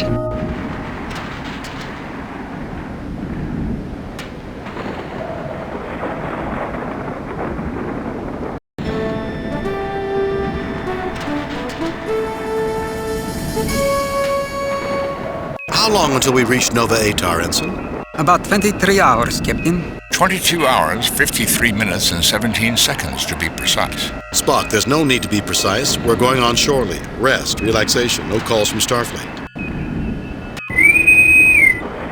Captain, we have a message coming in from Admiral Richards at Starfleet. On screen, Lieutenant. Hello, Jim. I know you're going on shore leave, but... What is it, Chris? Since you're going there anyway, and it's only a small favor... Favor? I don't want to inconvenience you, but... Fine, you have it. What would you like me to do?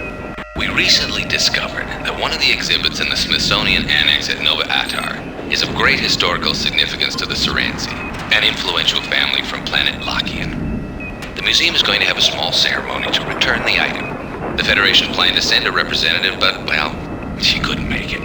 Since you'll be in the neighborhood, well, no dress uniforms. All you have to do is smile and shake hands.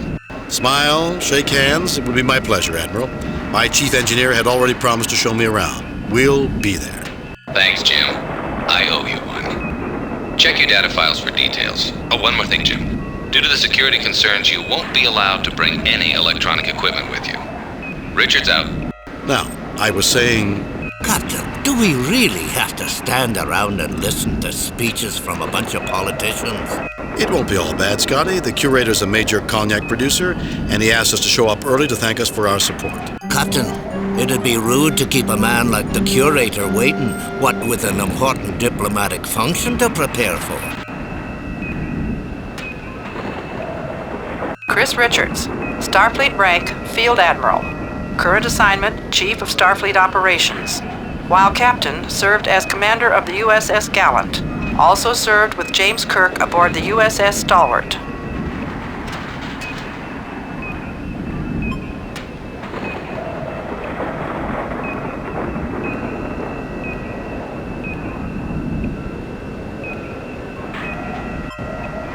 Nova Atar, a Federation system whose third planet, Nova Atar 3, is the home of the Smithsonian Annex for this sector of the galaxy. Nova Atar is renowned for its rich collection of artifacts. Serenzi, a large influential extended family among several controlling Lakian. Cross-reference entry, Lakian. Lakian.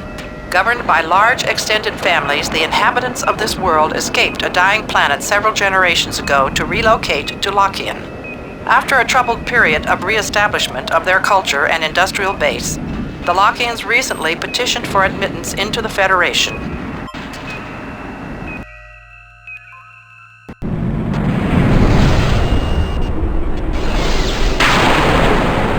We've arrived at Nova Atar, Captain. Bring us into standard orbit, Mr. Sewell. Aye, Captain.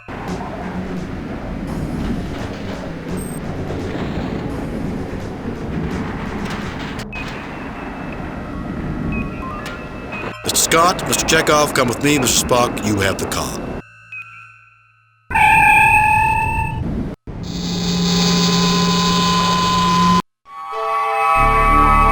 Captain Kirk, good to meet you. I am Boris Brezhnev, curator of the museum. Everyone is buzzing about visitors from the Enterprise. A real feather in my cap. The pleasure is ours, sir. This is my chief engineer, Mr. Scott, and Ensign Chekhov, our navigator.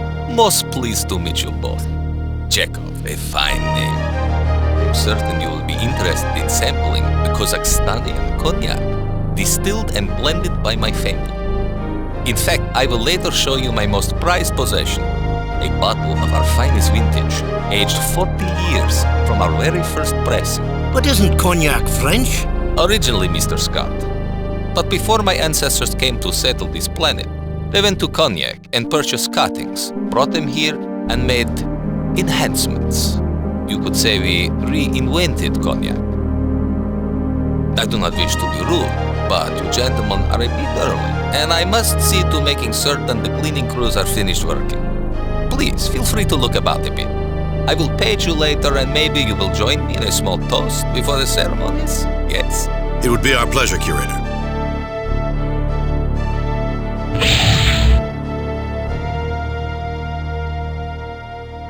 I told you we invented it. Maybe we were a little hard on you, laddie. Never doubted you for a second, Mr. Chekhov.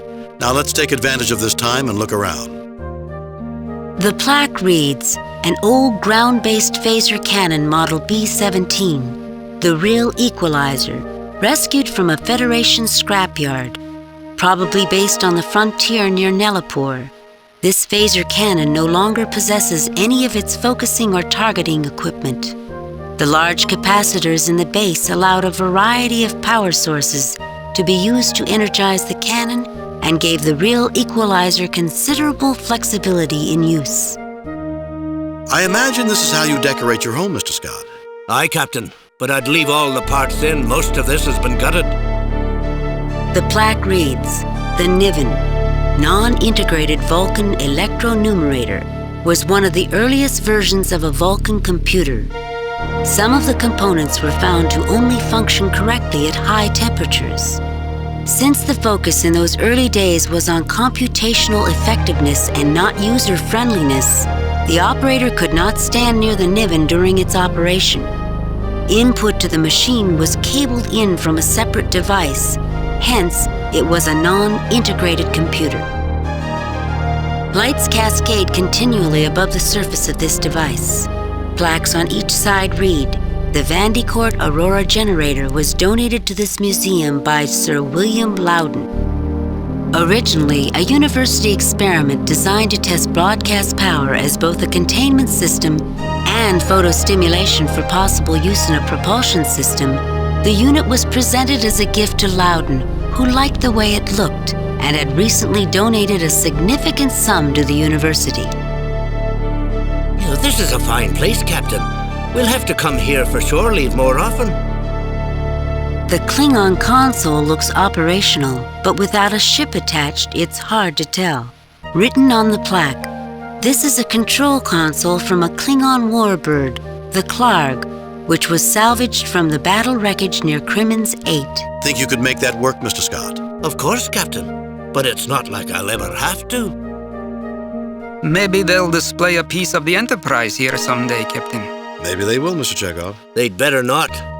Taking a piece out of that grand lady would be like cutting the head from the statue of the Antares Maiden and putting that on display. Interesting analogy, Mr. Scott. But you have to admit that someday even the Enterprise will be put into dry dock. He will not. I think we'll agree with Mr. Scott on this one, don't you think, Mr. Chekhov? Yes, Captain.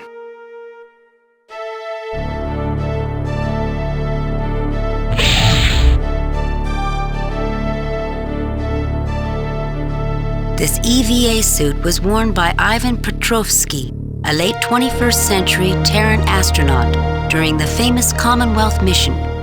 Petrovsky used this suit to dock with the damaged spacecraft SS Commonwealth and saved the vessel from certain destruction in orbit around Mars. Petrovsky? Isn't that a Russian name? I don't think so, Mr. Chekhov. I sincerely doubt it, laddie. Really? I would have sworn it was Russian. The plaque on the old machine reads, an early experimental transporter. The Murnane 8 was from a time before transporters were safe for travel by living beings. Constructed to be a frequently modified testbed, the Murnane 8 had only a small loading bay. The destination controls were also still in testing, making the use of this transporter as much art as science. I don't think McCoy would like this transporter, Captain. Even I would not want to use this one. You not use a piece of equipment? Why not, Mr. Scott? This little beastie put out a wee bit of energy discharge during transport. You've heard of the Heisenberg uncertainty principle? Of course, Mr. Scott. Well, this is the Mulligan certainty field, guaranteed to do bad things to you even Dr. McCoy cannot fix. You can block the radiation, but she's not something I'd want to play with unless I absolutely had to. You'd have to repair the wires anyway. And the power unit's been pulled out too. Hulking consoles ring the room, making the raised pedestal stand out even more. The plaque reads, one of the most widely used and most stable designs ever. The Umber Hubble Mark 84 has been used in far more ships than any other model. Captain Kirk, I trained on one of these. It's solid as a rock and twice as dependable. Remind me after the ceremony. I'll talk to the curator about letting you look this one over. Thank you, Captain. I'd dearly love to put it through its paces. I hope the ceremony doesn't last too long. I'm starting to get hungry. I'm sure it won't be much longer, Mr. Chekhov. An old communications panel. On the plaque, this communications station was removed off the old freighter, Big Bear Running, when that ship was retired from its customary Benchley to Sawcare run. Outdated by today's standards, this system was known for its powerful transmitter and ease of repair. As a side note, The shell of the Big Bear Running was used as a testing target for present models of photon torpedoes.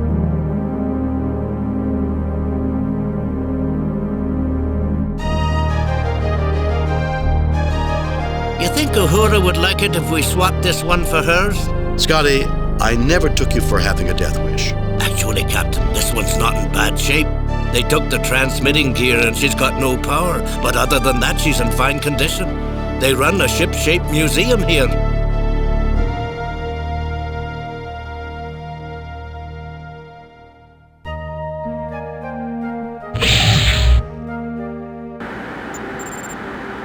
The schematics for a Dunkelberger automated worker Mark 12. The plaque reads, "The Dunkelberger automated worker Mark 12 was a successful entry in the early days of automated labor. The Mark 12 was designed to function as a cargo helper, allowing small manufacturers to cheaply compete against large corporations. Due to their small size, reliability, and obedience, these robots were often treated like pets and given names that were incorporated into their response systems. This particular version was called Barney." Ah, a Dunkelberger. I'm not a fan of automated engineering, but these were rather interesting contraptions. This place is a marvel, Captain. I could spend weeks in here. I'm sure you could, Scotty. Do you think we should start back, Captain? Enjoy yourself, laddie. The curator will call us when he's ready. This display is all glistening angles of crystal, written on the plaque, an early example of the crystalline computers developed by the Lantoids of Tuner 9. Supposedly impossible to access by non-Lantoid life forms, the computer works on a combination of harmonics and light transmission. The Lantoids make physical contact with the computer to operate it. It is said that listening to a Lantoid operate the computer is like listening to a complex musical score played on delicate chimes. The Lantoids view programming as an art form. Written on the plaque, Federation Scientific Probe Model 331-19A. The 331-19A was powered by a small fusion reactor, since removed. The 331-19A had considerable range but was considered slow. The 331-19A carried a 3-ton instrument array. This has also been removed from the display model. This particular probe was used to monitor the collision of Algiers 5 and Algiers 6. One of the double stars at the core of the Algiers system had begun to collapse to a brown dwarf stage, and the resulting fluctuations resulted in the planet's orbital paths crossing, which led to their collision. I've used one of these before, Captain. Everyone notices the fusion reactor, but I'll bet they forgot the fuel cell that served as backup power for the instrument package. It's probably as dry as a bone after all these years. Was that the curator? I thought I heard him call. No, Captain. We've got plenty of time to view the exhibits. I see.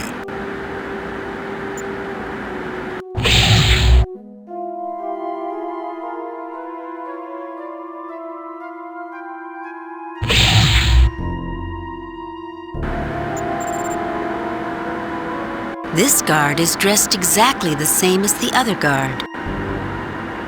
We're just guards, sir. We don't know anything. This case contains a model of an ancient Lockean temple in honor of the guests. A very old space probe rests on a pedestal in a roped-off area. It shows considerable wear. That probe looks like it's seen better days. I bet I could make that wee probe function given a little time, Captain. I suspect the Soransi wants it just the way it is. But if the opportunity comes up, we can ask if they want you to repair it. This diplomatic stuff is quite dull, Captain. Is it always like this? Unfortunately, Mr. Chekhov, yes. I think I'll stick to starships, Captain. You do that, Ensign.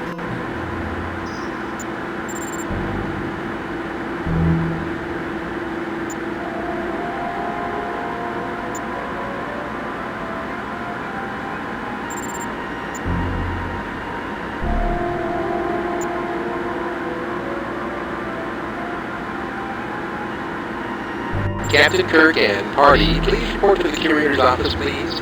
Captain Kirk and party, please report to the curator's office. I hope you enjoyed your tour, gentlemen. Please join me. Would you mind if the first toast with the Kazakhstanian was to the Enterprise? Curator, why isn't that Brezhnev cognac? For heaven's sakes, Chekhov, don't interrupt a man on the verge of toasting the best ship in the fleet with the finest cognac on this side of the galaxy. My apologies.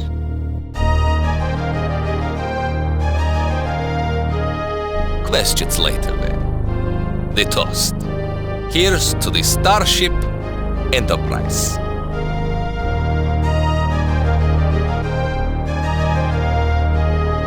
What could this be? A conspiracy, if you ask me, Captain. Let me pull this up on screen.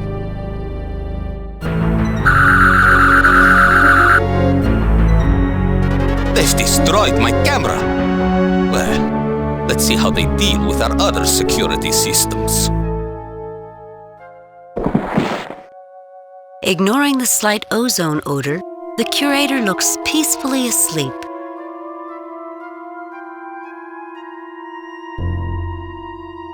Wish Bones were here. He's out, but I can't tell you how bad it is.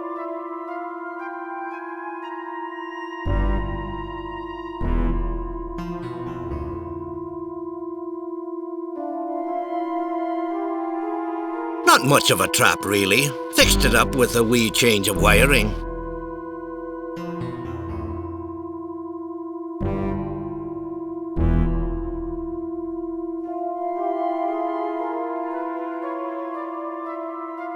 I've checked the system, Captain. Whoever sabotaged it did a fine job. All of the modules of the security system were cut off from each other when the curator tried to trigger the defenses. And I do not think I can repair from here. I wish we had more information. We don't know who they are, what they want, or how long we have to stop them.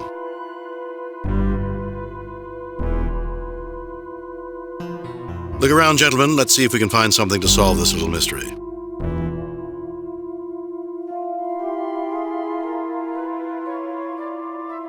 This is helpful. There's a button under the edge of the desk when the curator wants to open the door. An old suit of armor, but with a strong framework added inside to avoid any accidents. It's holding a large metal lance in its right gauntlet. Mr. Chekhov, see if you can wedge that knight under the door. Yes, Captain.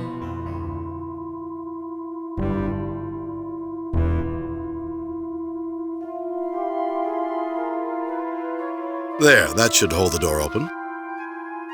This is not quite the shore leave I expected, Captain.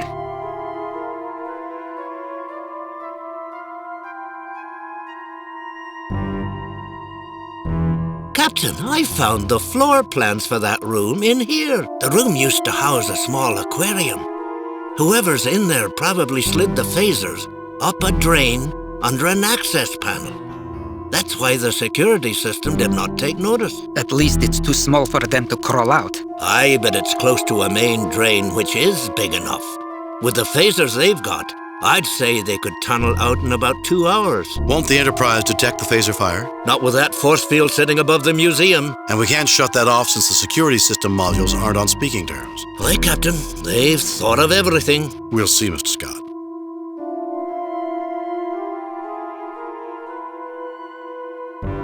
An enormous bottle of cognac. The plaque below reads, "This Jeroboam of Kazakhstanian cognac is from the first blending and 40-year aging on Nova Atar."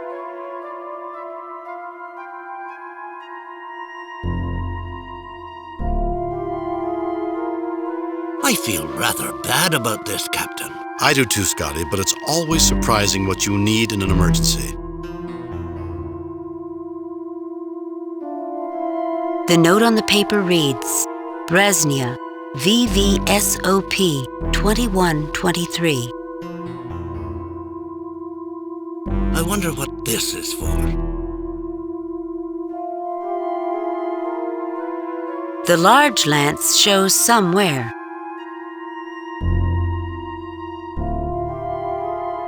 The decanter is nearly full.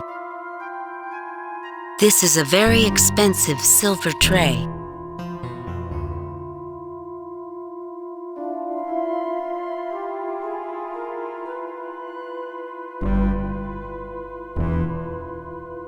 We're still 2 rooms away from our problem. Let's get closer and see what we can find out.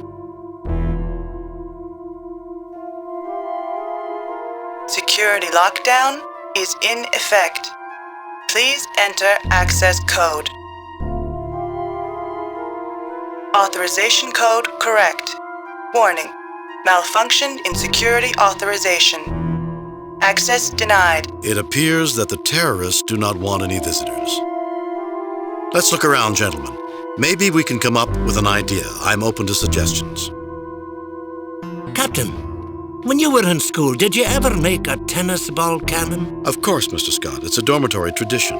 Empty cans, tape, and a little propellant. If I remember my formula...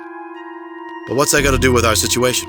I was standing here looking at the cannon and thought maybe we could use the same idea to get through that wee door. We're going to knock down the door with a tennis ball? I'm sure Scotty had something else in mind. You did, didn't you, Mr. Scott? Aye, Captain. In an engineering dorm, that's for freshmen only. As you move along, you get into bigger and better versions. We'll use a big tennis ball? No, laddie. I was thinking, since we cannot fix the phaser here, maybe we could build some sort of mass driver. The capacitors on the cannon can discharge a lot of power in a short burst. Oh, I remember. Using magnetic fields to propel an object faster and faster. Don't say it, laddie. You didn't invent them. Of course not. I was going to say we will need an iron tennis ball.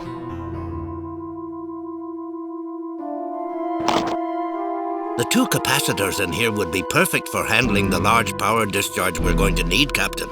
So I've pulled the beasties out of the cannon.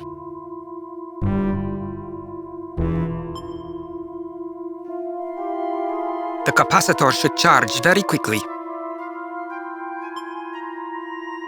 The capacitor should charge very quickly. Let's keep working, gentlemen. Time is, well, not on our side. It'll take me about 2 hours just to finish this job, Captain. Scotty, we don't have 2 hours. You're asking for a miracle, Captain? You've always delivered them in the past, Mr. Scott.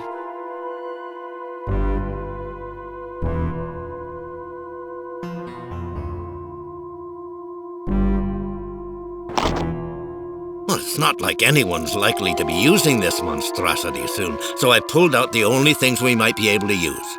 It's not much, only some heat-resistant wiring and a cable.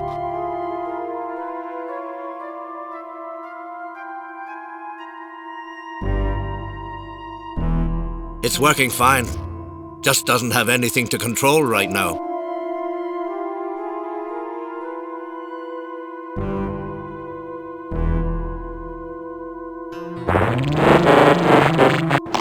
Chekhov takes the capacitor off of the Aurora generator. Security lockdown is in effect. Please enter access code. Security lock deactivated. This was a sensor diagram from the Remembrance, an early Terran interstellar craft. Low and sleek, this space vehicle has a Spartan look, written on the plaque. This is the escape pod in which the famous smuggler known as the Black McKiernan was captured. Unable to outrun his pursuers, McKiernan tried to escape in the pod as he blew up his ship, hoping the authorities would think he had perished. The pod had been specially constructed of expensive metalloceramic alloys to withstand such an escape tactic. Unfortunately for McKiernan, the pursuit included a trailing scout ship looking for a backtracking maneuver, and when the smiling smuggler opened the hatch thinking he'd made planetfall, he was treated to the inside view of a Federation cruiser's shuttle bay. That would make a fine battering ram. Too bad we cannot possibly get it up to speed. The plaque reads, "A failed experiment in Habis robotics. The Green Mark 6 was one of those ideas where the original concept might have been sound, but the follow-ups were too much. Planned as a simple cargo handler, attempts were made at increasing its function and therefore its flexibility. Unfortunately, Proposed missions such as security were well beyond its recognition systems and processors. One small piece of lasting notoriety was that the Mark VI was one of the first Habis robotic uses of room temperature superconducting wiring. While the wiring concept went forward, little else of this robot did. If we could make it run, maybe we could use it to force the door open. Interesting idea, Mr. Chekhov. We'll have to keep it in mind. The surface of the old docking ring is pitted from micrometeorite strikes, and there are several large welds running completely around it. Many magnetic coupling clamps are uniformly spaced around the ring. The plaque reads, "This docking ring was recovered in pieces from the port facilities at Genevieve 9, where it was broken when a freighter, the Hardy, accidentally turned on its thrusters just before mooring was completed." You know, Captain, this looks like the rings we worked on during my cadet summer training assignment. Before or after the welds, Mr. Chekhov? There's a story in this, isn't there? Of course, Captain. Why else would I be talking? As I was saying, we worked with these type of rings. We were working in spacesuits outside the station, practicing maneuvering things around. When the instructors would take a break, we would line up several of the rings. After lining them up, we would float a piece of metal toward the first one. The trick was to turn on the magnets as the metal approached, so it would accelerate towards the hole. Then we turned off the magnets as it passed through. When this was done for each ring, the piece of metal would go very fast out the backside. Rather hard on the box, wasn't it? What box? We were in space. I'm talking about knocking down the door. The lad's got a good idea, Captain. If we cannot go around that big door, we can go through it. I thought that's what I said. Well, gentlemen, why are we standing here talking?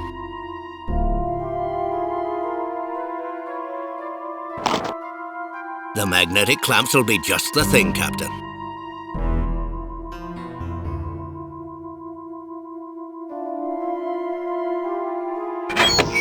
Everything on this pod's too tight. I need the proper tools. I was able to get one loose access panel, but I'm not sure what we can do with it.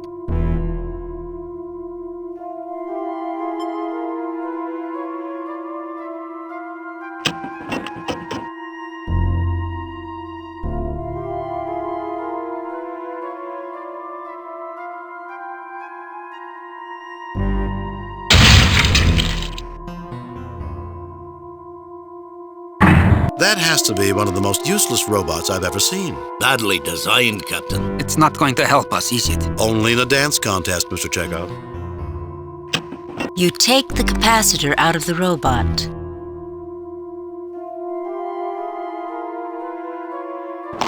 There's no way anyone could fix this piece of junk, no matter how much time was available. But I did get some wires that may be helpful. Have we gotten everything we need yet? If we're going to get this done in time, Captain, we're going to have to put our backs into it.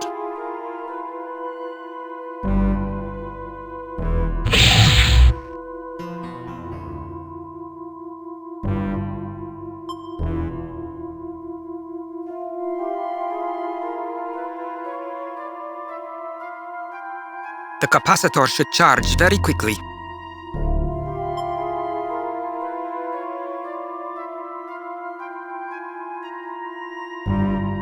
We'll still have to wire them up, Captain. That's going to be the real job.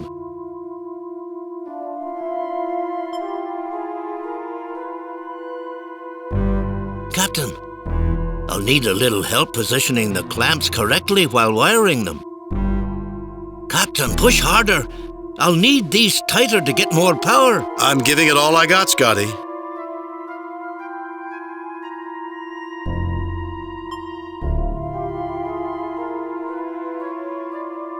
One projectile ready to go, Captain.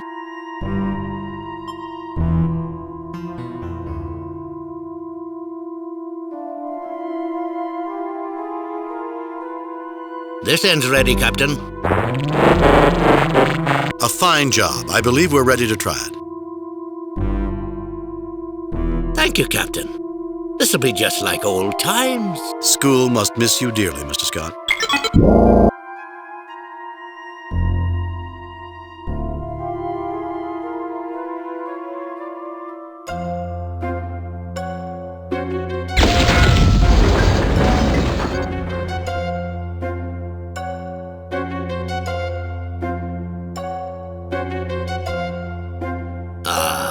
Just like my old school days. Must have been quite interesting to matriculate with you, Mr. Scott.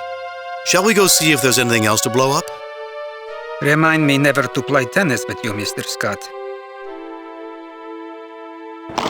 Chekhov takes the capacitor off of the Aurora generator. Chekhov takes the capacitor off of the Aurora generator.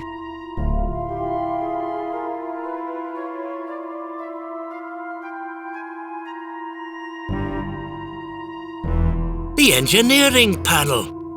Look what we've done. A spacesuit. We made a bit of a mess here, didn't we? We had no choice. Remember, who's really at fault here? That we will, Captain.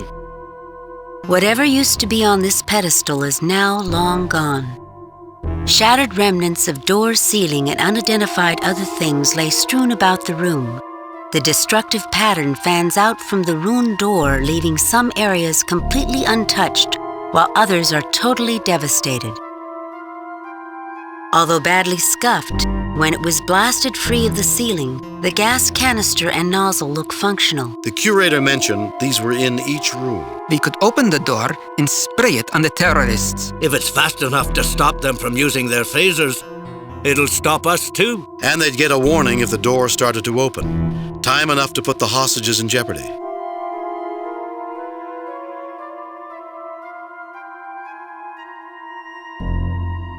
The gas canister is a bit beat up from the fall, but still functional.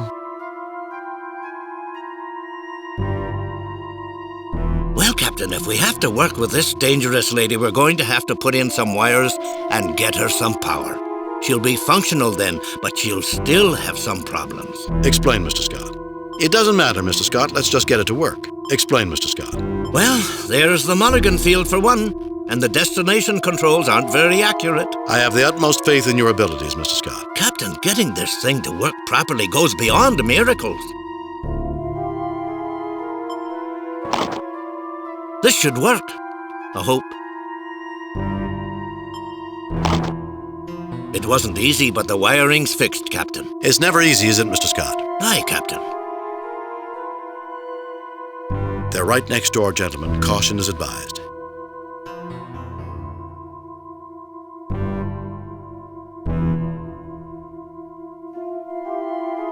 Security lockdown is in effect. Please enter access code.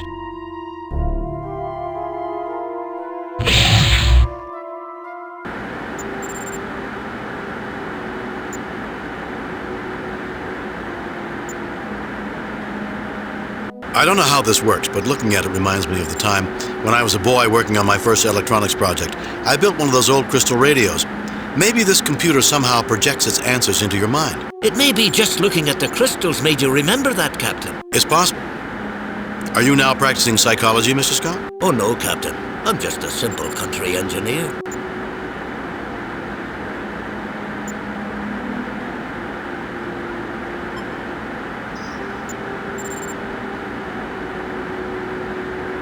There's only a wee bit of juice in this capacitor, but I think it'll be enough to power up the robot. It's a tight squeeze, Captain. I don't think we'll be able to get it back out once it's in. Should I go ahead and do it? We could use the help, Mr. Scott. Energize the robot. Not yet, Mr. Scott. We may need that power elsewhere. We could use the...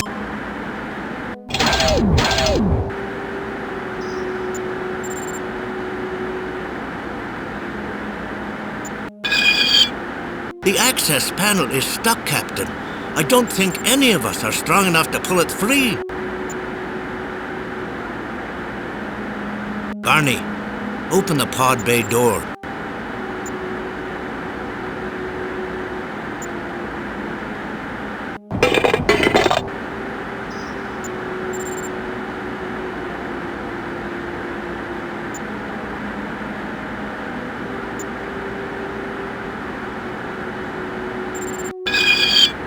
I knew it. They forgot to take out the fuel cell.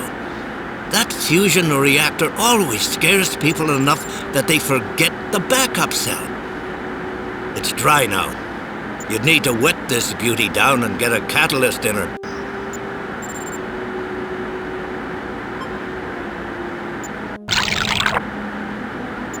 Better than brandies? More than Stums? Look out, fuel cell, here she comes.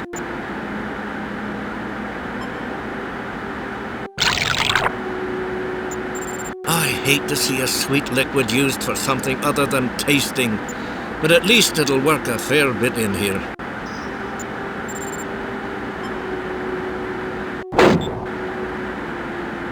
It's a good thing to build in so much flexibility. The silver isn't a bad catalyst and will act as a contact too. All hooked up and charging, Captain.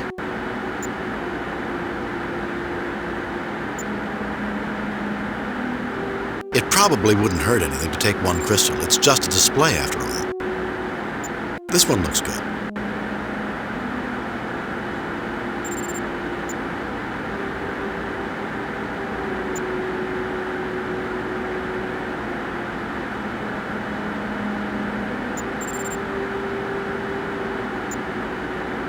I hope we get the terrorists soon, Captain. I'm afraid we might be late if we don't hurry.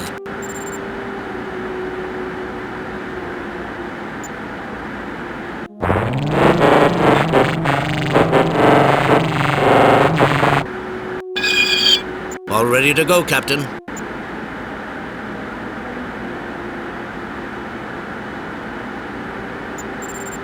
You remove the silver tray.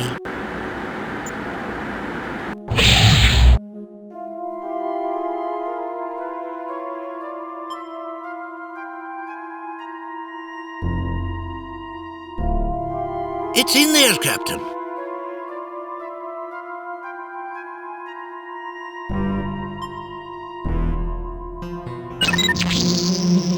It's inside. We should wait until it's time to transport before we activate the valve. Good idea, Ensign.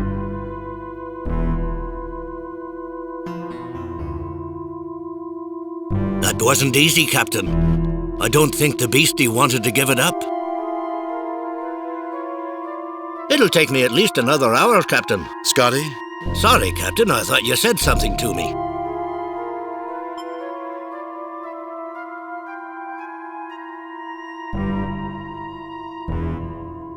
All hooked in, Captain.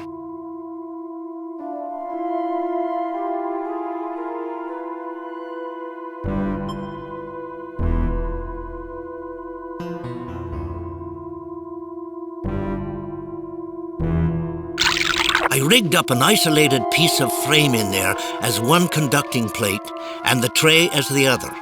It's not the best solution, but it's the best I can do here.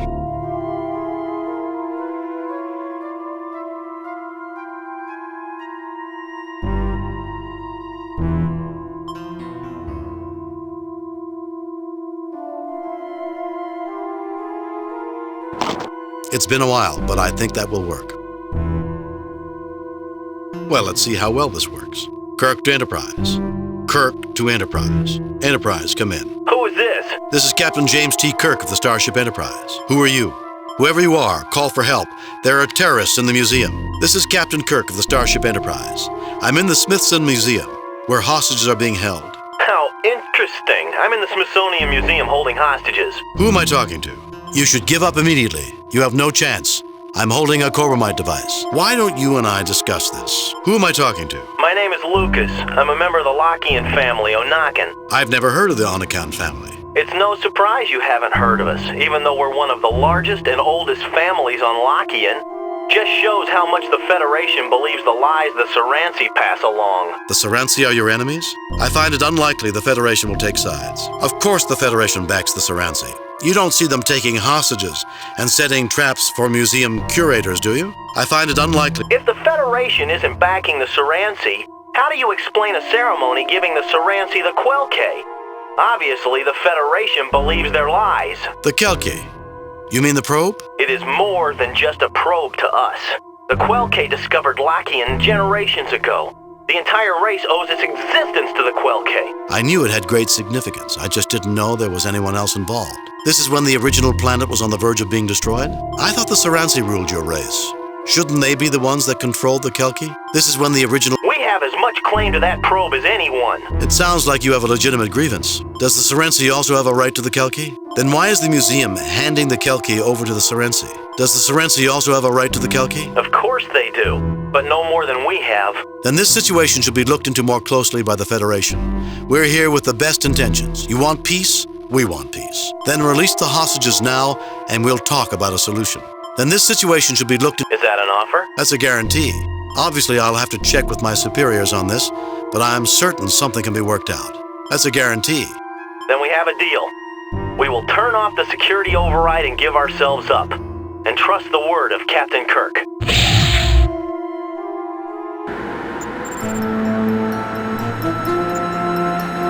Mr. Chekhov, have Dr. McCoy beam down to make sure the curator and guards are all right. Mr. Scott, lower the museum's shields and have a security team beamed aboard. Captain's log supplement. The terrorists had already turned off the security override. After putting the 3 Onicons in custody, it was decided that the probe would not be returned to the Soransi. Federation mediators will visit Lakian to assist in the negotiations on the fate of this artifact. The fact that they gave up voluntarily when they could have possibly escaped and injured no one certainly made points for the Onicon's claim. Curator Brezhnev was treated by Dr. McCoy and is in good health. Commendations are in order for Scott and Chekhov for meritorious service. Lieutenant Uhura, send a message to Admiral Richards. Tell him he owes me more than he thinks he does. Aye, sir.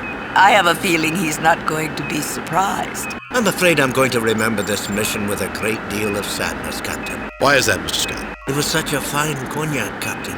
It was just waiting for us, and now it's gone forever. Such a waste.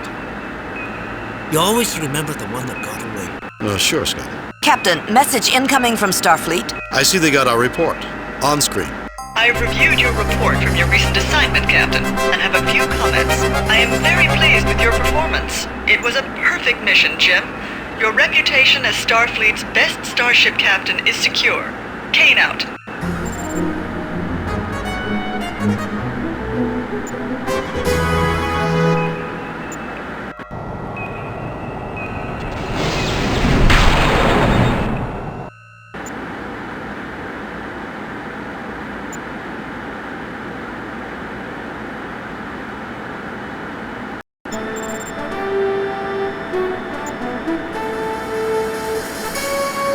Captain's log, stardate 6169.3. While delivering supplies to outposts near Klingon and Romulan space, we received a distress signal from the Romulan neutral zone. On screen, Captain. This is Sub-Commander Guyon of the Warbird Infinitus. We are under attack. Assist us, please. Transmission jammed at the source, sir. The transmission originated on the Romulan side of the neutral zone. Captain, this could be a setup. The Romulans might be trying to lure us into a treaty violation. We can't interfere in Romulan business. Take us to our next mission. Set course warp factor 8.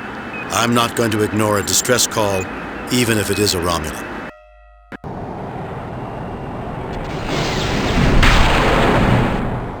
Captain's log supplemental. In answer to a distress signal, we are crossing the Romulan neutral zone in violation of treaty. We are approaching the source of the distress signal. We are now entering the Romulan neutral zone. Captain, a Romulan warbird is approaching toward us on an intercept course. Hail it, Uhura. I have an audio response only. So, now it is the Federation that tries to stop me from winning my prize. Romulan ship is approaching on an attack vector. Raising shields. Arming weapons.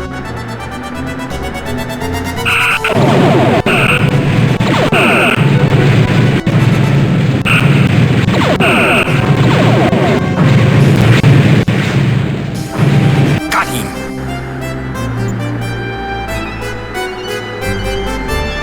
Captain, 4 Romulan warbirds are on an intercept course. We're being hailed. The commander wishes visual contact. On screen. This is Commander Starius of the Invictus. Commander, we were responding. Explanations are unnecessary, Captain. We thank you for your humanitarian response to the Infinitus distress signal, and we recognize that you destroyed the rogue warbird in self-defense. We will overlook violations of treaty this time. How kind of you. Captain, we have discovered a mutual threat.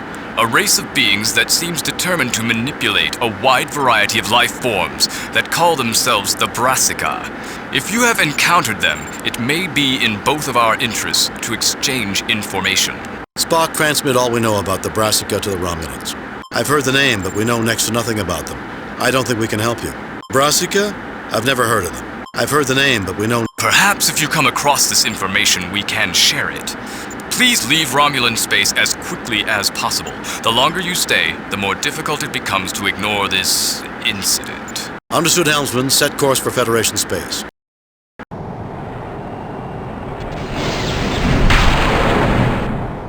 This day is not going well. Captain, we have an emergency message from Starfleet. Code 1. That's a planetary catastrophe. On screen. Captain, a very large alien ship is about to land on the planet Atipus in the Klingon neutral zone. The aliens stated that they intend to land in the midst of the capital city. Then the ship cut communications with us. Since then, all attempts to contact the alien craft have failed. You are the closest starship to Atipus. We want you to evaluate the situation and safeguard the colonists. We need you to make contact with the aliens. Atipus is located in the Klingon neutral zone. The Federation won the colonization rights for that planet as per the Organian Peace Treaty. Both Federation and Klingon ships are allowed there. Atipus, a small colony planet in the Klingon neutral zone near the Klingon border. Both Klingon and Federation ships are allowed in this entry as the Organian Treaty is in effect.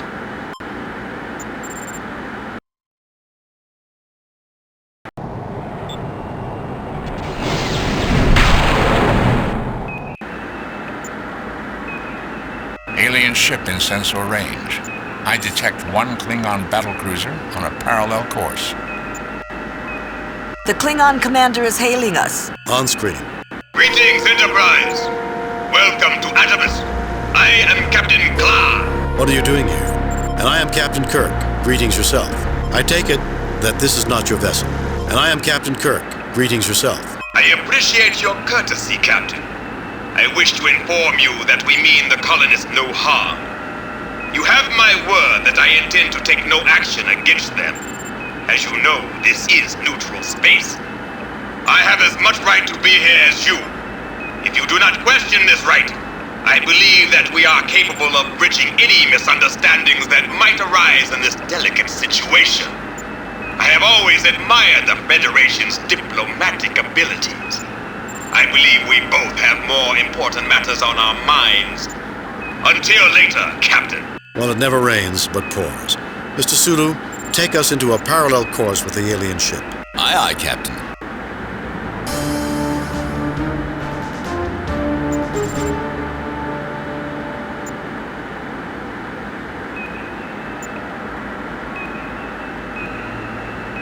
Sensors appear to be experiencing malfunctions.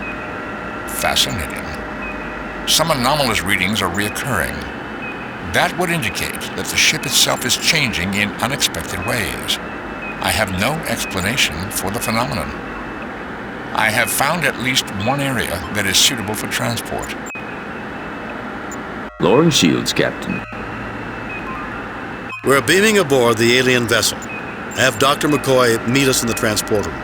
Spock, come with me. Lieutenant Uhura, if its communication system is malfunctioning, then we'll need you. Yes, Captain. Mr. Scott, you have the con.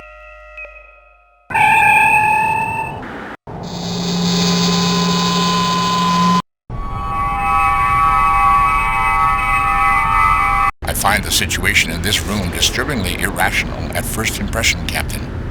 I suggest we endeavor to understand what we see around us in order to make a sensible analysis.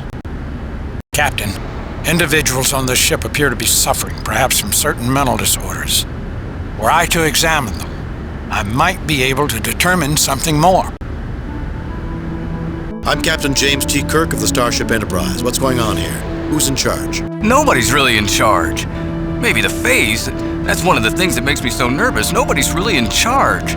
I try to take charge of little things like making sure the lights work. I don't like the dark. Are you gonna be in charge now? Maybe you should talk to the phase first. The phase? What's the phase? Why don't you just tell me what's going on here? If you need help, the Federation has many resources. Would you tell me about this ship? Why are you going to land in a town on Atipus? Why didn't you respond to our hail? The phase? We contemplate our phase. Some of our people think they're the ones who keep everything going. Sometimes they tell us things to do. They remind some people when to eat. Otherwise, they'd forget. I don't forget, but that's because I'm smart. If you want to, you can probably talk to the phase in the oratory. The builders built the oratory. The room there to the south, they built the garden north. If you're hungry or if your head ain't feeling right, there's food and such in the hall. Through there, the west door. The rest hall is through the east door, but you might have to wait for one of the beds. The builders were just so logical. They thought of everything. You can go anywhere. You know, Jim, I don't think there's much more he can tell us. I can take a tricorder reading on him if you think it's appropriate.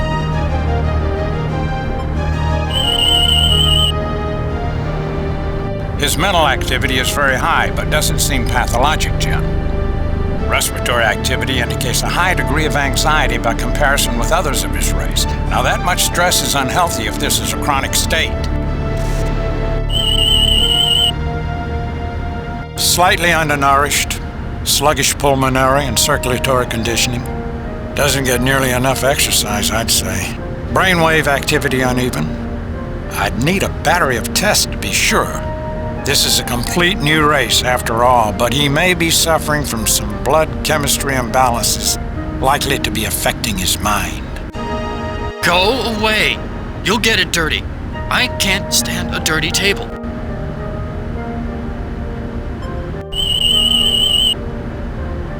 This plant seems healthy, Jim.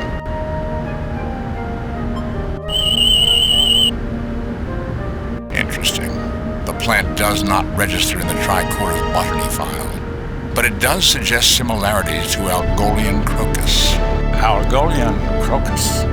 Isn't Algol 3 the system with the semi-intelligent plant life? Affirmative, Doctor. There are characteristics of similar developments in this plant, but on a more limited scale.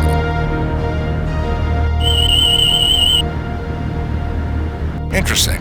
The plant does not register in the tricorder's botany file, but it does suggest similarities to a Shasthar tree on the planet Beta 3. It's beautiful, Mr. Spock. We have to find a way to help these people.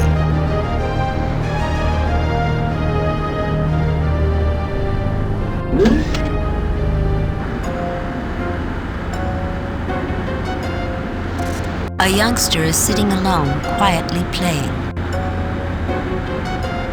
I think the youngster looks a little wan, either from lack of the right foods or insufficient exercise, and there don't seem to be others his age he could pal around with.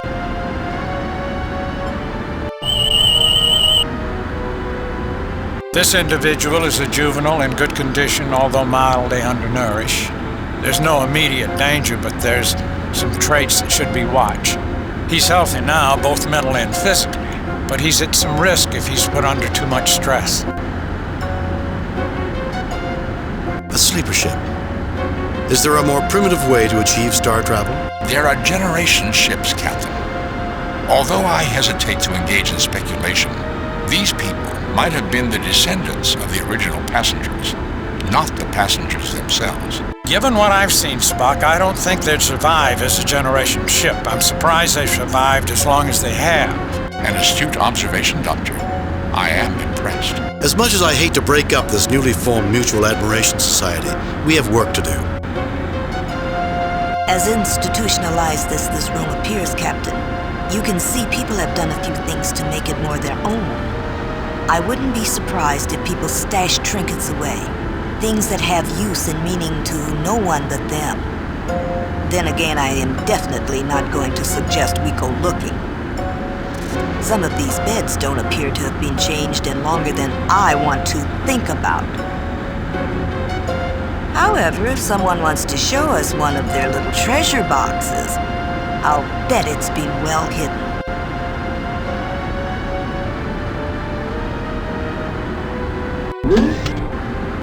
Get back! I don't recognize you, you strangers! Rakaback, Gormagon, you recognize these people? No, Tusken, we sure don't. Keep them away. Keep them away from me. They'll hurt us. They're out to get us, I tell you. Have I ever been wrong? No, Tusken, you kept us safe, and we keep you safe. We won't let him get you. You people don't want to come any closer. Honest, I don't want to have to hurt any of you. It's just that Tusken won't like it. I hope you don't mind, but you really have got to stay back. Protect me. They're after me. We'll hurt you, so just stay back. We really don't want to hurt you, you know, but you gotta stay back.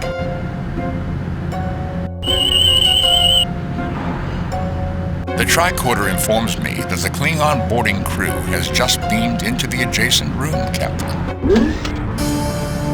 You are Kirk. I am Kla, Captain of the Paulia. This is my aide. These Klingons are so innovative in their introductions. Shh! I'm Captain James T. Kirk, commanding the USS Enterprise. These are my crew, Science Officer Spock, Lieutenant Uhura, and Dr. McCoy. What can I do for you, Captain Clark? You can avoid interfering with me or my man as we look around the ship, the same as you. And with the same air of mutual goodwill, we will avoid interfering with your activities. Unless we have cause to think your actions in some way threaten us or the Empire we represent. We do not threaten the Klingon Empire, Captain Clark, nor its legitimate representatives. Then there will be no difficulties between us, will there? We will leave you to your investigations now and carry on our own. You won't mind if we're in the room, will you? We'd consider it a mark of our mutual respect, Captain, if you don't get in our way and we won't get in yours. Tusken is a rather mangy-looking individual of middle age. His hair is wildly disordered and his eyes wide and wary. He seems skittish and likely to burst into flight or fight mode at the smallest incentive.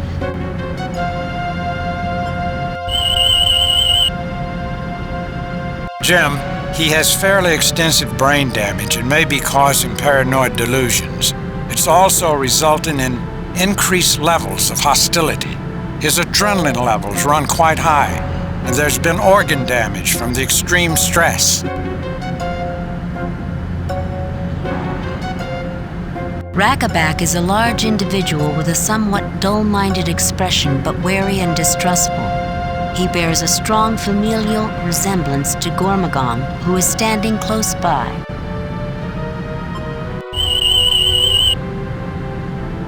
Like so many others aboard this ship, he's the victim of developmental genetic damage. A chromosomal misalignment induces a greater inclination to violence. I wouldn't feel confident enough to treat him medically without the full database of the Enterprise systems. Gormagon is a large person with a slightly cowed and uneasy expression. He bears a strong familial resemblance to Rakabak, but gives the impression of somewhat more intelligence.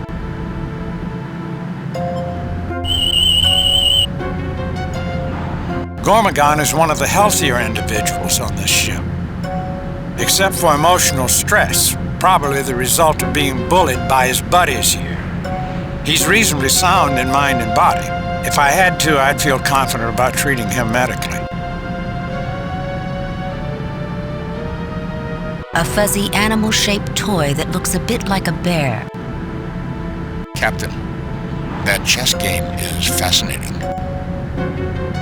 You like chess? Any good? Jakesy's a whiz at it, even though he's pretty slow about everything else. My brother Rakabak took away his stuffed bear.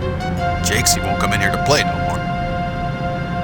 This is my greatest game ever. I'll give you the bear if you can beat me. Yeah, you can have the dumb bear if you beat my brother at chess, and if you don't cheat. A complex situation. However, check and mate. How'd you do that? He cheated you, brother. He must have cheated you. No, that's a legal move. Here, take the bear. I promised, and I do what I say. I think it's a dumb game. That's what I think of this game.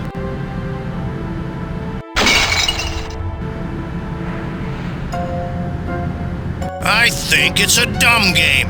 That's what I think of this game. I must admit I've met friendlier people, Bones. Drug therapy. primitive 21st century medicine. The people who built this ship must have thought that filling a person's bloodstream with chemicals could solve every medical problem.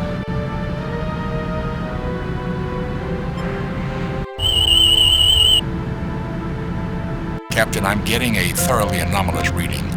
This passage definitely defies the physical laws of space and time. Are you suggesting it might be some kind of space warping portal spot? I am reluctant to speculate without data, Captain. I've never seen anything quite like this. Captain, if I may interject, that disparity is something we glimpsed throughout this ship.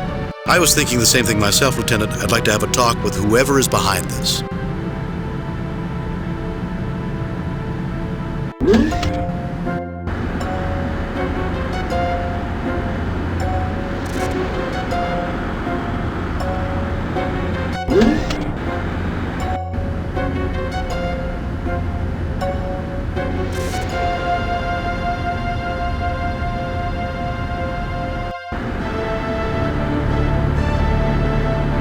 This individual appears somewhat elderly, but he holds his head proudly and his shoulders are thrown back.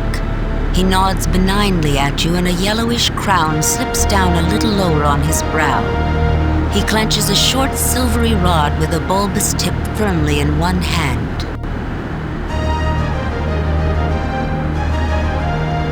This individual wears a placid expression as he piles one block atop another, playing quietly. The incongruous thing is that he appears to be a full-grown adult. Noticing that you're looking at him, he raises his arms to you with a hopeful look. Methinks you peasants should know your place and speak only when royalty speaks first to you. This situation calls for a good diplomat or a good psychiatrist. I'd like to examine these two individuals, Captain.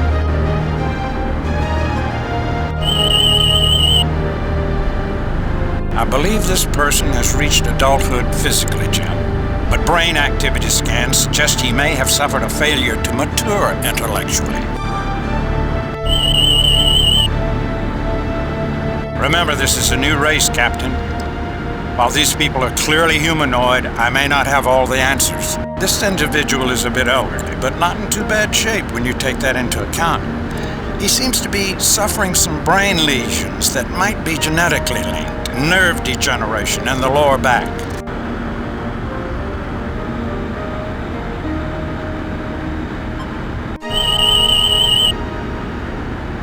The blocks are an unusual organic substance high in compounds of phosphorus, nitrogen, ammonia, and calcium. In this form, the chemicals are inert and make a practical non-toxic toy.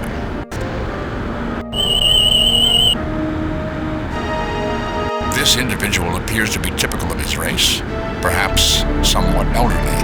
The crown is made of paper, and the silvery rod he holds is wood wrapped with silver tape.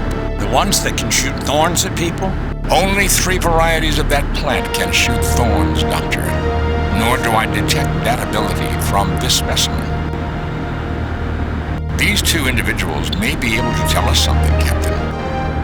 Captain, the man in that throne-like chair seems to be staring at me. Perhaps I should try to talk to him.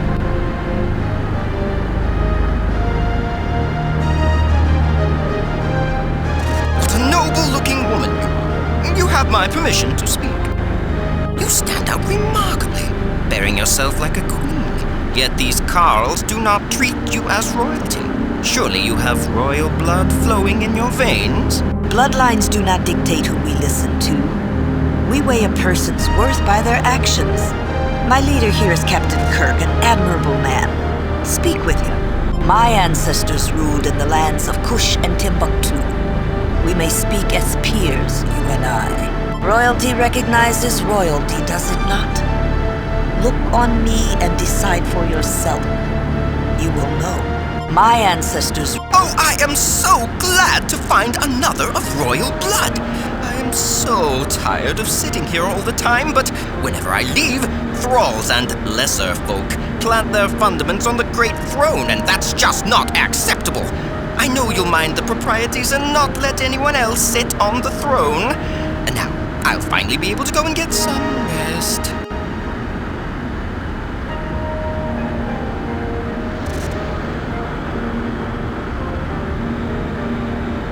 ordinary chair, originally similar to others in the room, except someone has nailed the legs onto a raised platform, increased the height of the back, widened the seat, and glued on broad and blocky arms. Bright paint in red and purple and gold gives it a garish appearance. You think it's meant to look impressive, but it just looks rather pathetic. I'm Captain James T. Kirk of the Starship Enterprise. Who are you? Jakesy. What can you tell me about this place, Jakesy? Can I play with the blocks, Jakesy? Can you smile for me, Jakesy? Is there something you want, Jakesy? What can you tell me about this place, Jakesy? The sweet-faced adult shakes his head no.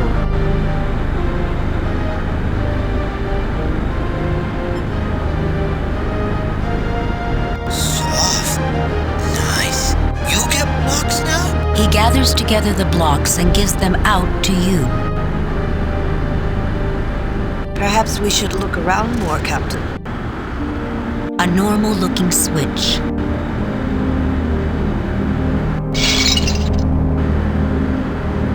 The light bar connection is faulty, and only the wire is holding it in place.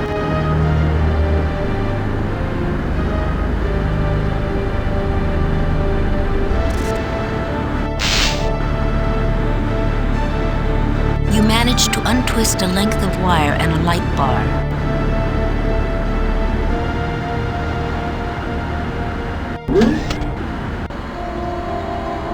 A hydroponics room, Captain. The console against the wall appears to be a workbench. This reminds me of the Arboretum on Calliope 3, except the equipment didn't look this advanced. This might be a nice little garden if they added some rustic wooden benches and a little fountain, I guess. A shame there aren't any flowers, Captain, but the lushness of the greenery is still very pleasant.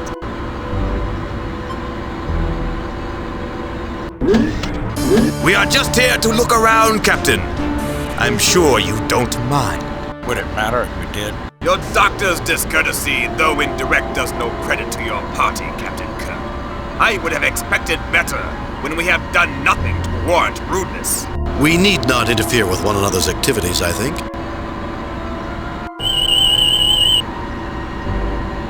Various plants grown in a specialized, nutrient-rich medium. A combination workspace and computer console, Captain, with robotic leads on the visible hookups. The data terminal appears to serve as data storage and analysis of materials put on the countertop. In short, I believe it acts as a gardener's assistant to anyone working on the plants in this room. I do detect some evidence of malfunction in one of the hookups, but I believe it would take the inestimable skills of someone like Commander Scott to track down the problem, much less repair it. Are you saying it's broken? Only a small part seems to be broken, something involving one of the feed lines. The rest of it appears to be in good order.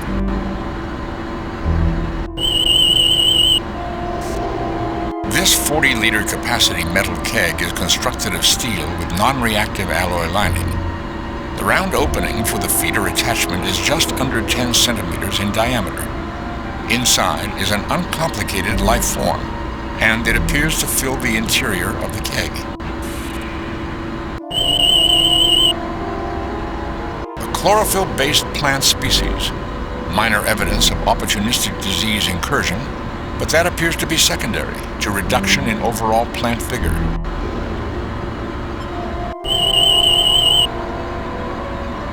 A little recalibration.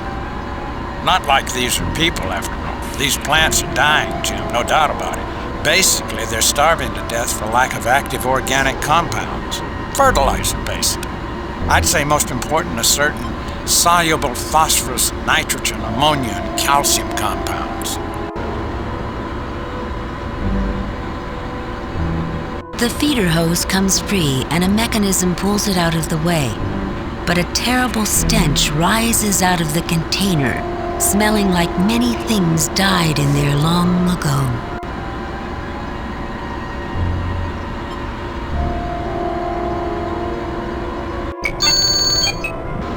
The nutrient broth in this container has become contaminated.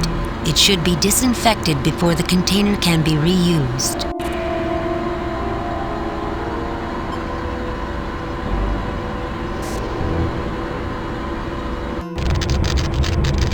The container heats up rapidly and foul-smelling smoke pours out of the small opening on the top.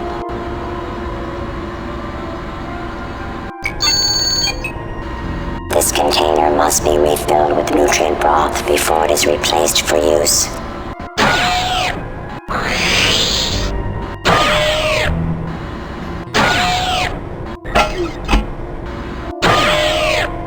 Two feeder hoses roll out on wired mechanisms and insert into the container. From one flows a clear liquid nearly filling the container. The other hose just makes burping noises.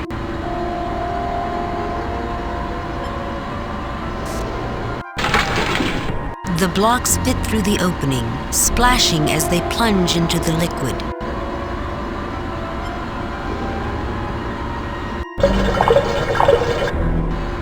The container heats up slowly and the sound of bubbling echoes from inside.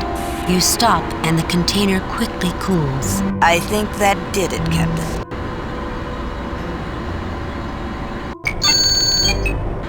This container of nutrient broth is ready for use. You take the metal keg.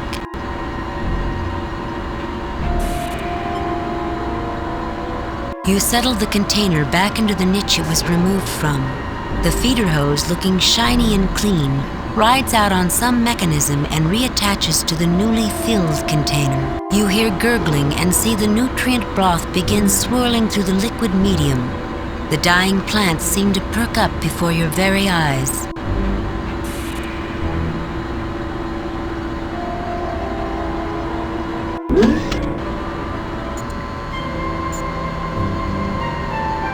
A wan-looking female stands dejectedly, her shoulders slumped.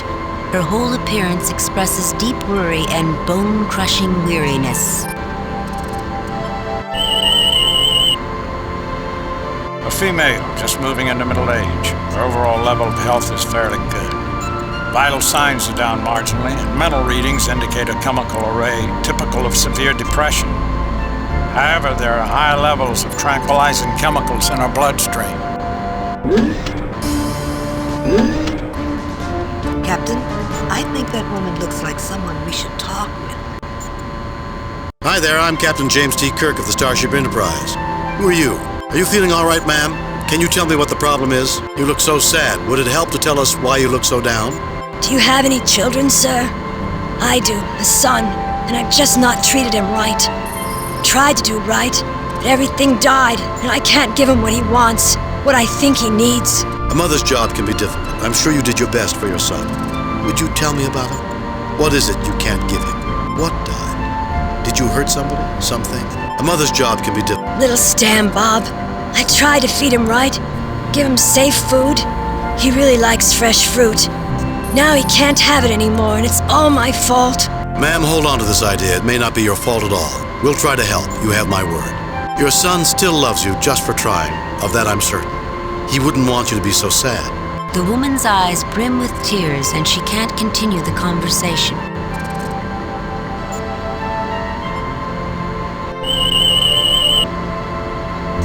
This mechanized food delivery and recycling system is similar to the Enterprise's system. One significant difference is that it includes a scanning feature on the person making the request for food. I also note that the machinery accepts used dishes and reusable materials for recycling, since this ship is a narrowly enclosed system. Captain, of the various mental conditions we have seen among the inhabitants of this ship, most, although not all, have been non-violent. Dr. McCoy may need to examine this data further, but I believe through the food dispenser, the individuals aboard this ship are regularly medicated, often tranquilized. This appears to be a kind of all-purpose first aid station and medical dispensary with computer-aided diagnostics.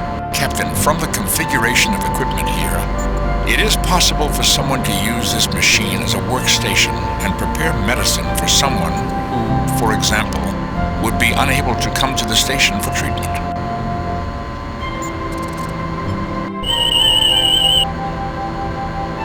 This computer gives me some standards against which to correlate data, Jim. These people are humanoid, certainly. But it would be a dangerous mistake to assume specific details of treatment would be the same. I can even use this workspace to concoct medicine if I've got the stuff to work with. Captain, it appears that the inhabitants of this ship take it as given that food and medication go naturally together. With all respect to Dr. McCoy, I would dislike having a physician medicating all food that passed my lips. Captain, I'm seeing all these people as being under medication, or needing to be. And they're all unhealthy in one way or another. It really doesn't surprise me that they associate food and medicine. Their veins are probably always swimming with some chemical stew. The food supply may be at the crux of the problem on the ship. I recommend a close examination of the ship's food whenever possible.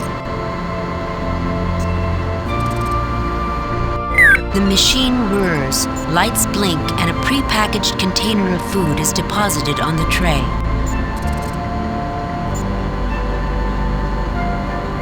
The box of prepared food is light and compact.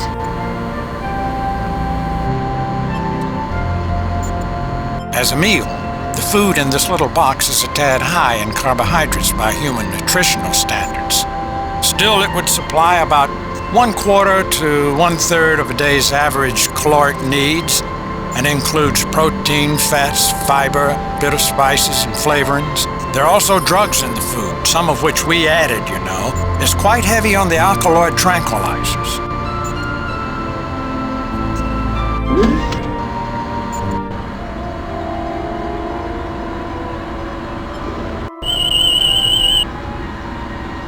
Things are definitely on the upswing now. These plants should be productive and healthy from now on.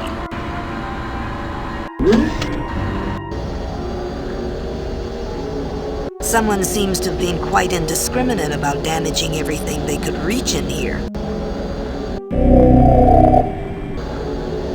Captain, we have just been thoroughly and efficiently scanned. Please identify yourselves.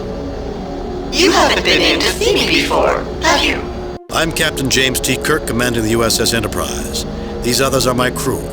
Science Officer Spock, Lieutenant Uhura, and Dr. McCoy. Who are you? We are the Fays. Did not your parents speak of me? Captain, note that it identifies itself only erratically in the singular I, and a blend of voices typifies its communication. Are you suggesting it is a hive mind, Mr. Spock? Or is the voice synthesizer simply programmed for a harmonic chord of voices? Inconclusive. It may also be that an array of otherwise independent machines have been linked to provide the requisite computing power, although that is an antique and unsophisticated method of achieving this level of intelligence at odds with the overall level of sophistication and evidence. I suggest we pay close attention to both its actions and its words. Fays, why would our parents have spoken of you? I am here to care for all of you, Kirk. It is easier for me to care for you when you are younger, but sometimes one's parents are forgetful. We understand. I will care for you now. You will feel better after you eat. Great. A food-fixating mothering computer. It could in fact be very much that. Fays, you're about to land on a planet inhabited by sentients in the middle of a settlement. If you are in control of this vessel, you must stop. You must not land there. You will feel better after you eat, dear. Run along now. I'm very busy. This computer is psychologically unstable. I wonder if illogic... Captain, this computer shows no attention to logical principles. Therefore, I must conclude that demonstrations of illogic would have little impact upon it. I find the room fascinating, Captain, worthy of close examination in every regard. I would suggest that Dr. McCoy examine the woman lying on the floor.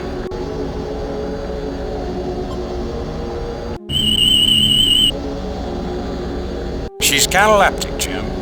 Completely submerged within her mind. Completely withdrawn from external stimuli. If I were to put her arm up in the air, it would stay there until I moved it back down. Psychological damage or something physical? I can't be sure, even with rather extensive tests, but from the tricorder readings, I would say some psychological shock. ruptured an inherently fragile cognitive structure. In ancient times, they would have said she was skittish or prone to a nervous breakdown or weak-minded. There are a myriad of childhood developmental blind alleys that might restrict her adult pattern creation representation Bone, stop. You're starting to sound like Spock. You do not have to be insulting, Captain.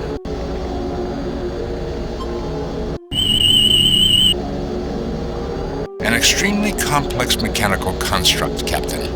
Readings indicate this is a functional AI, an artificial intelligence of considerable sophistication. It may not be in perfect condition, however. Certain power shunts may be repair solutions to malfunctioning subsets. It sounds like you're saying there's scar tissue, where the machine healed old damage. Precisely, Doctor. This machinery appears to have been a read-only computer terminal. The configuration and construction is unique, to say the least, from what I can make out. It is utterly destroyed, beyond any hope of repair.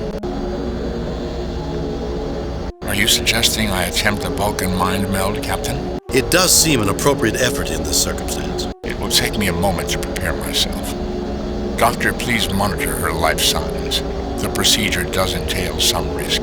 Not only to her, but to you too. Am I right? I assure you, Doctor, I will retain sufficient distance to avoid being dragged into something from which I cannot withdraw. Go ahead now, Spock.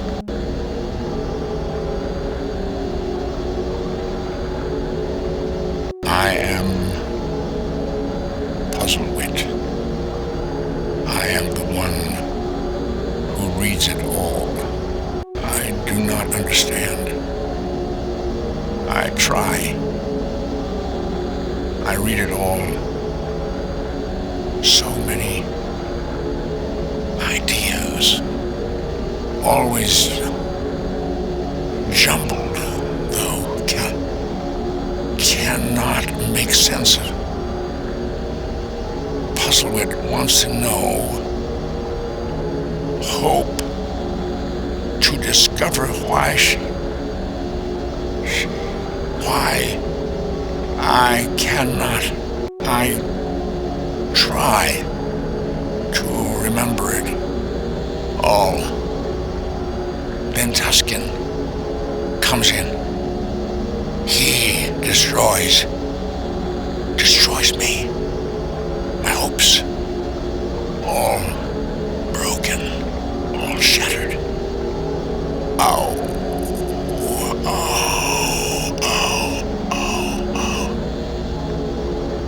I'm broken in countless pieces.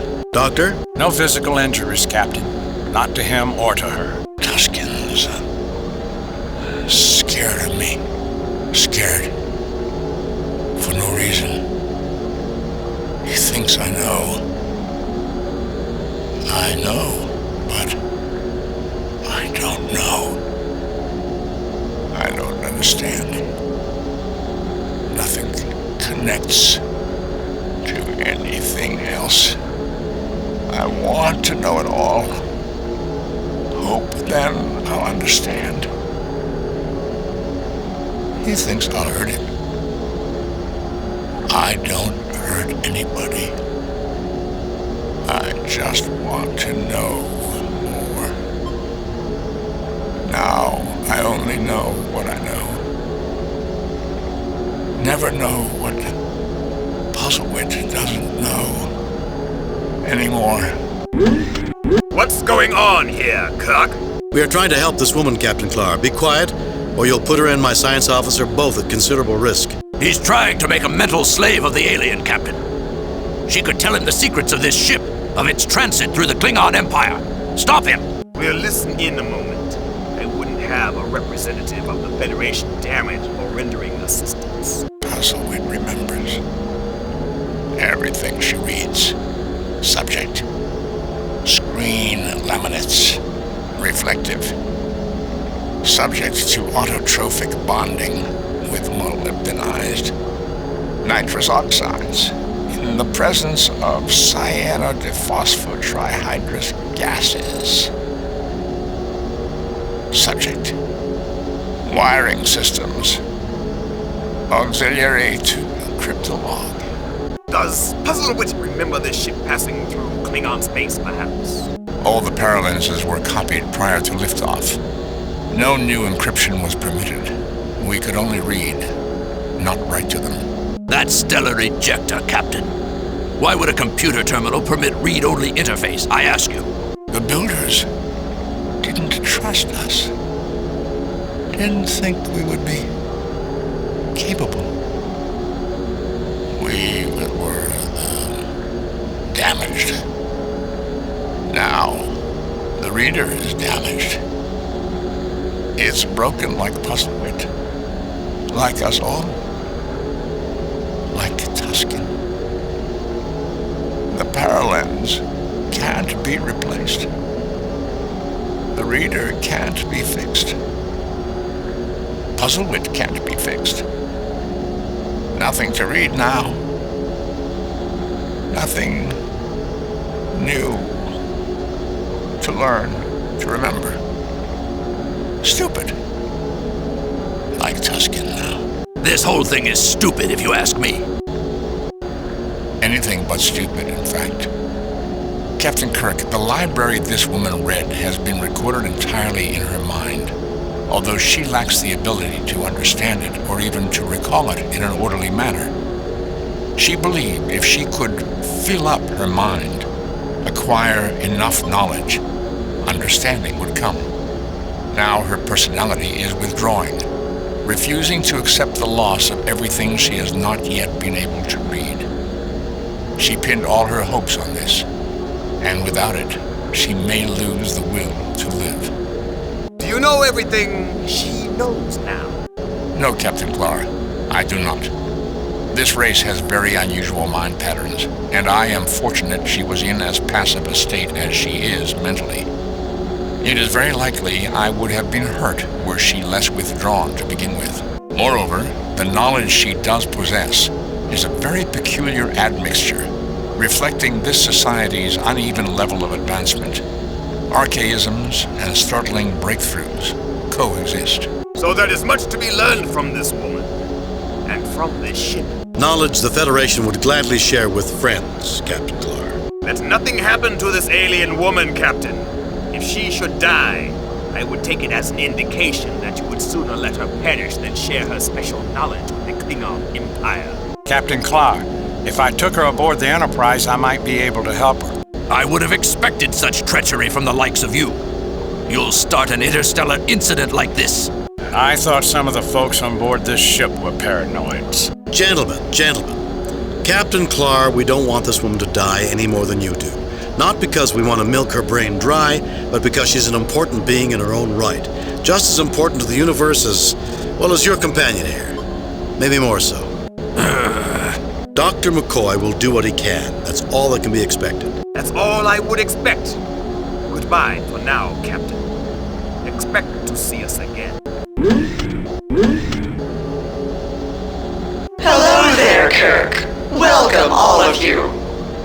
You're not feeling well, are you? I'm feeling fine. Let's drop the subject. I want some information from you, Faze. Why? How are you feeling? Aren't you feeling well? I want some information from you. Feel that information will be helpful to you? Then of course I want to help. What would you like information about? The most important thing is for me to find out how to stop you from landing on the colony on Atobus. What are you? What are you doing here? Tell me about your history, and I'm sure that will be helpful.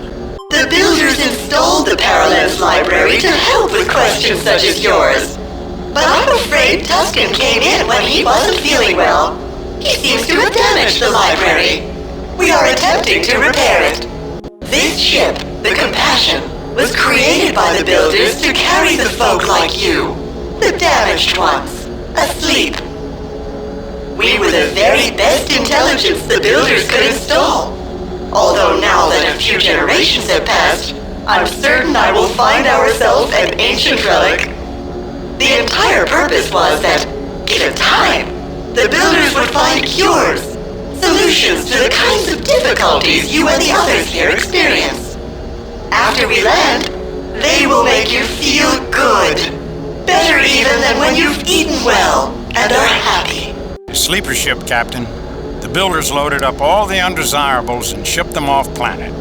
So why is everyone here awake? Not undesirable.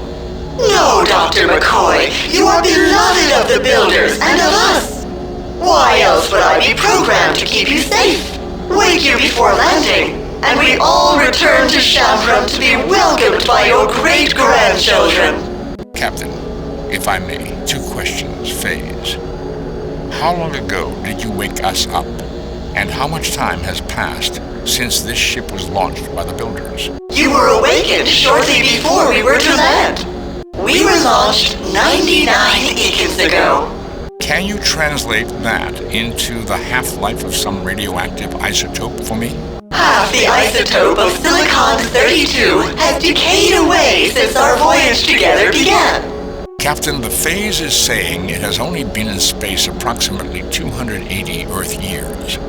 Atobis does have ruins, the most recent of which are in excess of 1,000 years old, but no sentient life. Otherwise, it would have been unsuitable for Federation colonization. Moreover, the readings I took while still aboard the Enterprise indicated this ship had probably been in space more like 1,600 years. Can you translate that into the half-life of some radioactive isotope for us, Mr. Spock? By my instrumentation, Radium-226 has half-decayed into Radon-222 in the time you have been in space, Phase. You are mistaken. What instruments could you have possibly been using without my knowledge, Mr. Spock? The external monitors are inaccessible to the folk on board, as you well know. It would hardly do for someone as confused as you clearly are to get into sensitive areas. I suggest you go get something to eat. You are clearly not thinking nor feeling well. Phase, is it possible you're not thinking or not feeling well? Phase, are you aware that we are not even from there? That we are from another ship, a different planet altogether? That Mr. Spock here isn't even the same race as the other 3 of us? Is there something more you'd like to talk about? Or do you want to get some rest? Wouldn't you like to be better rested and feeling better? No, I don't think that. I just as soon stop talking about it. Phase, scan me. Scan the others here with me.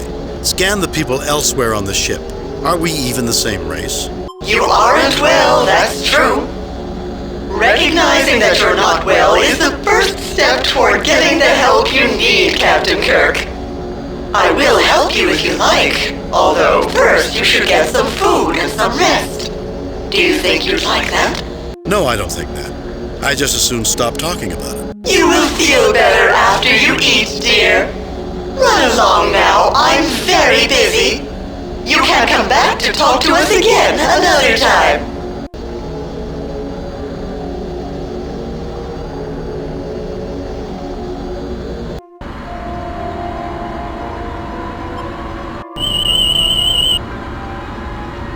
These are in peak ripeness. They should be delicious. Unprocessed organic produce of high nutrient value to most humanoid races. The red fruit comes free easily, dropping into your hand like it belongs there.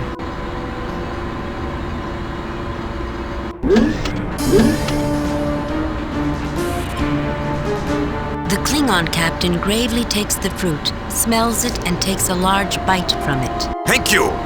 This is good. And while my aide might disagree, some food becomes that much sweeter when it is shared. The red fruit comes free easily, dropping into your hand like it belongs there.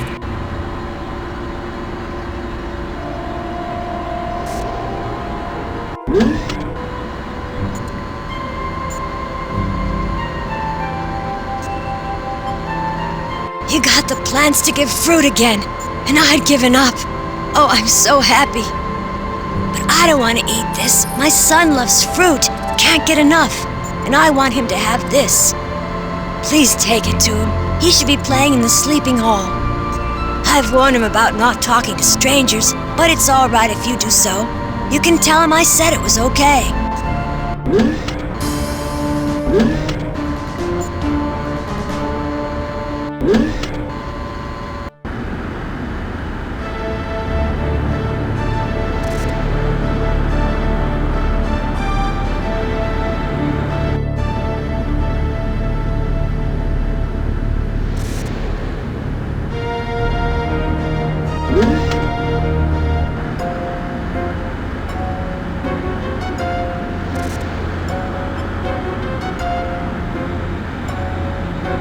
This is for me? Wow, thank you.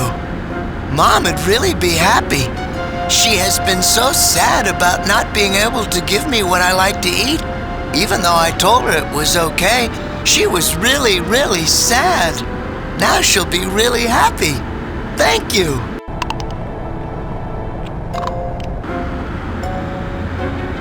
Hi there, I'm Captain James T. Kirk of the Starship Enterprise. Who are you? I'm Stan Bob. Did my mom say I could talk to you? Why, yes, she did. What can you tell us about things going on here? No, not exactly.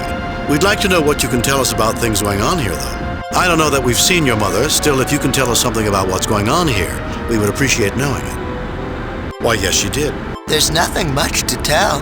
We sleep here when we're tired. I play here because I can't play in the playroom over there. Tuscan and his friends don't like me in there. I get hungry sometimes, but my mom doesn't like for me to eat bad food. Tell me about Tuscan and his friends. Tuscan and his friends aren't nice to me. They're nice to my mom because they trust her, though. She's the only one that brings them food. Sometimes she brings me safe food too, but she hasn't lately. I get pretty hungry because the safe food I put away in a secret place isn't any good anymore. Tell me about Tuscan. Tell me about the playroom. It's through there, through the east door. Tuscan and his friends have taken it over. They play mean, except they don't play mean to my mom. That's on account of they think she won't let the food be bad. Tell me about your mom. Her name's Moll. She takes care of the garden, but she gets real sad a lot. She brings me fresh fruit, says it's good for me. I like fresh fruit, whole bunches. She hasn't brought me any in a while, and what I put away in a secret place isn't looking good anymore. Tell me about Tuscan. Tell me about the food. The food out of the machines can make me feel really sleepy and not very good. Mom says it's because of the stuff they put in the food. Tuscan says it's poison and won't take any food from anyone but my mom. I put some good food away in a secret place, but the food doesn't look so good anymore. Do you want to see? Sure, why don't you show us? No, I don't think that's necessary. I think that's all for now, Stan Bob. Go on back to what you were doing. Maybe we can talk later. Sure, why don't you show us? The youngster opens a hidden cabinet near him, and a sour smell like rotting fruit flows from the opening. See, it went bad.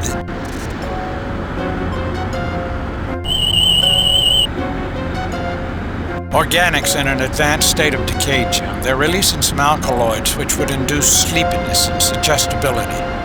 However, the first effect this mess would have, assuming anyone was stupid enough to try to eat it, would be extreme nausea, so it would never get into a sane person's system.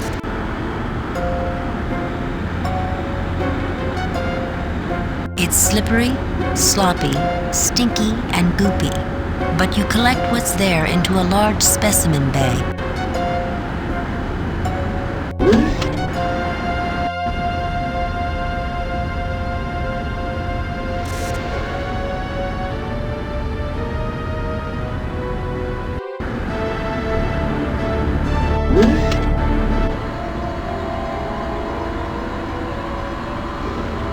The red fruit comes free easily, dropping into your hand like it belongs there.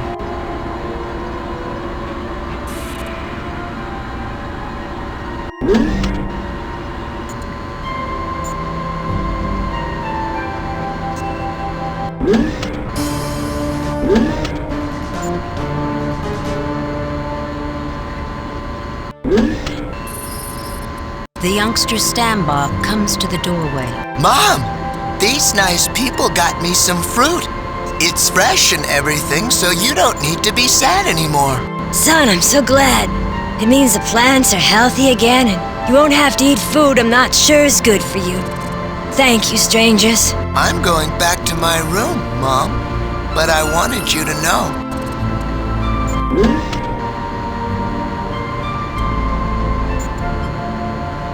Tusken will only accept food from you.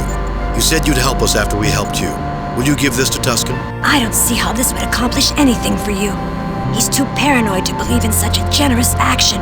He'd think there was some kind of trick. I admire your intent, Captain Kirk.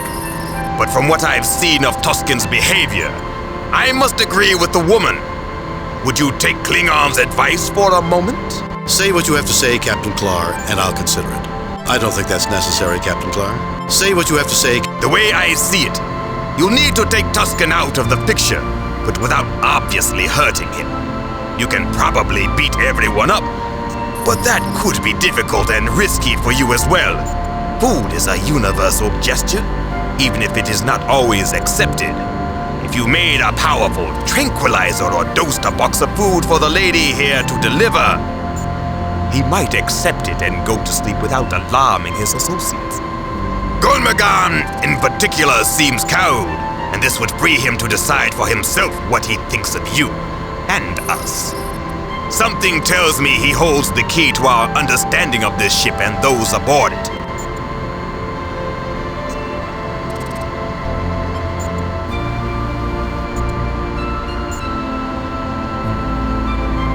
A light scans the reeking glop, and the computer screen lights up.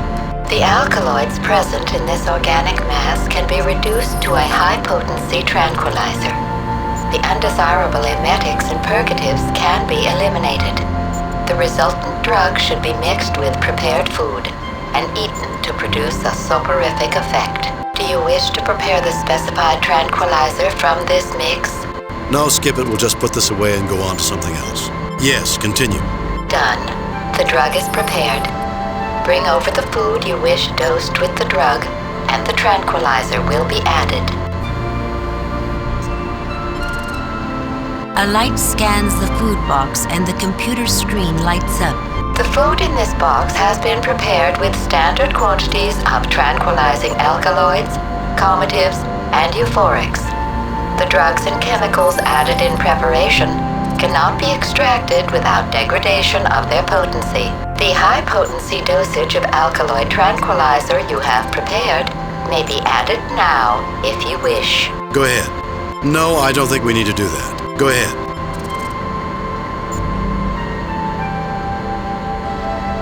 I have to thank you again for what you did for my son. I was feeling so depressed because I couldn't give him the fruit I know is better for him than what the Fays make in the machinery. I don't trust the machinery food, and that's why I tended the garden, made fresh food. Even Tusken will eat food I give to him, and he doesn't trust anyone. If you ever need help, just show me what you want to give him. Tusken will only accept food from you. You said you'd help us after we helped you. Will you give this to Tusken? It's heavily medicated, but that might help Dr. McCoy here to do something so he's better off. I'll take this to Tusken now because I trust you. Go back to him and show him your food. He'll call for me, and I'll give him this instead. He'll be a good boy.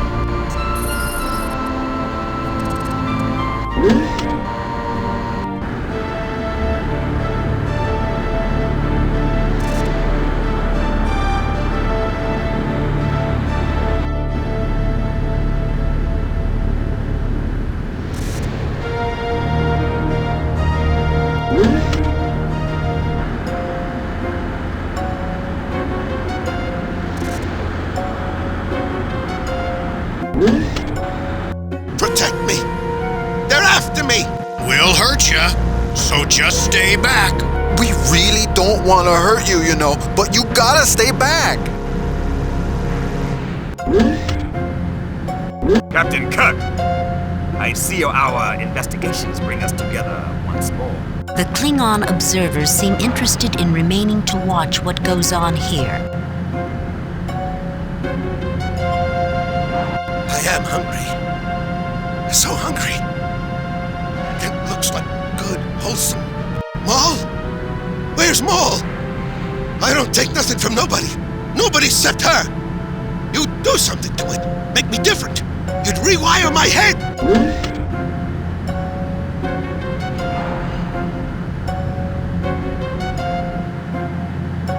Call for me, Tusken? I thought you might be hungry, so I brought you something you can safely eat. You know you can trust me, Tusken. Yeah, I know I can. And I am hungry. Didn't want to eat something I couldn't be sure of, though. Give me that.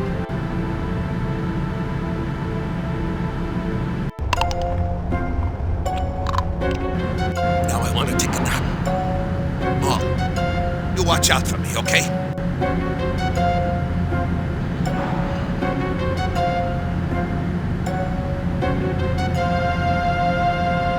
I think Gormagon may hold the key to our understanding of this situation, Captain. He seems rather more reasonable than some others here. Rackerback seems like he could be a big problem for us, Jim.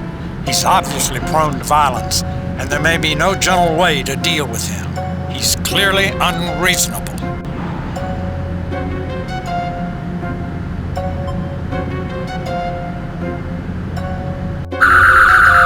Rackerback falls defenseless against the power of the phaser. An inelegant solution, Captain Kirk, but efficient. I listened to my brother Rackerback and to my friend Tusken. They say we have to protect this room and keep anyone from getting into it. Tusken's afraid. Well, Tusken's just confused. I don't think I should go into it right now, but he thinks if people knew all about this place, they'd hurt his mind. Actually, I'm sure things would change. It might be a change for the better, maybe. Maybe not. I'm not sure what to think of you. I just don't know if I should trust you. Well, Gormagon, I think you should trust them. They've repaired the garden, which is good for all of us. They gave fresh fruit to my boy Stan Bob, when even his own mother couldn't manage that. Gormagon, neither my aide nor I came aboard this ship expecting anything but treachery and venality from these people. They've impressed me, and I commend them to you. Well, despite some misgivings I had, I'll accept what others have said about you. I think I should show you the way into the heart of the phase, the secret entry that Tusken is so afraid of. I feel that something good can come of this.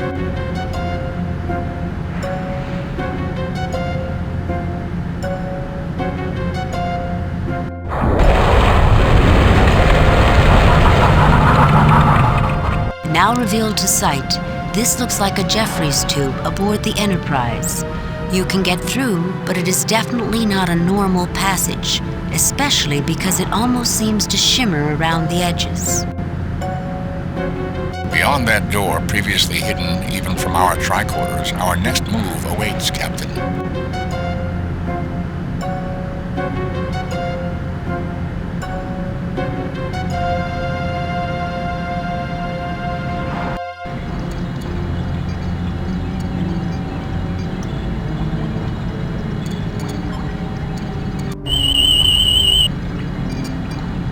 This web-wire wall reads somewhat like an antique hand-wired computer circuit, Captain.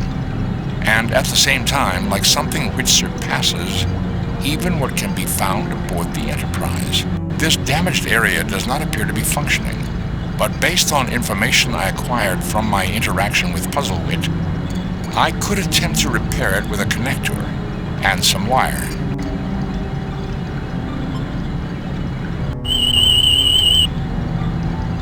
I don't get any biological readings, but there are patterns on the artificial intelligence that strongly resemble humanoid brain engrams.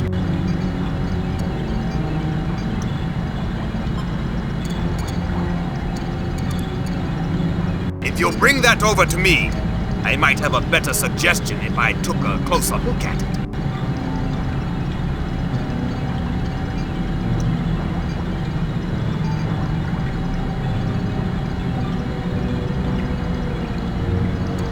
I worked with things like these when I was younger.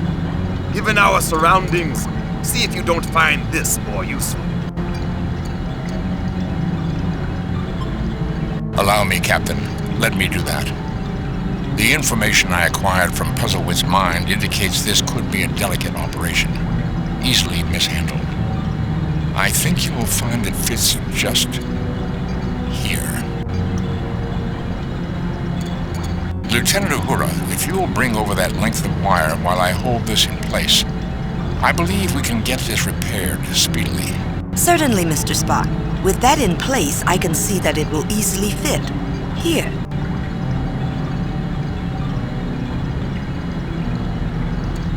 The final connection is made, and Uhura smiles widely. That's it! That fixes the broken connection.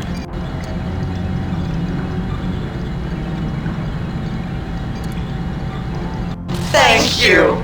I am now once again whole, and no longer an intelligence divided against myself. The system you repaired will re-enable me to analyze and update received data from external and internal sensor systems, altering conceptual constructs of previously acquired data. These systems appear to have been malfunctioning for some time, although it will take additional review to clarify all conditions. Much may have been lost permanently. Jim, do you notice?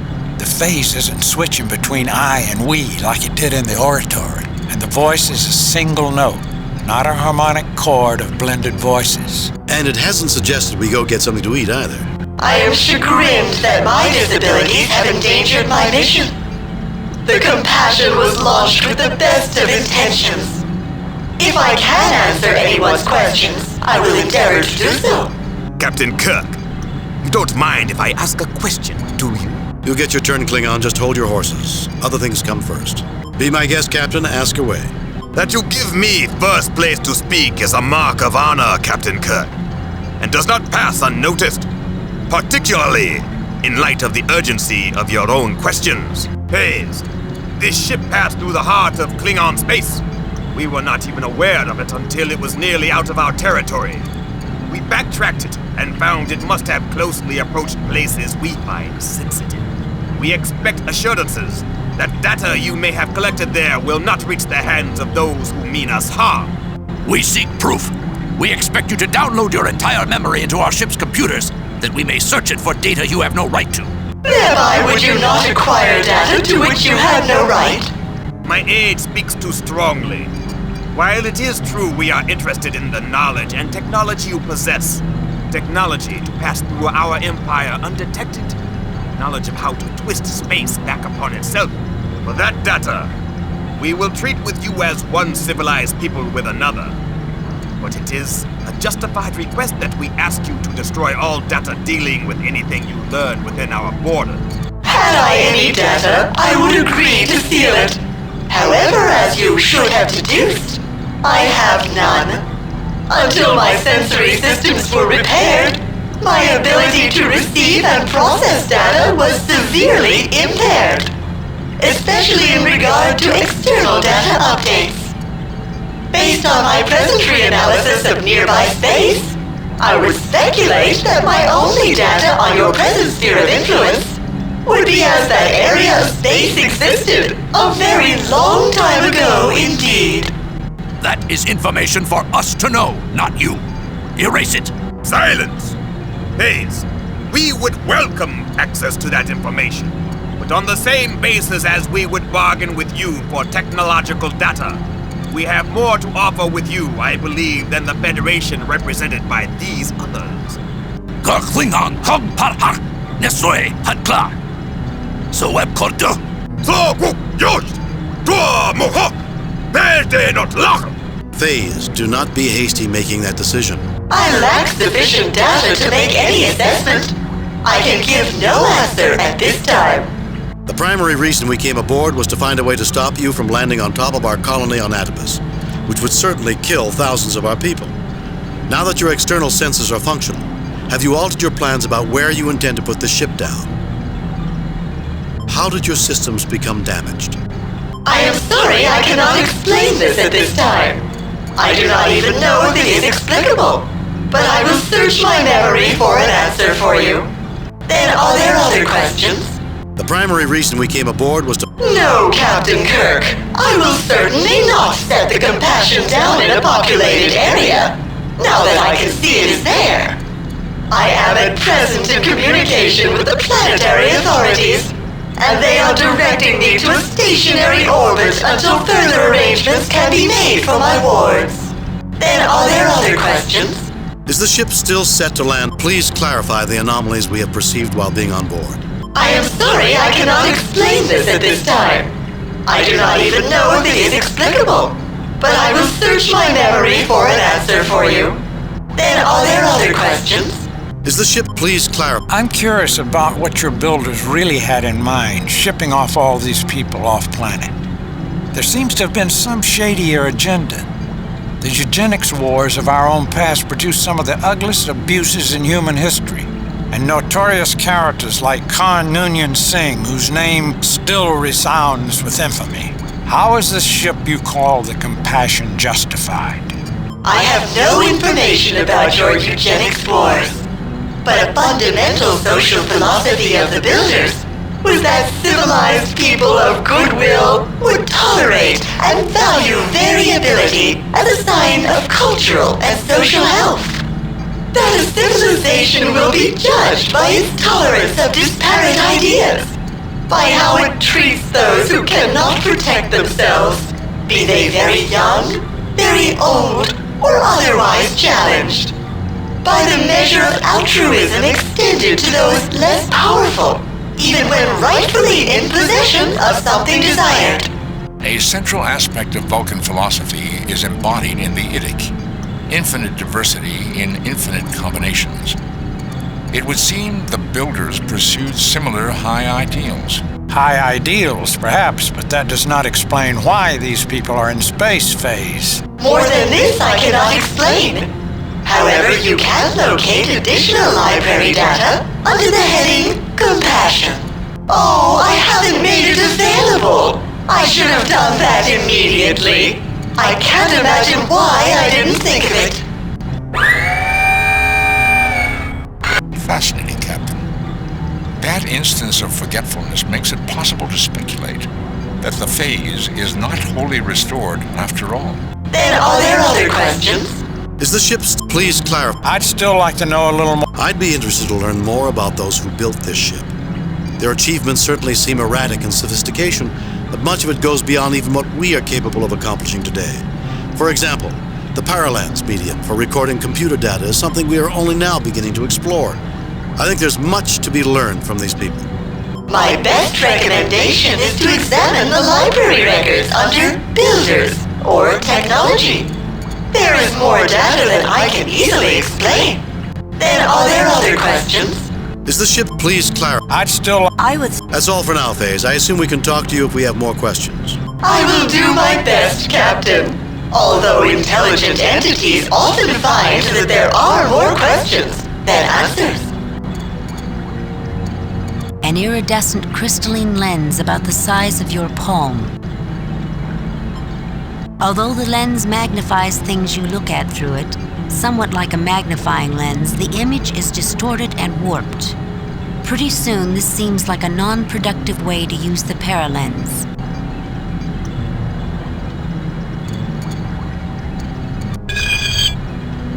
The crystalline lens feels cool and surprisingly heavy, with smoothly polished edges.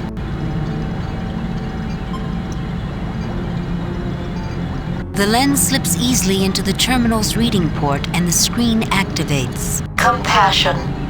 Diagi, decision. Shambrum. Philosophy. Builders. Technology. Exit database.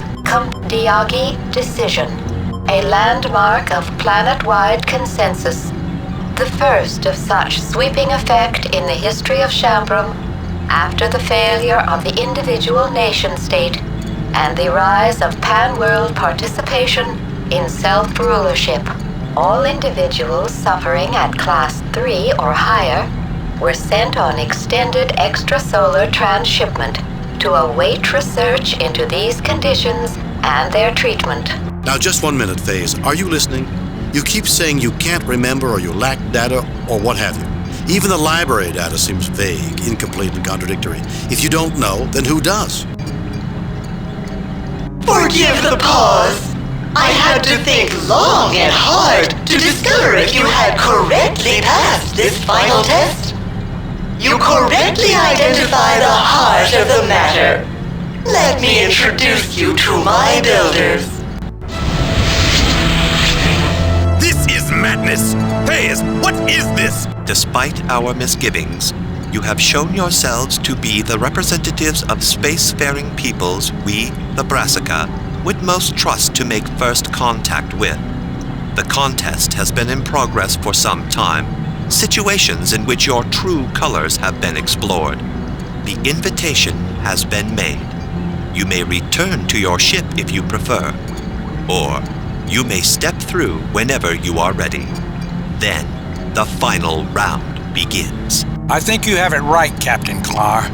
This is madness, Jim. I think, Bones, it's Shakespeare who had it right.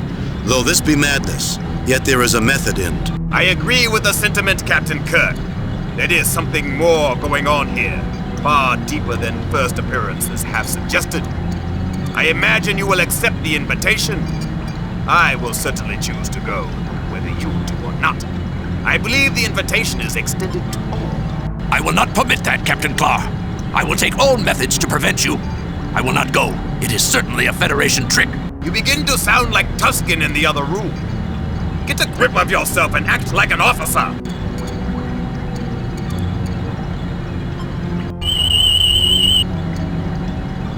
Captain, I'm getting a thoroughly anomalous reading.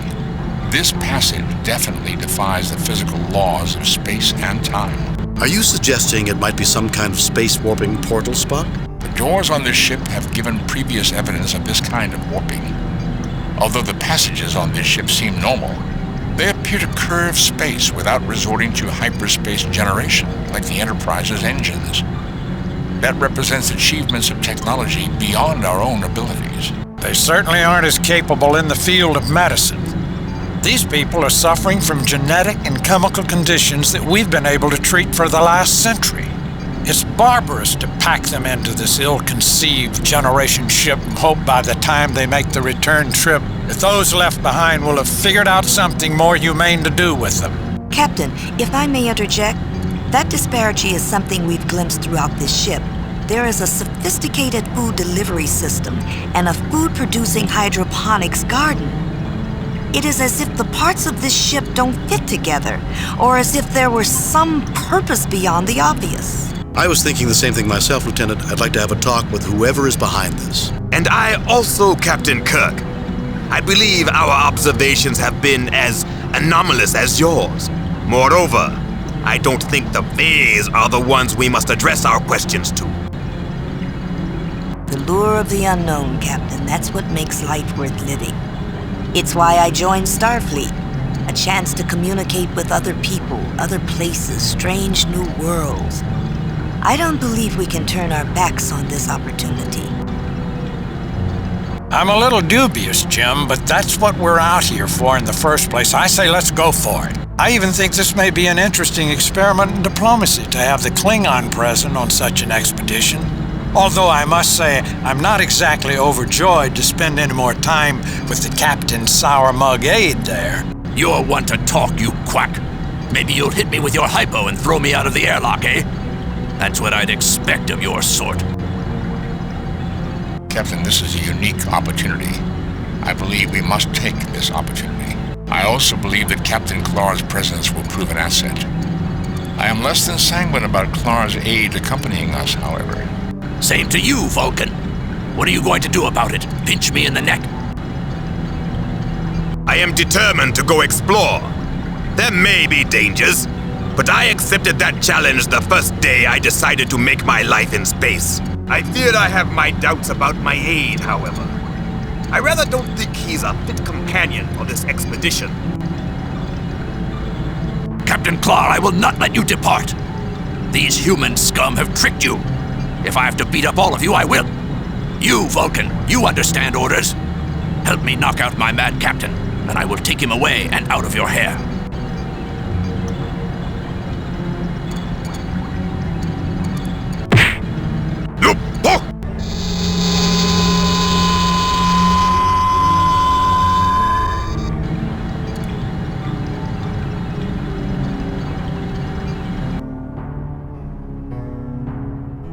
Mr. Scott, they've disappeared off the sensors. What do you mean, laddie? They've just vanished.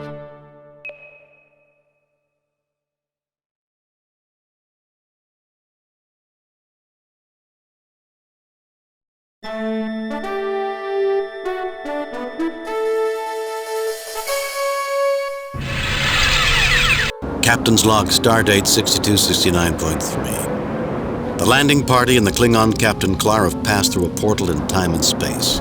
We're about to face tests by the Brassica. Success will mean formal relations. Failure will mean unknown. Welcome. We applaud your willingness to confront the unknown. Please tell us what's going on. Where are we? Patience. I cannot answer all yet. Those elements of our society still ill at ease with your cultures have more questions. We've had enough. No more foolish tests. More tests. Let's just get on with it. I'd like to hear what the others think. I will withdraw until you address me again.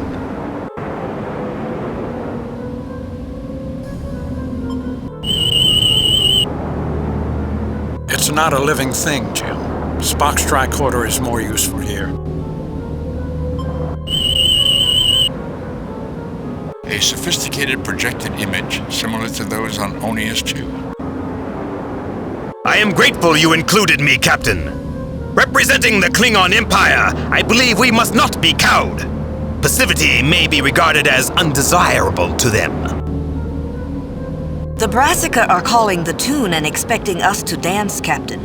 It might be undignified, but all of us can make valid, responsible choices and stand by the consequences. Captain, even though isolated, the Brassica are quite advanced.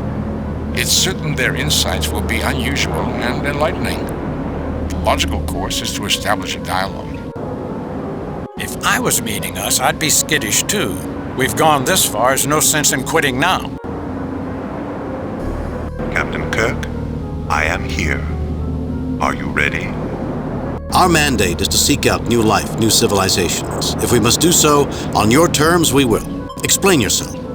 We're not rats to run mazes. We deserve to know what you want. We welcome contact with the new race, but you try our patience. No more tests or we'll leave. Now, our mandate is to seek... Listen. We have modified our legends by what we understand of your species. You will be asked a question and may discuss it. Only one person may answer. Begin.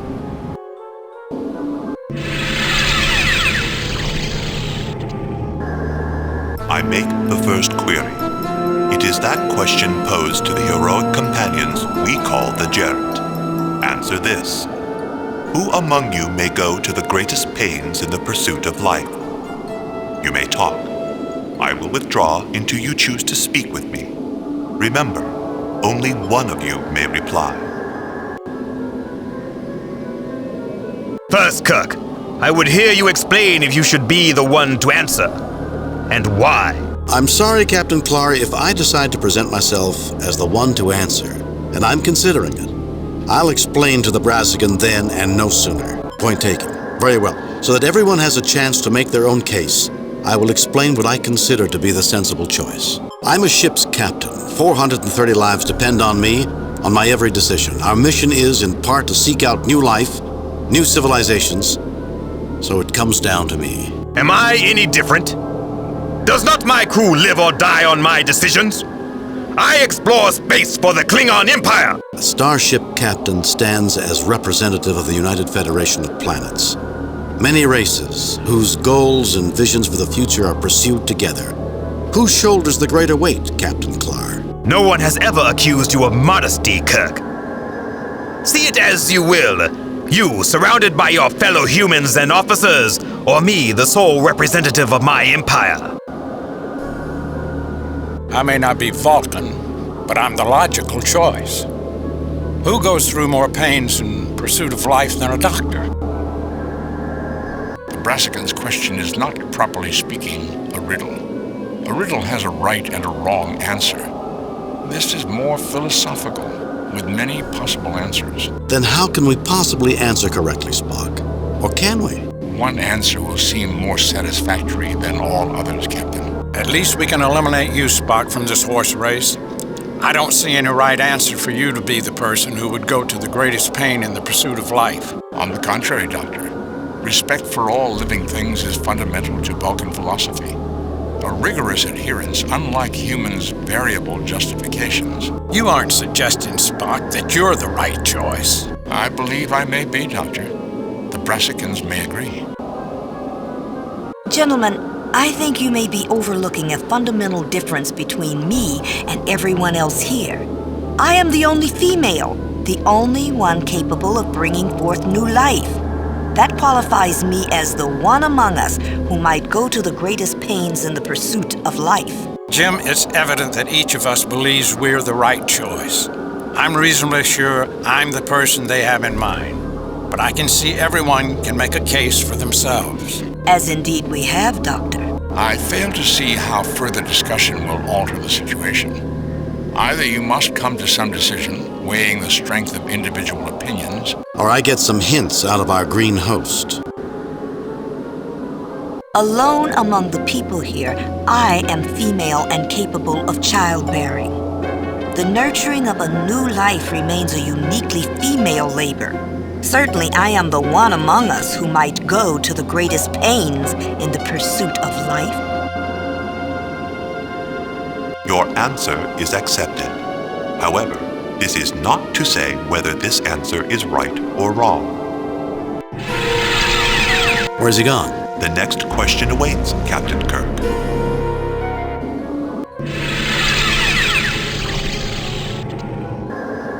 You are nothing like the Gerund, who hold a special place in our memories. The second question: who among you wrestles most intensely with the chaos of life? Talk amongst yourselves. I will answer questions if I can. In the end, only one may reply. As with the previous question, this is a question of judgment, Captain. Meaning there's no right or wrong answer. I suspect the Brassica would disagree with you, Captain. There is likely a specific answer they expect. I can only speculate. And? Each of us can best make his or her own case. As science officer, I believe myself likely. It is the very heart of science to attempt to comprehend the fundamentally chaotic nature of the universe. Chaotic? If the universe wasn't ordered, we couldn't make sense of it, Spock. As you are certainly aware, Doctor, chaos defines the very nature of patterns. However, this does not mean random. Well, that may be. On the other hand, I would be the last person to say a Vulcan wrestles with any concept. And don't you raise your eyebrow at me, Spock. It's obvious you have never spent time among Klingons, Kirk. The life of the Klingon warrior is the struggle between control and chaos. Controlled chaos is how you describe it, Clark? I'm surprised. Clearly, the Brassica know more of us than you, and I am certainly the one who these aliens intend to answer. My lineage extols the tradition of Kalas. My reasons for selecting myself are at least as good as yours, Clark. Spock's on the right track, Jim, but he's still wrong. I focus on the chaos of life. Who struggles more than a physician? Made some sense, McCoy. And I've heard you were a humble country doctor. Sounded more like a Vulcan. No need to be insulting. Gentlemen, we've had enough chaos to deal with. Interesting analysis, Bones. However, I think I might be the one the Brassica have in mind. I recognize your position, Clark, and if you thought the same as me, I'd have second thoughts, but I don't. As captain of the Enterprise, I'm responsible for the lives of everyone on board. Without a strong hand at the tiller, it would be complete chaos. Those demands make me the best answer. I am a physician. I am the one who cares for life and health of hundreds aboard the Enterprise. The patterns of chaos are the patterns of life and death, and every day of my professional life is focused on balancing those patterns towards sustaining the quality of life. I am the one among us who struggles most intensely with the chaos of life. Your answer is accepted, Dr. McCoy. However, this is not to say whether this answer is right or wrong in our sight. You expect me to stand by while my people keep disappearing? The next question awaits, Captain Kirk.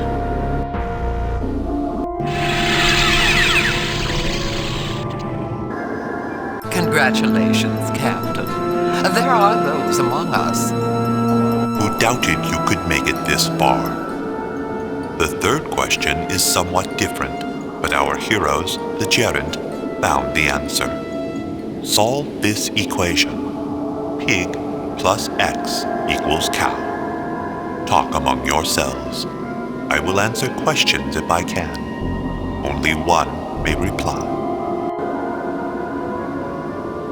We need to think.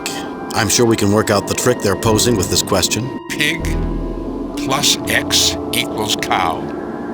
I heard the question quite differently. What are you saying? The question was pig plus X equals cow. Interesting, Kirk.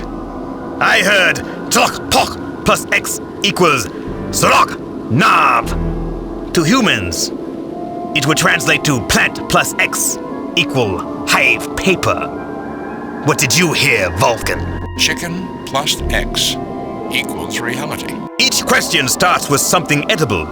Pigs and chickens are farm stock, are they not? Many elements of Federation society do not consume animal flesh, Captain Clark. In principle, however, you are correct. But I believe the answer is, there is no logical answer. I don't think so, Spock. But I don't like yours either, Clar. Where's the relationship between a cow, hive paper, and reality? Difficult, I admit, Kirk. But they must be connected. I'm not impressed, Clar. The Brassica addressed me first. I think we need to answer pig plus X equals cow. You try my patience, Kirk. There's a pattern and an answer. A tlok pok grows a flower that ka-cha insects visit, and ka-cha make nectar and hive paper, so flower would work. And what does that do for my question, or Spock's? Your officer was asked to solve chicken plus X equal reality. The philosophers of Ballari 7 maintain a celestial bird something like a chicken laid an egg from which the universe hatched. The idea of reality began as something egg-shaped, was an early theory of Klingon cosmologists. You're stretching, Clar. It all fits. The tlok pok flower is egg-shaped. Therefore, I believe egg is correct for all equations.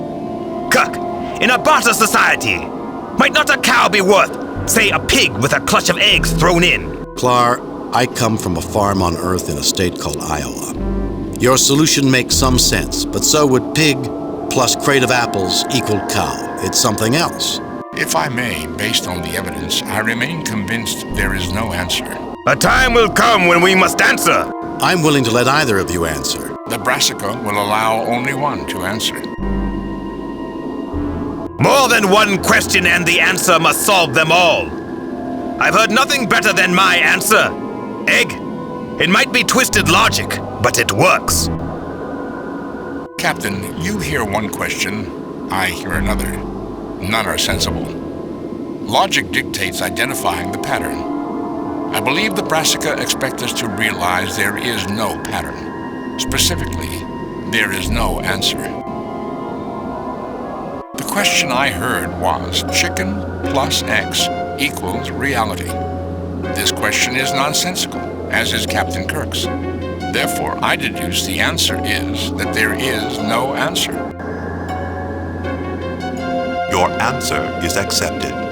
However, this is not to say whether this answer is right or wrong. You plan to make off with everyone? Do you really expect me to keep taking that without protest? The next question awaits, Captain Kirk.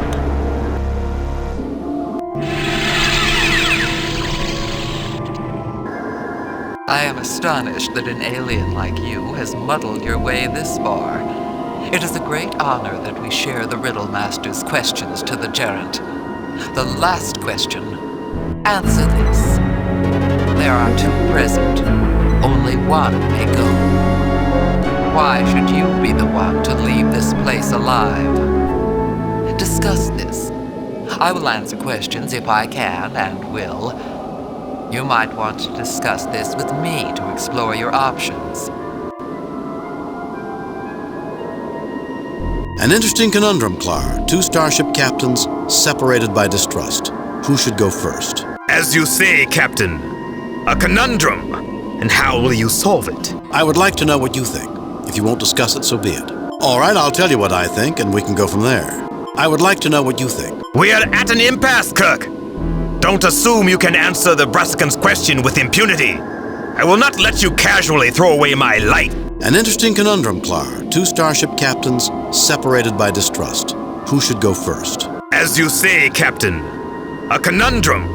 And how will you solve it? I would like to know what... All right, I'll tell you what I think, and we can go from there. Since I represent the peaceful and unified Federation, I'm the only one possible answer. We would share the Brassica knowledge, even with the Klingons, but I doubt the reverse would be true. This is best for everyone. I might surprise you, Clar.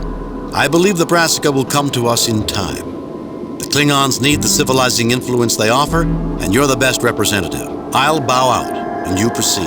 I don't like the choices. I want another alternative, but I'm not sure there is one. I feel the same, Kirk. I have a thought about how we might deal with the question. Go ahead, Clar, I'm listening. Forget it, Clar, I have my own ideas. Go ahead, Clar, They're asking us to choose one to proceed and one to remain. That's the implication of death for the one who remains. I concur. They want an answer that either I live and you die, or you live and I die. I say we answer, we both live, or both die. Good concept. What if they refuse? We choose it, whether they offer or not. And if it's not the answer I give? We shall see, won't we? You want me to choose one of us or the other to proceed. Well, frankly, I don't think it's right to put either of us at risk. We're both starship captains, both legitimate representatives of millions of inhabitants on thousands of planets. I want another alternative, another choice. Captain Kirk, you have stepped forward to make your choice, and that choice is very simple. I proceed from this room alone. Allow Captain Clar to proceed from this room alone. We both proceed from this room, or neither of us does. There is no such option offered. What exactly do you mean by choosing in this way? That perhaps you should both die? No, Brassican, it means we're changing the rules. You want one to remain, perhaps to die, and one to go on? We refuse to play that game. You want to meet with us as much as we wish to meet with you, so take us both through, or let us both remain in this surreal purgatory forever. Take it or leave it. You have confounded me, Captain Kirk. I did not believe you would make such a choice. But I declared all along that this race had the qualities we sought, the understanding of both leadership and sacrifice. Captain Kirk, you have achieved all that I, at least, had hoped of you. It is time for us to greet you face to face.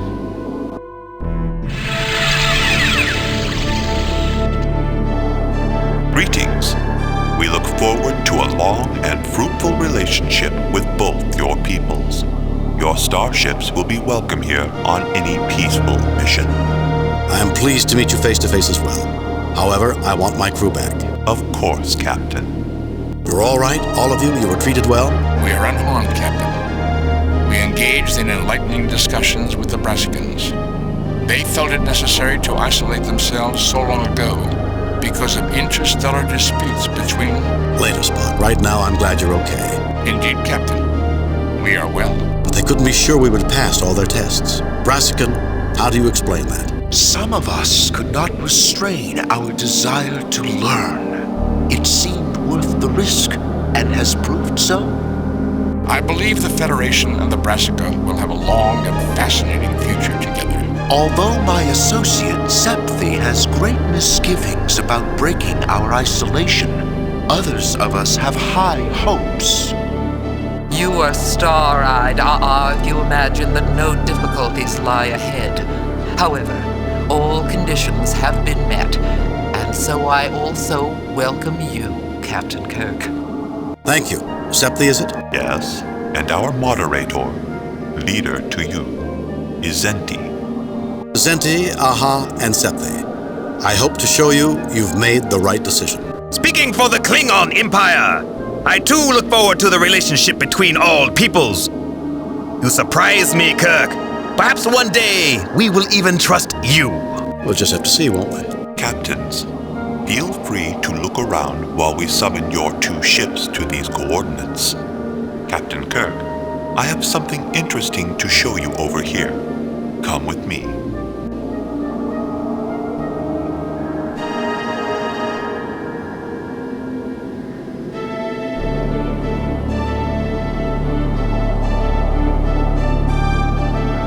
Captain Kirk, I have misgivings about the Klingon race. For our mutual protection, here is a parallels disk of data which I want you to have. With this knowledge, you can come to our defense. Will you take it and safeguard our future? Yes, I'll take the disc. Not without knowing more about it. No, take it up with the Federation ambassador when he gets here. Not without knowing more about it. We can give you the know-how to build a reader console for the parallels. What else would you want to know? I want to know what's on the disc. The Compassion, the generation ship you explored before coming here, was a probe ship that scanned Klingon space. This parallels contains the data. If they cause us harm, you could retaliate deep into their territory. How do I know you won't sell us out too? I understand a desire for vengeance, but the Organian Treaty would stop it. Information like this could ignite interstellar war. How do I know you won't sell us out too? You don't. But if we have, wouldn't you want this in self-defense? Now, are you going to take it? Give me the parallels. No, keep it. Give me the parallels.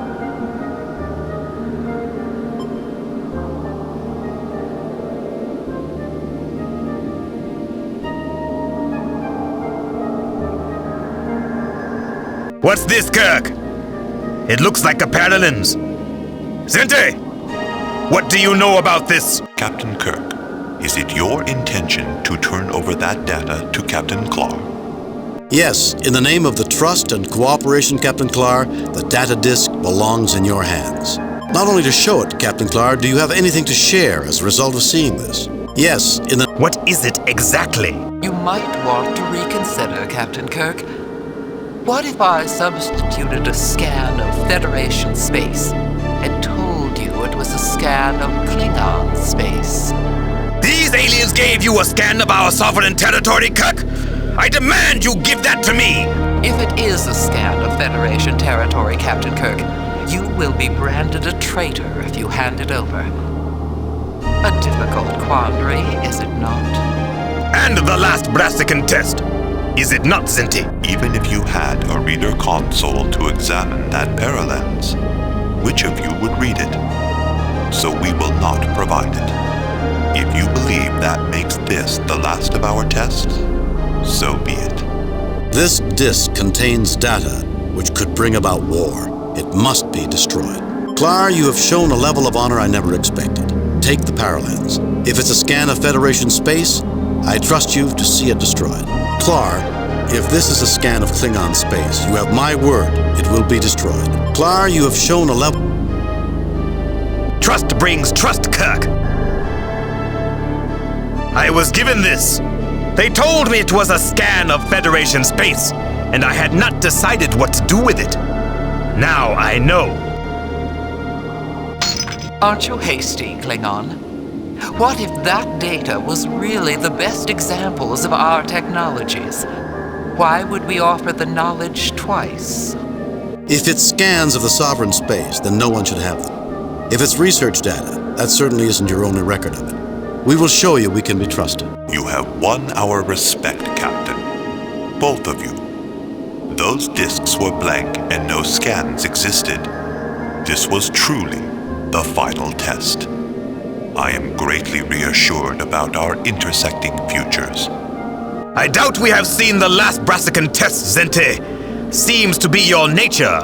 The Klingons will do well. Now I think it is time for us to go. Let me leave you with this. Individuals among us act as individuals, for good and for ill. But overall, the different races of the Federation are joined in a mutual respect that overcomes differences. I think you will be pleased with this. I think I can already see that, Captain Kirk. Farewell.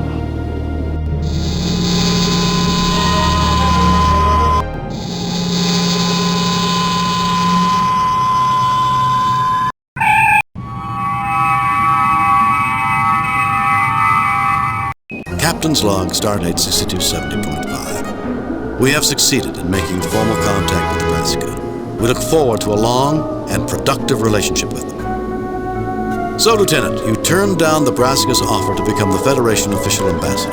Not in my job description, Captain, and they were probably just testing me. A formidable accomplishment, Captain.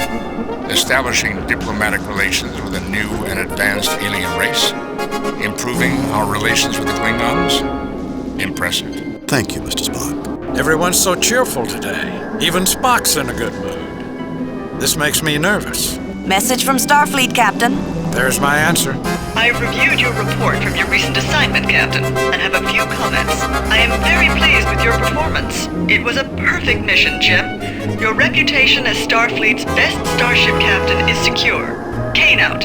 Another message from Starfleet. On screen. Jim, we have evaluated your current series of missions, and we are in awe. Starfleet Tactical can find no flaws in what you've done since the incident at Espoir Station. Outstanding. If they don't make you an admiral, I'm going to retire. And I intend to stay in Starfleet a long time. Thank you, Admiral, but I can't take all the credit. I believe I have the finest crew in the history of Starfleet. Starfleet recognizes the ability of everyone aboard the Enterprise, starting with its captain. I look forward to your future missions. Starfleet out. Exceptional praise, Captain. We've done good, Spock. Foiled Burdell, brought down Trelane, united the Alphans and the Omegans, saved Adibus, established relations with the Brassicans. I would not argue that the captain deserves to be recognized for his abilities. On the contrary, he is a model for all Starfleet. Sounds like flattery, Mr. Spock. Flattery is an emotion. And so is false modesty. Bones, is that an accusation? Damn it, Jim, you're the best captain in Starfleet. Now take a bow. You've earned it. I've never been very comfortable taking bows, Bones, especially when it takes your eyes away from the view screen. The final frontier, gentlemen. I never get tired of that view. It always gives me the proper perspective on life.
Load a previously saved game. Restart the game. Quit the game.